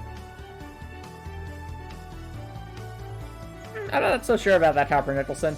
Didn't you mention on the Discord server recently that you got I guess you got a new job like in the past, I guess, month or so, if I'm remembering correctly. That sounds like progress to me.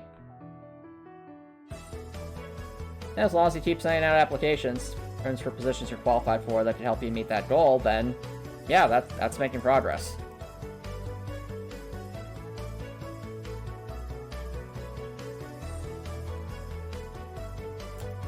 Now, what we'll do is we'll basically have to copy and then bring over all of the different that text. So, put this over here.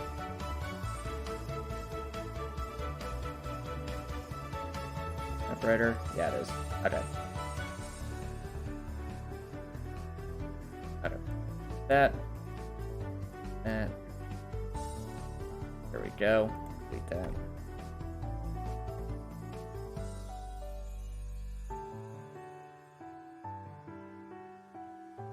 Yeah.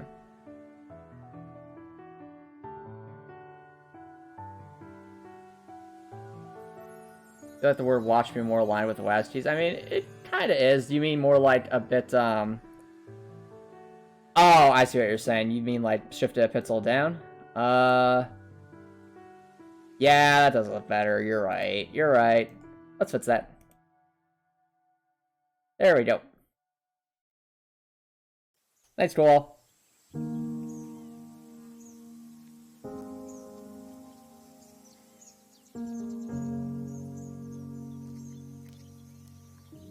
Alright.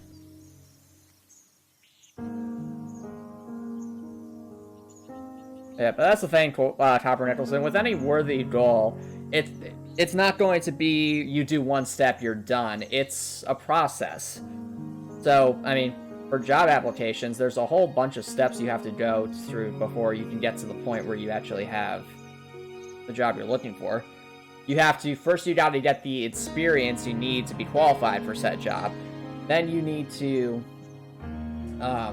actually put together a resume, to convey to someone that you have the experience and qualifications for said job. Then you need to send that resume out in the proper forum so that the people who, are the gatekeepers for that job see your resume. Then you have to go through an interview process to see if you'd be a good fit for that job from that person, from that organization's perspective. And then and only then does one potentially get a job. So there's a bunch of steps that go into that.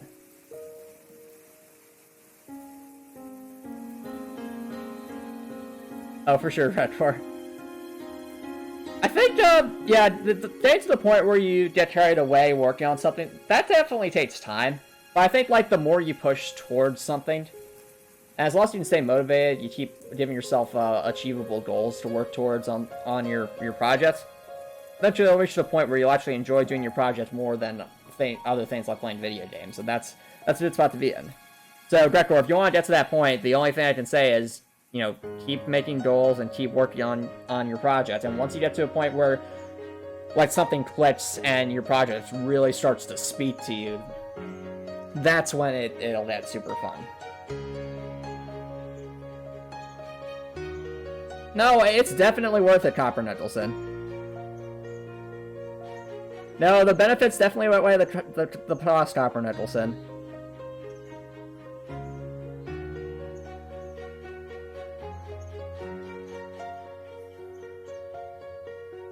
Agreed, Raptor. Well, for reference, the annoying stuff, as you put it, I guess is a constant in game development, but there's less of it as you go on, as you have more of a foundation. So getting to that point, at least for me, has taken well over a year. But it's been worthwhile, because now we get to do more fun stuff. Okay, so we copy that. Put that. Need that text.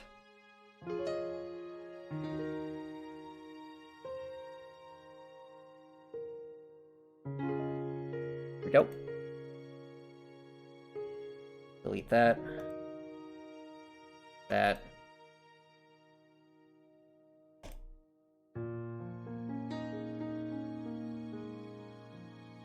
Right. That.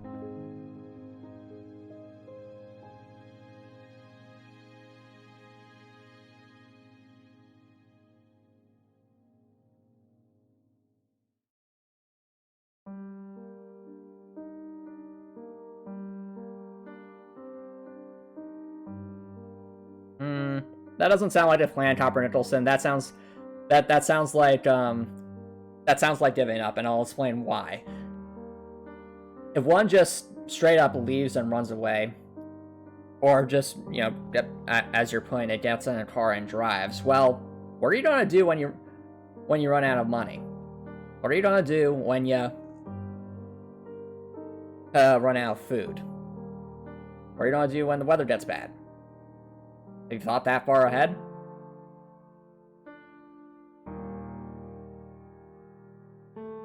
The short answer, or is not thinking that far ahead about that stuff, is going to cause way more harm than good. So, the only time you should be, I guess, staying on a road and driving away, as you put it, is when you actually have a new, we'll say, a new place, quote-unquote, to drive to. So in other words, when you achieve your goal, which I'm assuming is getting a... Which I'm assuming is applying for and getting a job that would allow you to support yourself is what I'm sensing here. So until that point, you should be working on that goal as hard as you can. That's my advice anyway. I'll say, well, it's what's going to help you the most in your future.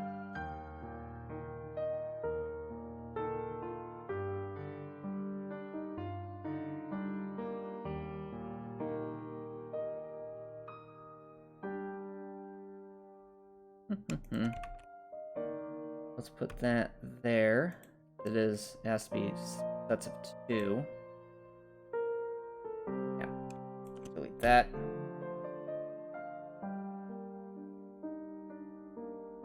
And what we can do. I'll actually want to save that just so I can not lose that progress in case I accidentally click cancel. Alright.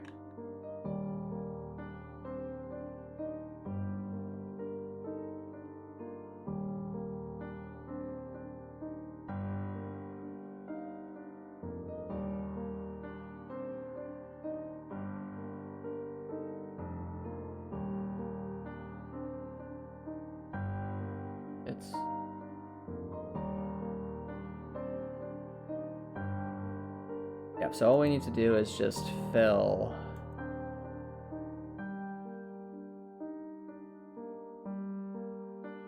nine, 11. There we go.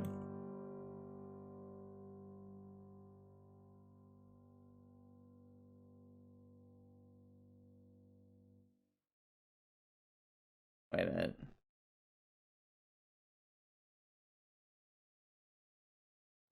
Am I being dumb? I don't know. Oh, no, I'm not being dumb. There we go.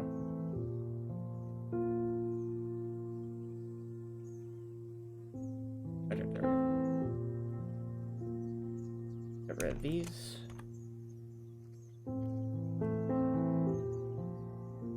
This. And we're left with the brightest one. With this one,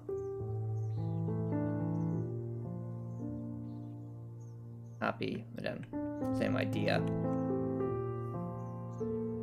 Copy these, and we're going to use the brighter color. I'll pick that.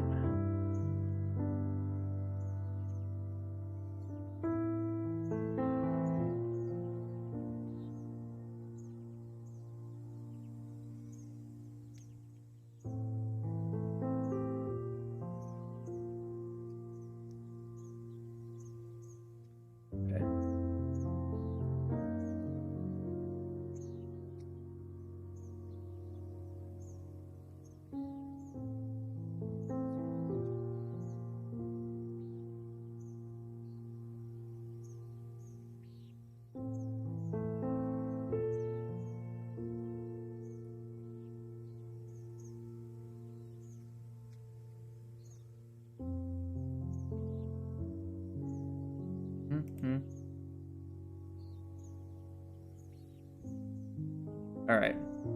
So,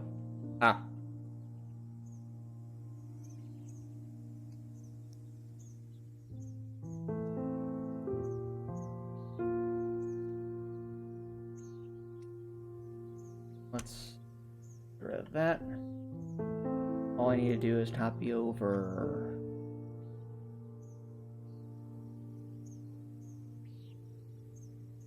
this.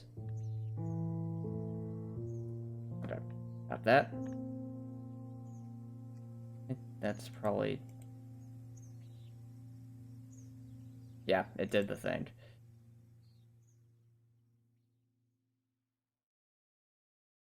Where it needs to be.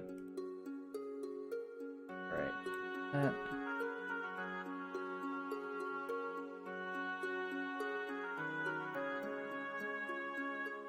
Okay, I think we got it, chat. I think we got it.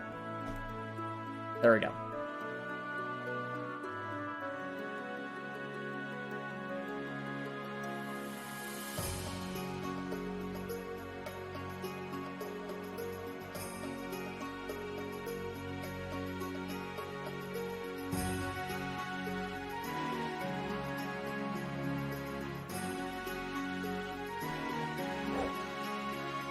I'm just gonna stop you both right there. You do not want to put yourself through that experience. It is extremely vicious, unforgiving, and makes everything a lot harder if you end up in a situation like that, Copper Nicholson.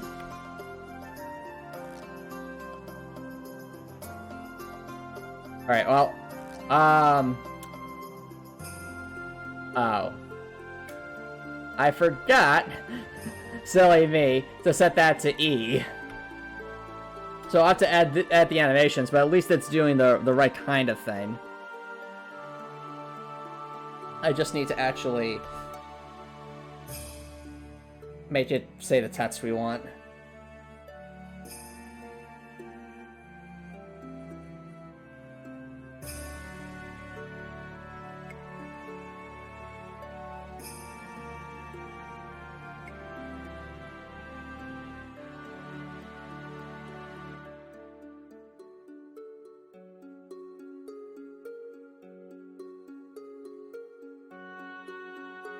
Yeah, I know. Oops.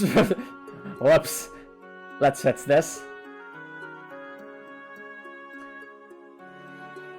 So first things first, we need the E key.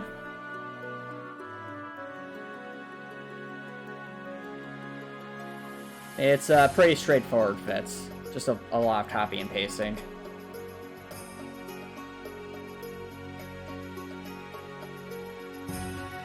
Right there. Test a bit closer. Now we copy over the read.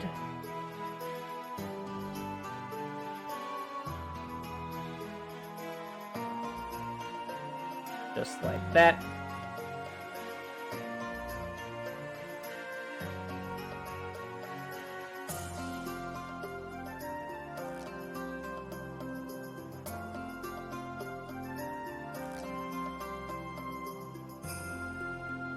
Well, now I have to repeat this process quite a bit, so... Cue the elevator music, chat!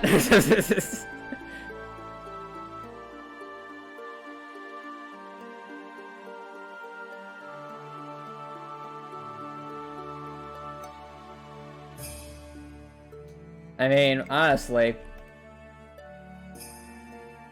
the thing is, from my own life experience, what I do when someone is basically trying to be super controlling of me in a way that isn't right, is I don't put up with it. I go to them and say, hey, you gotta knock it off. I'm a gosh darn adult. I have control over my own destiny. Nothing you do is gonna change that. So knock it off. Or something like that.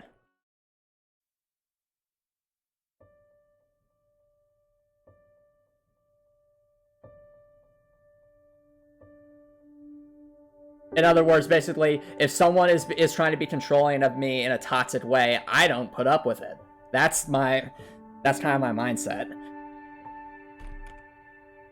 And when the person realizes that they can't control you anymore, that's when they finally stop.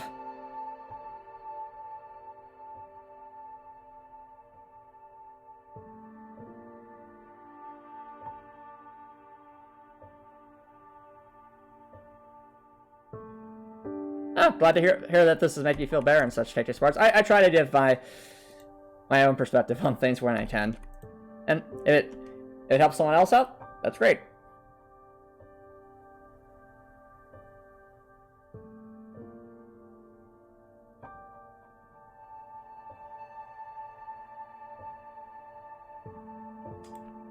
Well, I mean, it doesn't sound... I mean, at least from what you're saying to me with, like, how they're saying, oh, and if this person is, I guess still treating you this way, is that either one, you didn't make your point across very well, or two, you didn't follow through. And what I mean by that is, if you've made it clear to someone that you want their behavior to change in order to provide a more cohesive environment, and they don't change, or they don't take it seriously, then you need to... Then what you do from there is you need to make sure that you have another option. So, in the case of, let's say, it's a bad coworker or something, you would go to someone to help you address the matter. If it were an event, say, like, I don't know, a bad relationship with someone, and you would do all you can to cut off the relationship at that point, if they aren't going to change. So basically leave that relationship. Or if it's the case where it's like, I guess, a tenant situation or a roommate situation, you do all you can to basically change apartments. Change where you live so you don't have to live with that person anymore.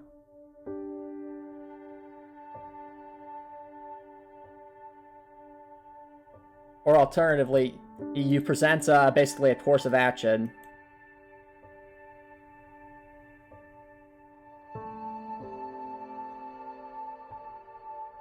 Copper Nicholson, stop that right there.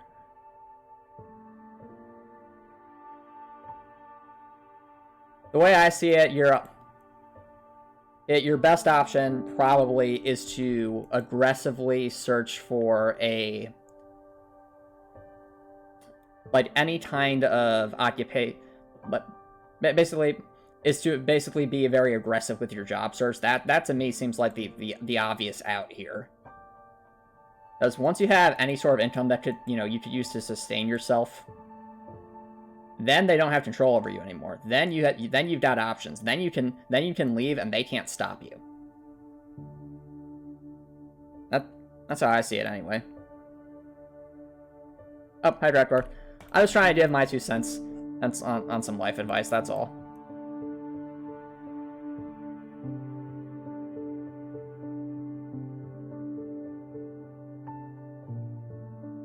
Basically, the discussion is, what do you do if you're living with someone who's trying to be super controlling of you, and they aren't stopping no matter what you say?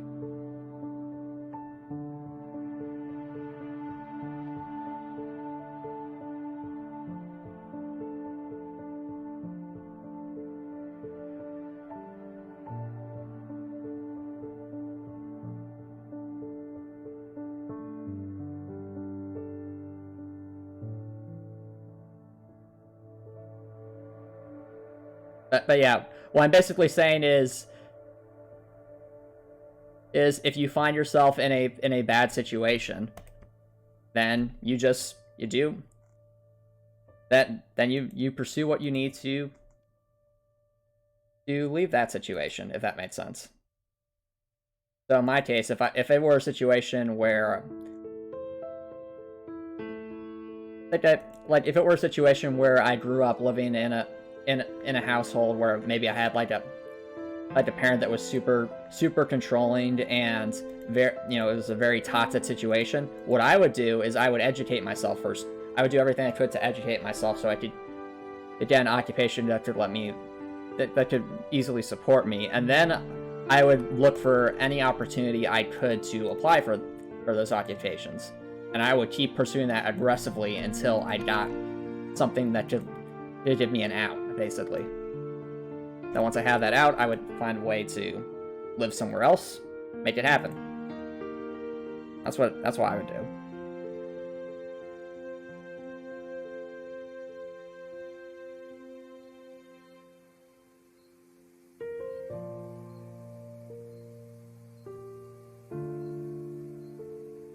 All right. But yeah.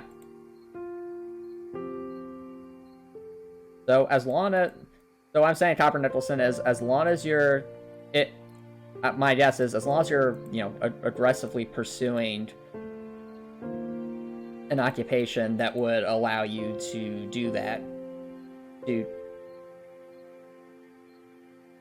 that, you know, to be able to live on your own successfully, then you're doing everything you can at that point. But if you're, you know, if you're complaining about, not complaining, if you're stating all this bad stuff is happening, but you're not actively taking actions to, you know, work towards getting out of that situation, then honestly, what do you think's going to happen?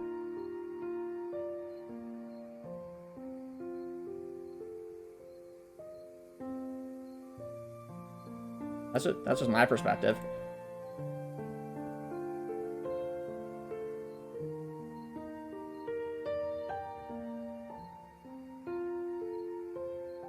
Alright, I think that should work.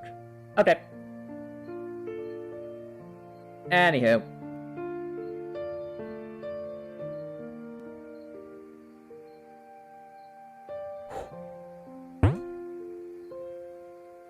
There we go, chat, look!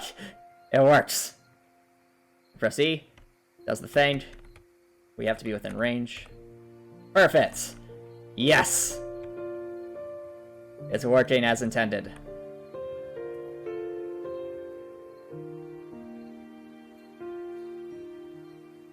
Alright.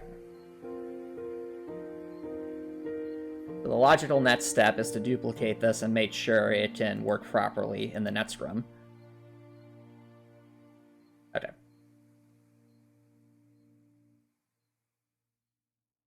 We're also going to add a new animation, one for jumping.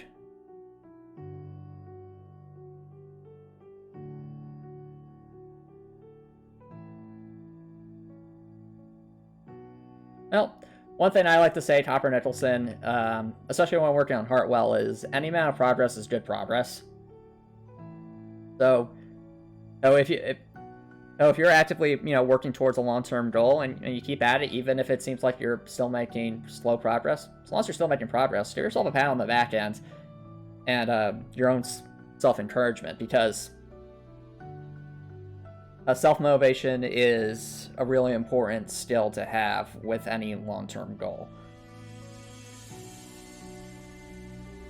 I mean, case in point, what we're doing right here, it's taken quite a while, just because it's my first time doing something like this. And you might say, look at this. Look at this. It's just a text box displaying itself. Surely it can't be that complicated. Oh, if it's taking me this long to do this, how am I ever going to finish all these levels? How am I ever going to finish the game? It's easy to fall into a negative feedback loop like that. But instead of looking at it like that, you can think of it as like, you know, this took me a while to implement, but finally starting to show some results. And it's starting to approach my vision a bit. So you know what? It's not quite where I need it to be yet, but it's better than where I started with nothing, so keep at it.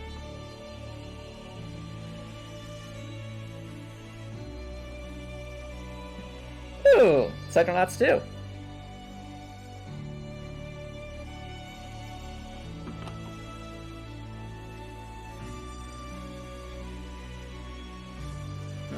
I'm not so sure about that, Copper Nicholson. You could easily get into a super dystopian situation where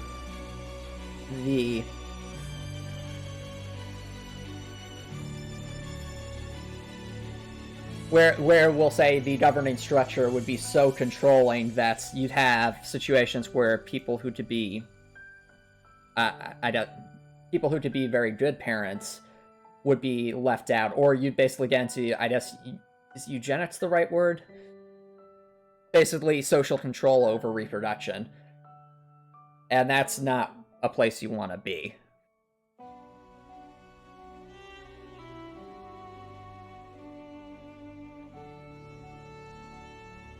As a society, at least, is what I'm saying.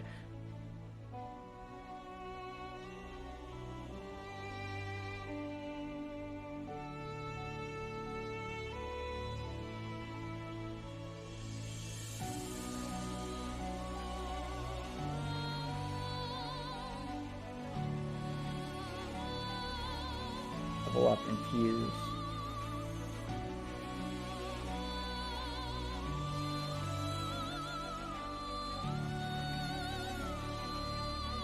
Oh, I'm sorry to hear that, Rekor. I'm sorry.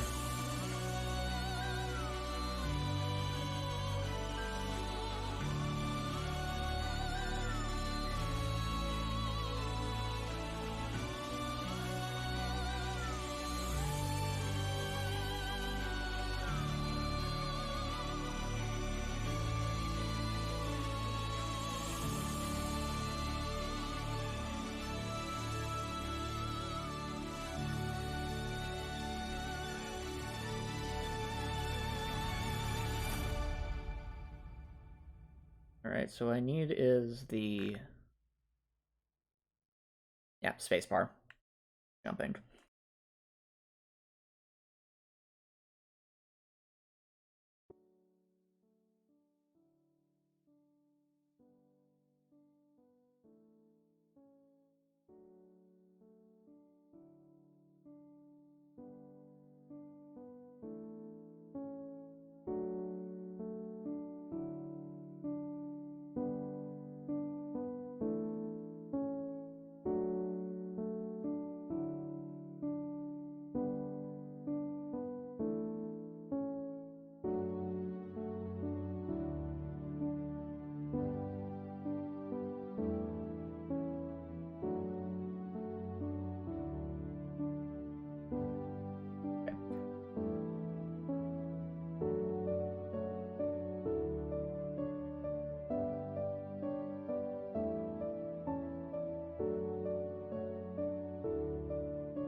Well, where is it? We want this to be centered.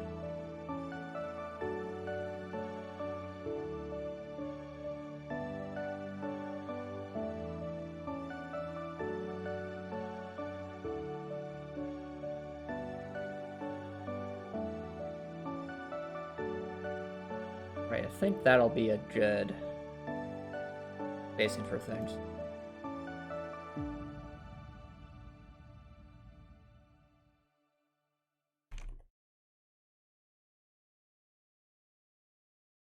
Oh, okay. I think that'll work. Let's try it out.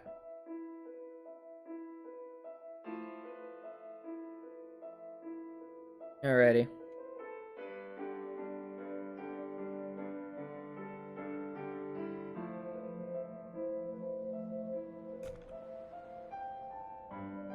So if we do it, oh dear. Something strange has happened. It seems that... for each object not working properly. I'll have to investigate this.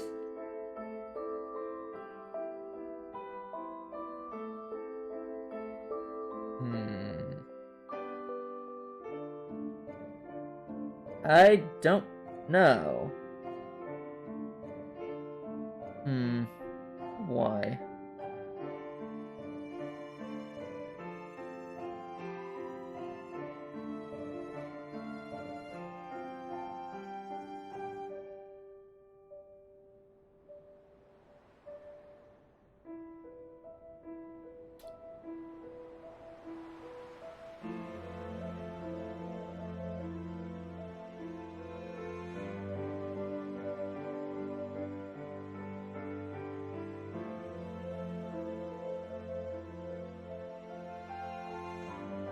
I am confused.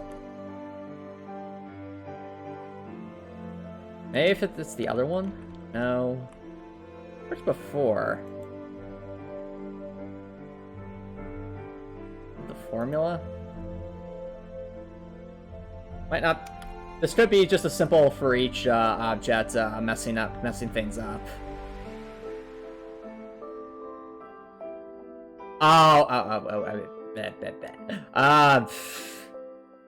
It's probably this line, if I had to guess. So this line's probably saying flat 0 off, which is preventing different things from happening. Though, I would have to... Okay, there's a way to test this. I just need to... We're actually going to delete this... not delete, we're going to inactivate this line. I think I've had this happen before. The way to fix it, it has to do with breaking up this line. So, if I'm right about this, what will happen is we approach this, it'll give us an indication. Okay? Alright. And... Okay, I was right about this. So, there's our problem. It's that line. We just need to... It's the line that resets it, that's the issue. We just need to make sure it's properly contextualized. So what's happening is... It's only checking against each of these manifest fragments. Because it's applying for one, it should technically apply for all of them. I think. So, we need to actually have different things here.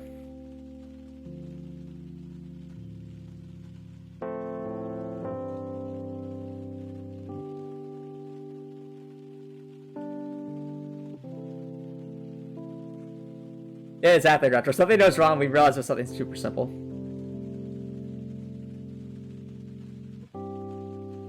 So, the way that we make this disappear, what I think is happening, Grekor, is in this situation, these this line is always applying because the two objects are separated from each other. So if you think about, we go to the one that's, we'll say, 1,000 pixels to the left of the other. No matter where we walk near that old one, it's always going to be a certain distance away from the other one, and thus trigger this. So setting the relative value A to 0 and setting the flag off. Hence why it's forcing it into the reset position. But if we force the other conditions to be met alongside it, that might fix it. So, for example, we do something like this. That might fix it, and if it doesn't, what we can do is find some other way to indicate it.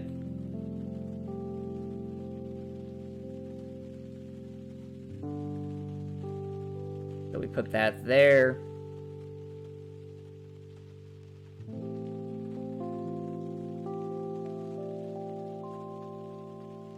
Basically, it makes this line look a lot more complicated, but if I'm right about this, this will actually fix the problem. If I'm right about, we can always undo things and try something else.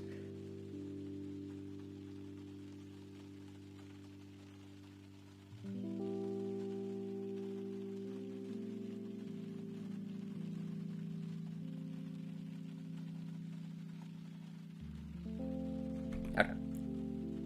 We're gonna try, chat.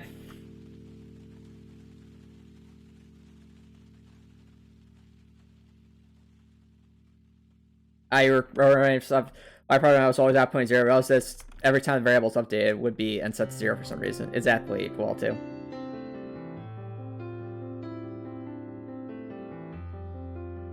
Okay. Chat? Did we fix it? Did we actually fix it? I think we might have. Let's find out. I think we fixed the chat! Yay! It's fixed! That was it!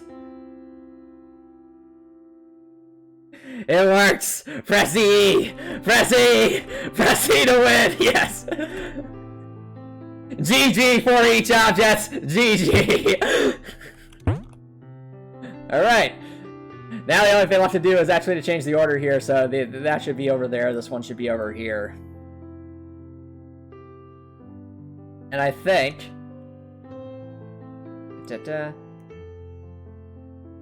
Work. Okay. There we go! That's more like it! See, chat? We made progress! Look at that! We have our... Yep, E! I know E is a meme already, but it can mean something completely different to us, okay? Anyone who's watched this long will understand what E means. E.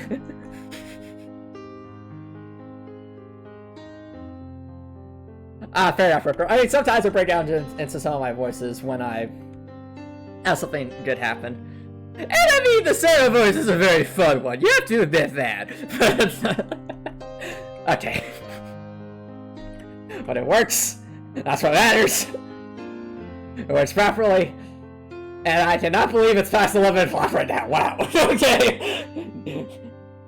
Has it really been over 4 hours since I started? That's the thing though, chat. Like, this is how I get when I'm working on Heartwell. I just kind of get lost in my train of thought and I start working on something, and before you know it, a lot of time has passed. I mean, that's kind of the fun when you're really into working on a project.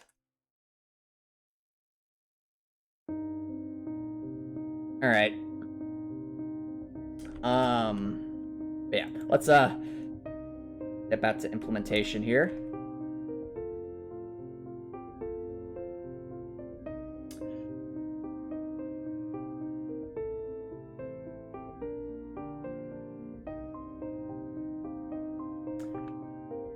Alright, so now that we have these, I think that means we'd actually be able to more effectively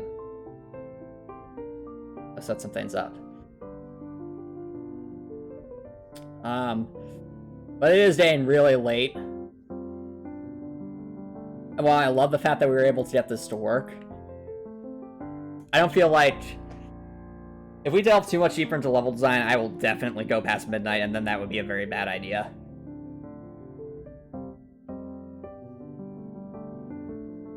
So instead, what I think we'll do, chat, is we'll try to just add as many of the different directions here as possible. So that way, as I'm going through this, I can just start duplicating stuff and have everything raring to go when I need it.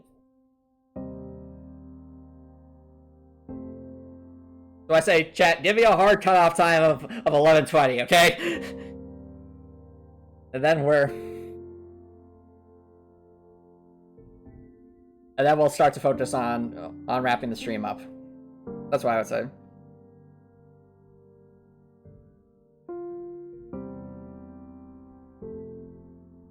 But yeah, if there's one thing I can say to take away from this stream, it's that most things worth doing take a lot of effort, goals, and basically goal-directed energy to accomplish it.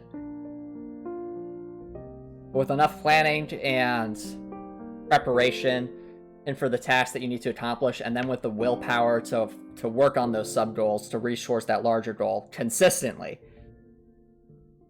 then you can achieve almost anything you set your mind to. Yep, that's touched on some silent signs. Sounds good, KK Sparks. Thank you so much for dropping by. I really appreciate it. Hope you have an awesome night. Yeah, good night's rest, alright? Night, KK Sparks.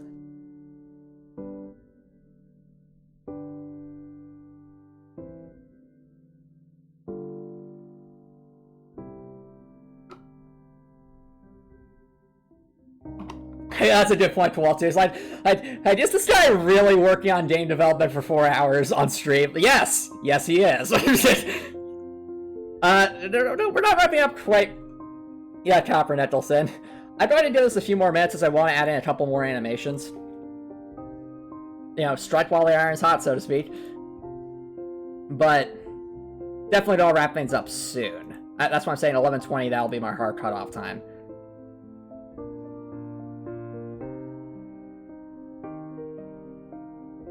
Alright, so the next one is going to be sprinting. So we need shift plus WASD. Well, I didn't copy over this one. This one would have made a lot more sense. Okay, there we go. Yeah, exactly, Wes. Alright, for those who are here, chat, I do have to ask. Did you enjoy this dev stream? Because I know I'm enjoying myself because I love working on Heartwell, but I also recognize that a lot of this stuff can definitely seem monotonous to an outside viewer, or might not be as entertaining because it's game dev. It's a slow process, especially when one person's doing everything themselves.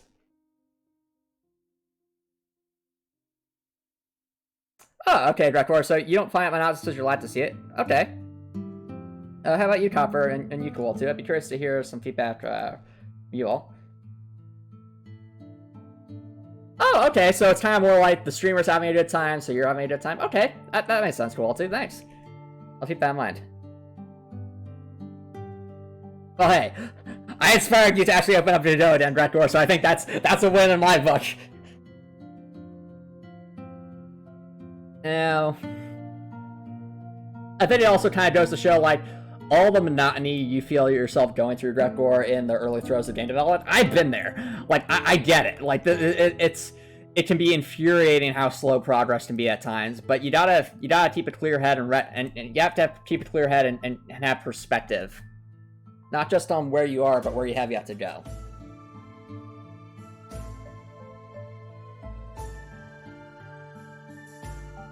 All right, so I think that'll work. I'd like it better if it was a bit closer together. Maybe something like that. Alright, yeah, that's definitely better. Exactly, Rektor.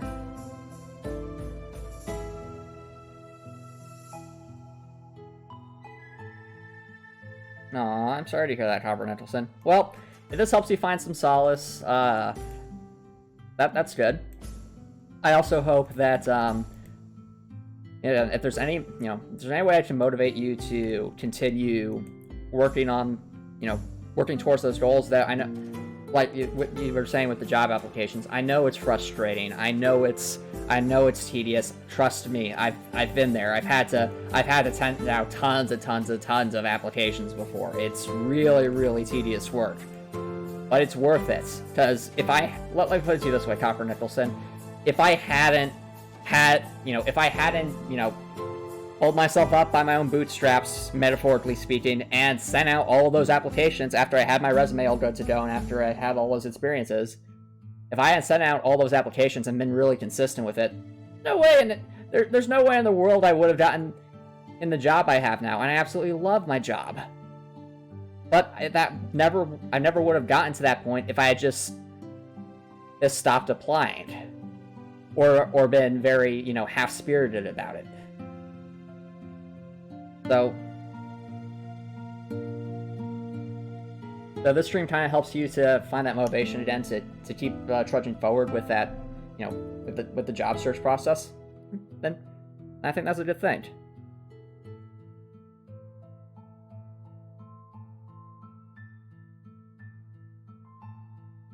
All right, so let's try that one.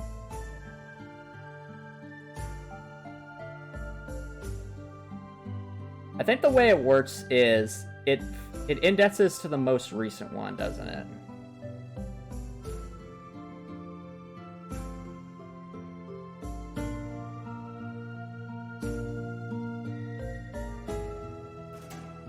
Okay.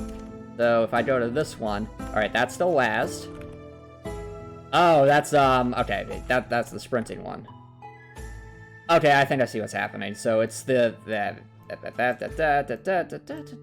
go. I do need to make it say sprint though.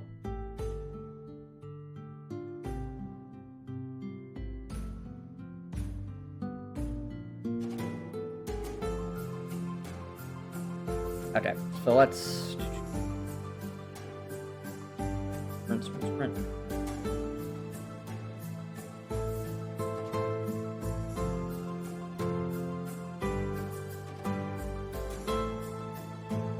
Stop that, Copper Nicholson.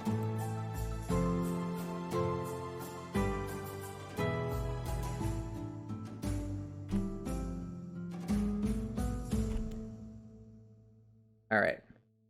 Now what we do is we copy that over. Boop. Boop.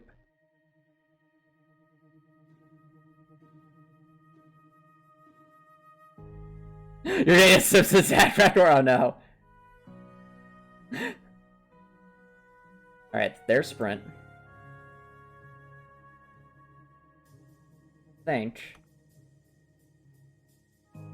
Should. Okay. Hooray for The Simpsons. There's spacebar. Alright. Good, good, good, good. I like that. I like that a lot.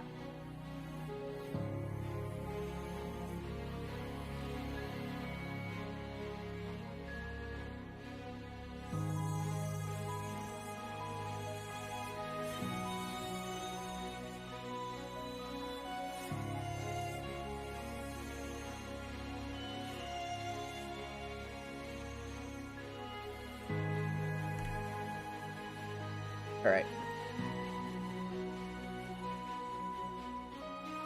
About to... Let's see if we can get in one more. I feel like we can. So we did sprint. Done read, we done walk. I think the next thing is... jump. We need dash. Yeah, we definitely need dash.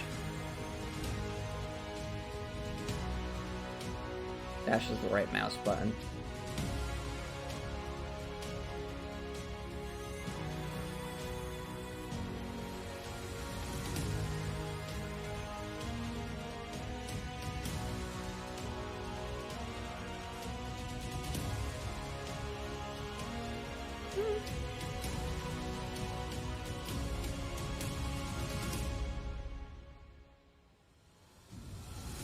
Oh, pfft.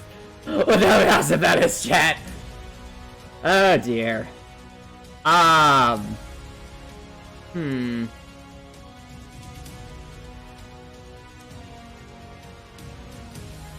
Okay. Well, we need to rectify this. 1 second.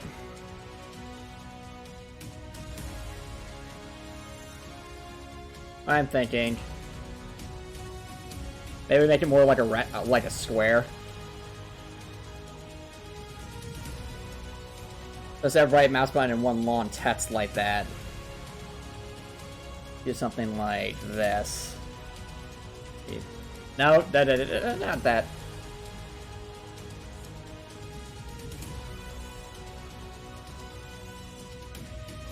On earth did I copy that? Oh.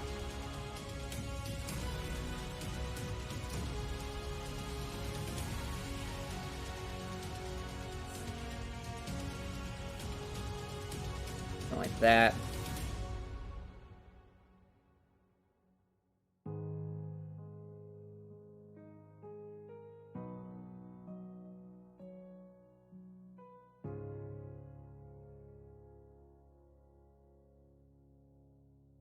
Yeah, I mean, we could just draw, we could just draw a mouse button indicator. I thought about that.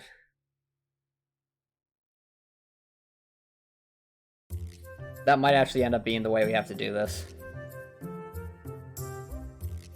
Gosh darn it, I want to at least see how this looks.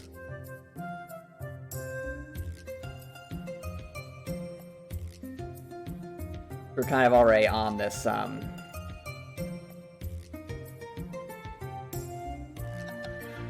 Alright, there we go.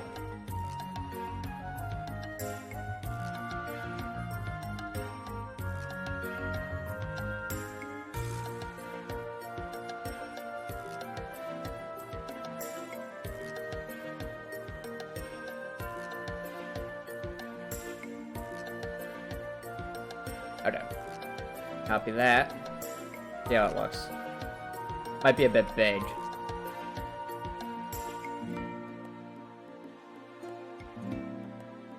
I mean... yeah, that takes up a pretty significant portion of the screen.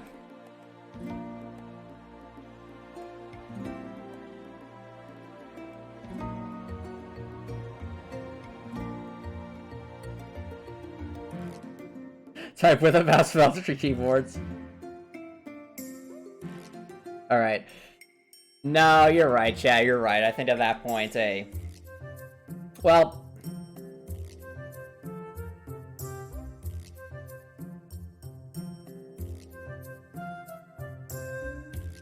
I mean, it is massive, but that, again, it does disappear the moment the player moves away. And we can see it in practice, just to sake of argument.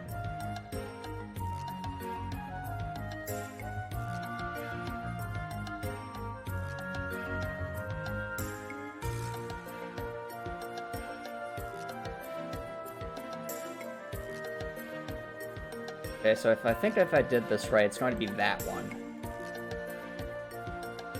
Let's see how it looks.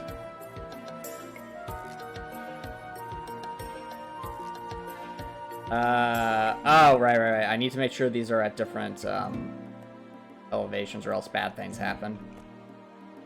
For each object. Okay.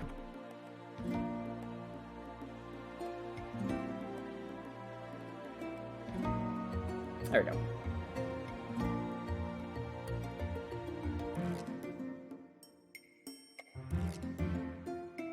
Well, I know the sprint is coming up and down, but... I don't know, I mean, it's clear, but I think it's also a little obnoxious, if I'm being honest, like just the big wall of text that says right mouse button.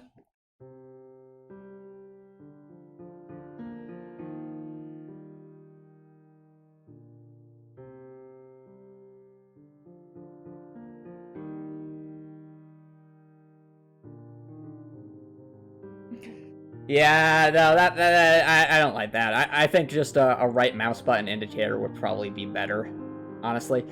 I mean, as long as it's clear, it should be okay, right, chat? People know what a right mouse button indicator is, I would hope. Oh, that's just because one of the frames has that word in it, so... Let's, see if we can remedy this.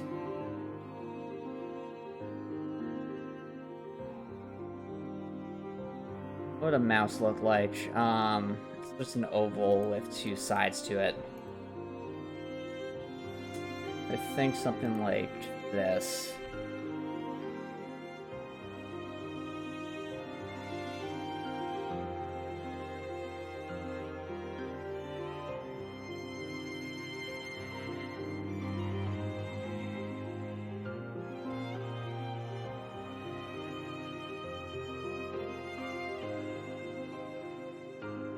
We gotta make sure it's very, very clear which one we're talking about, so...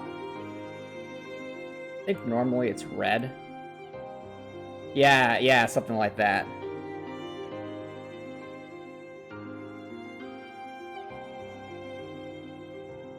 I don't know, chat, you think that looks good? It's, a little bit darker. No. I think this is almost like the universal mouse sign.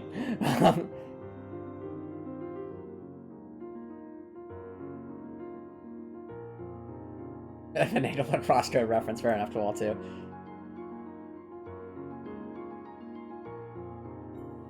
I know what finagle means to all too.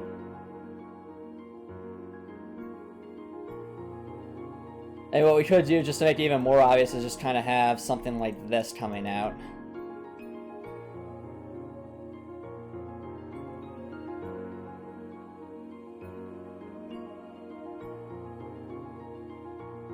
I don't know, is the wire necessary? Probably not. I think just the sign enough.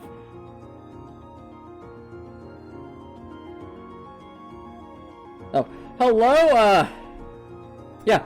Hello, Goffex. Thank you so much for dropping by. How's it going? Welcome. Yep, well, actually, right now I'm doing artwork and a little bit of programming. Let me, yeah, let me get to that in a sec. So, the kind of programming we're doing... Have you ever heard of Clickteam Fusion 2.5? So, you don't work with lines of code, you kind of work with an event editor like this. So, it still involves logic and actual programming. It yields a game. Let me just... no, Gothic. We don't, You have to ask for permission to share links, first of all. Also... I asked...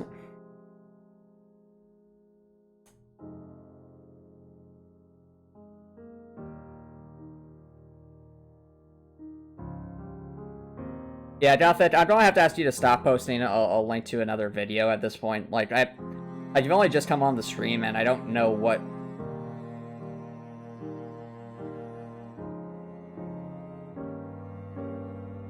that is, so, yep. Oh, oh, you're asking about Pretzel Rots. Never mind. Let me explain what that is. So what Pretzel Rots is, Gothet, is Pretzel Rots is a, it's basically a music service. So that's a bot that posts what, the link to the music that's currently playing in the background. And what that, basically, I need to do that, allow that to happen in order to allow me to use the music without copyright issues. So, yeah, it's, Pretzel Rots is perfectly allowed. It's fine. It's just part of the stream. Don't worry about it. But yeah, we are doing programming. Currently, what we're working on, Gothic, I'll show you real quick.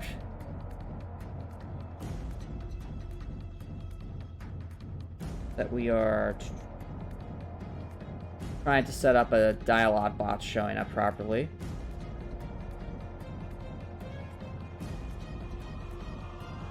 So we walk over these little bots as kind of like in Dark Souls, and we can read them.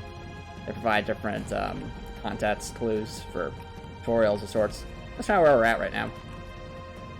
I think what we want to do is implement the right mouse button there. Anyway. Yeah, are you a programmer yourself, Gothic?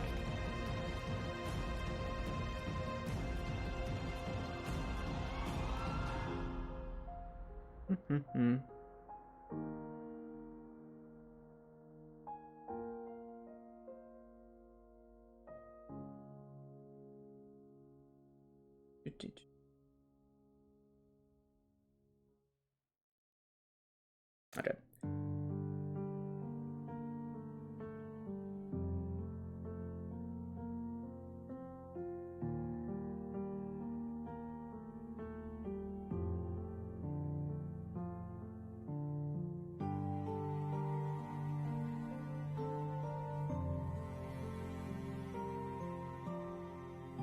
All right. Now we just need the text.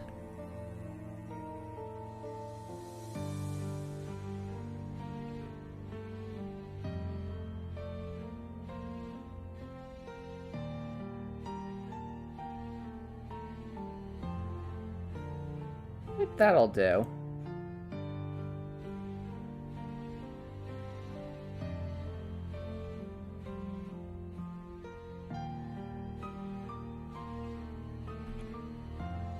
All right. Anyway.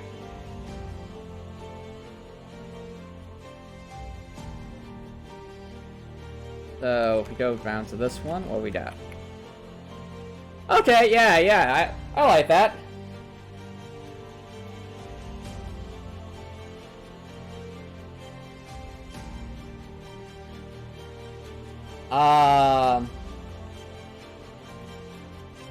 I almost think the mouse indicator might...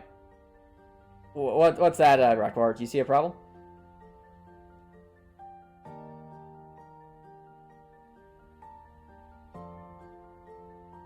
Depending on the floor tiles, behind an error, it may be hard to see.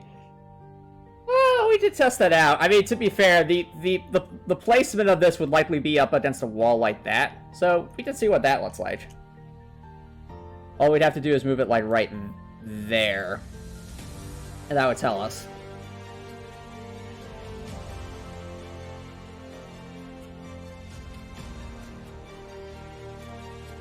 Alright. Okay. I mean... I think that's decently visible. Maybe if we gave it a darker outline, it would be a bit clearer, honestly. I don't know if Blood Red would make a whole lot of sense, but if we gave it a darker outline, it would definitely stand out more. So, yeah, let's do that. 1 second. And now I'm looking at the time. I said 11:20 would be my hard cutoff, and it's already 11:32. Okay, this is the last thing, chat. Okay, this will be the last thing, I promise. Making this mouse look good, mouse center here look good will be the last thing.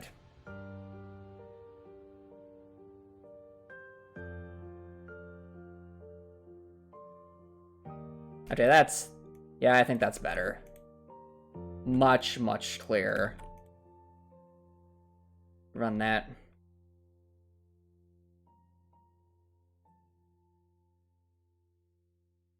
Let's see how it looks.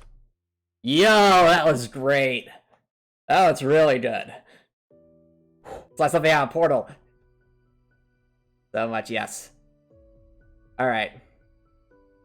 Put that one down here.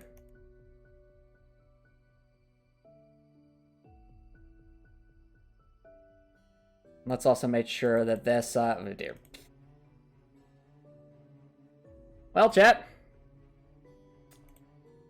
I hope this gives you a bit of a window into what I do in my free time. So,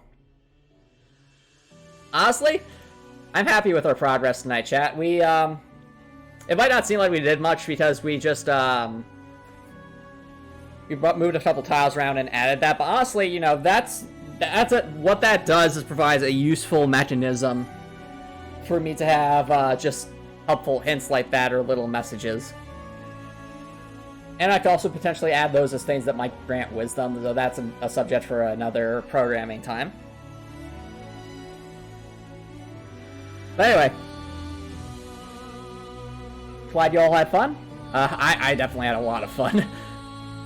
I mean, I'm not sure if you guys can tell about it. Like, this is one of my favorite things to do, is working on this game.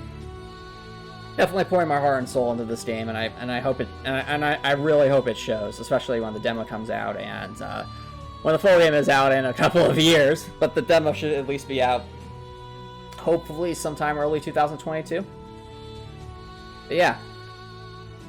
Again, thank you all so much for the support. I really appreciate everyone. Again, been working on this game for over a year now, so the fact that that so many of you want to actually watch me work on it, just it really warms my heart and means a lot to me to be everyone. So again, whether you're watching this on YouTube or watching this on Twitch, I appreciate all of your support. It helps keep me going, everyone, and it helps keep me pushing forward to try and make the best game that I can, and to really tell a story that I want to tell. Anyway, I hope you all had a great time. If you're watching here on Twitch, feel free to stick around for, I guess, a very brief raid. But if you're watching on YouTube and you like what you saw, please consider subscribing on YouTube. It's free to subscribe on YouTube. You can always change your mind later. It's a great way to show support. And if you really want to support Heartwell's development, the best thing you can do is join our Discord server to keep up to date about the current development progress. And then when the demo is released, the best thing you can do is to play the demo, provide me feedback, and if you're feeling up to it, leaving a honest review on Steam. Those would be the things that would help the most when the demo comes out. But anyway, if you're watching on YouTube, hope you have an awesome night.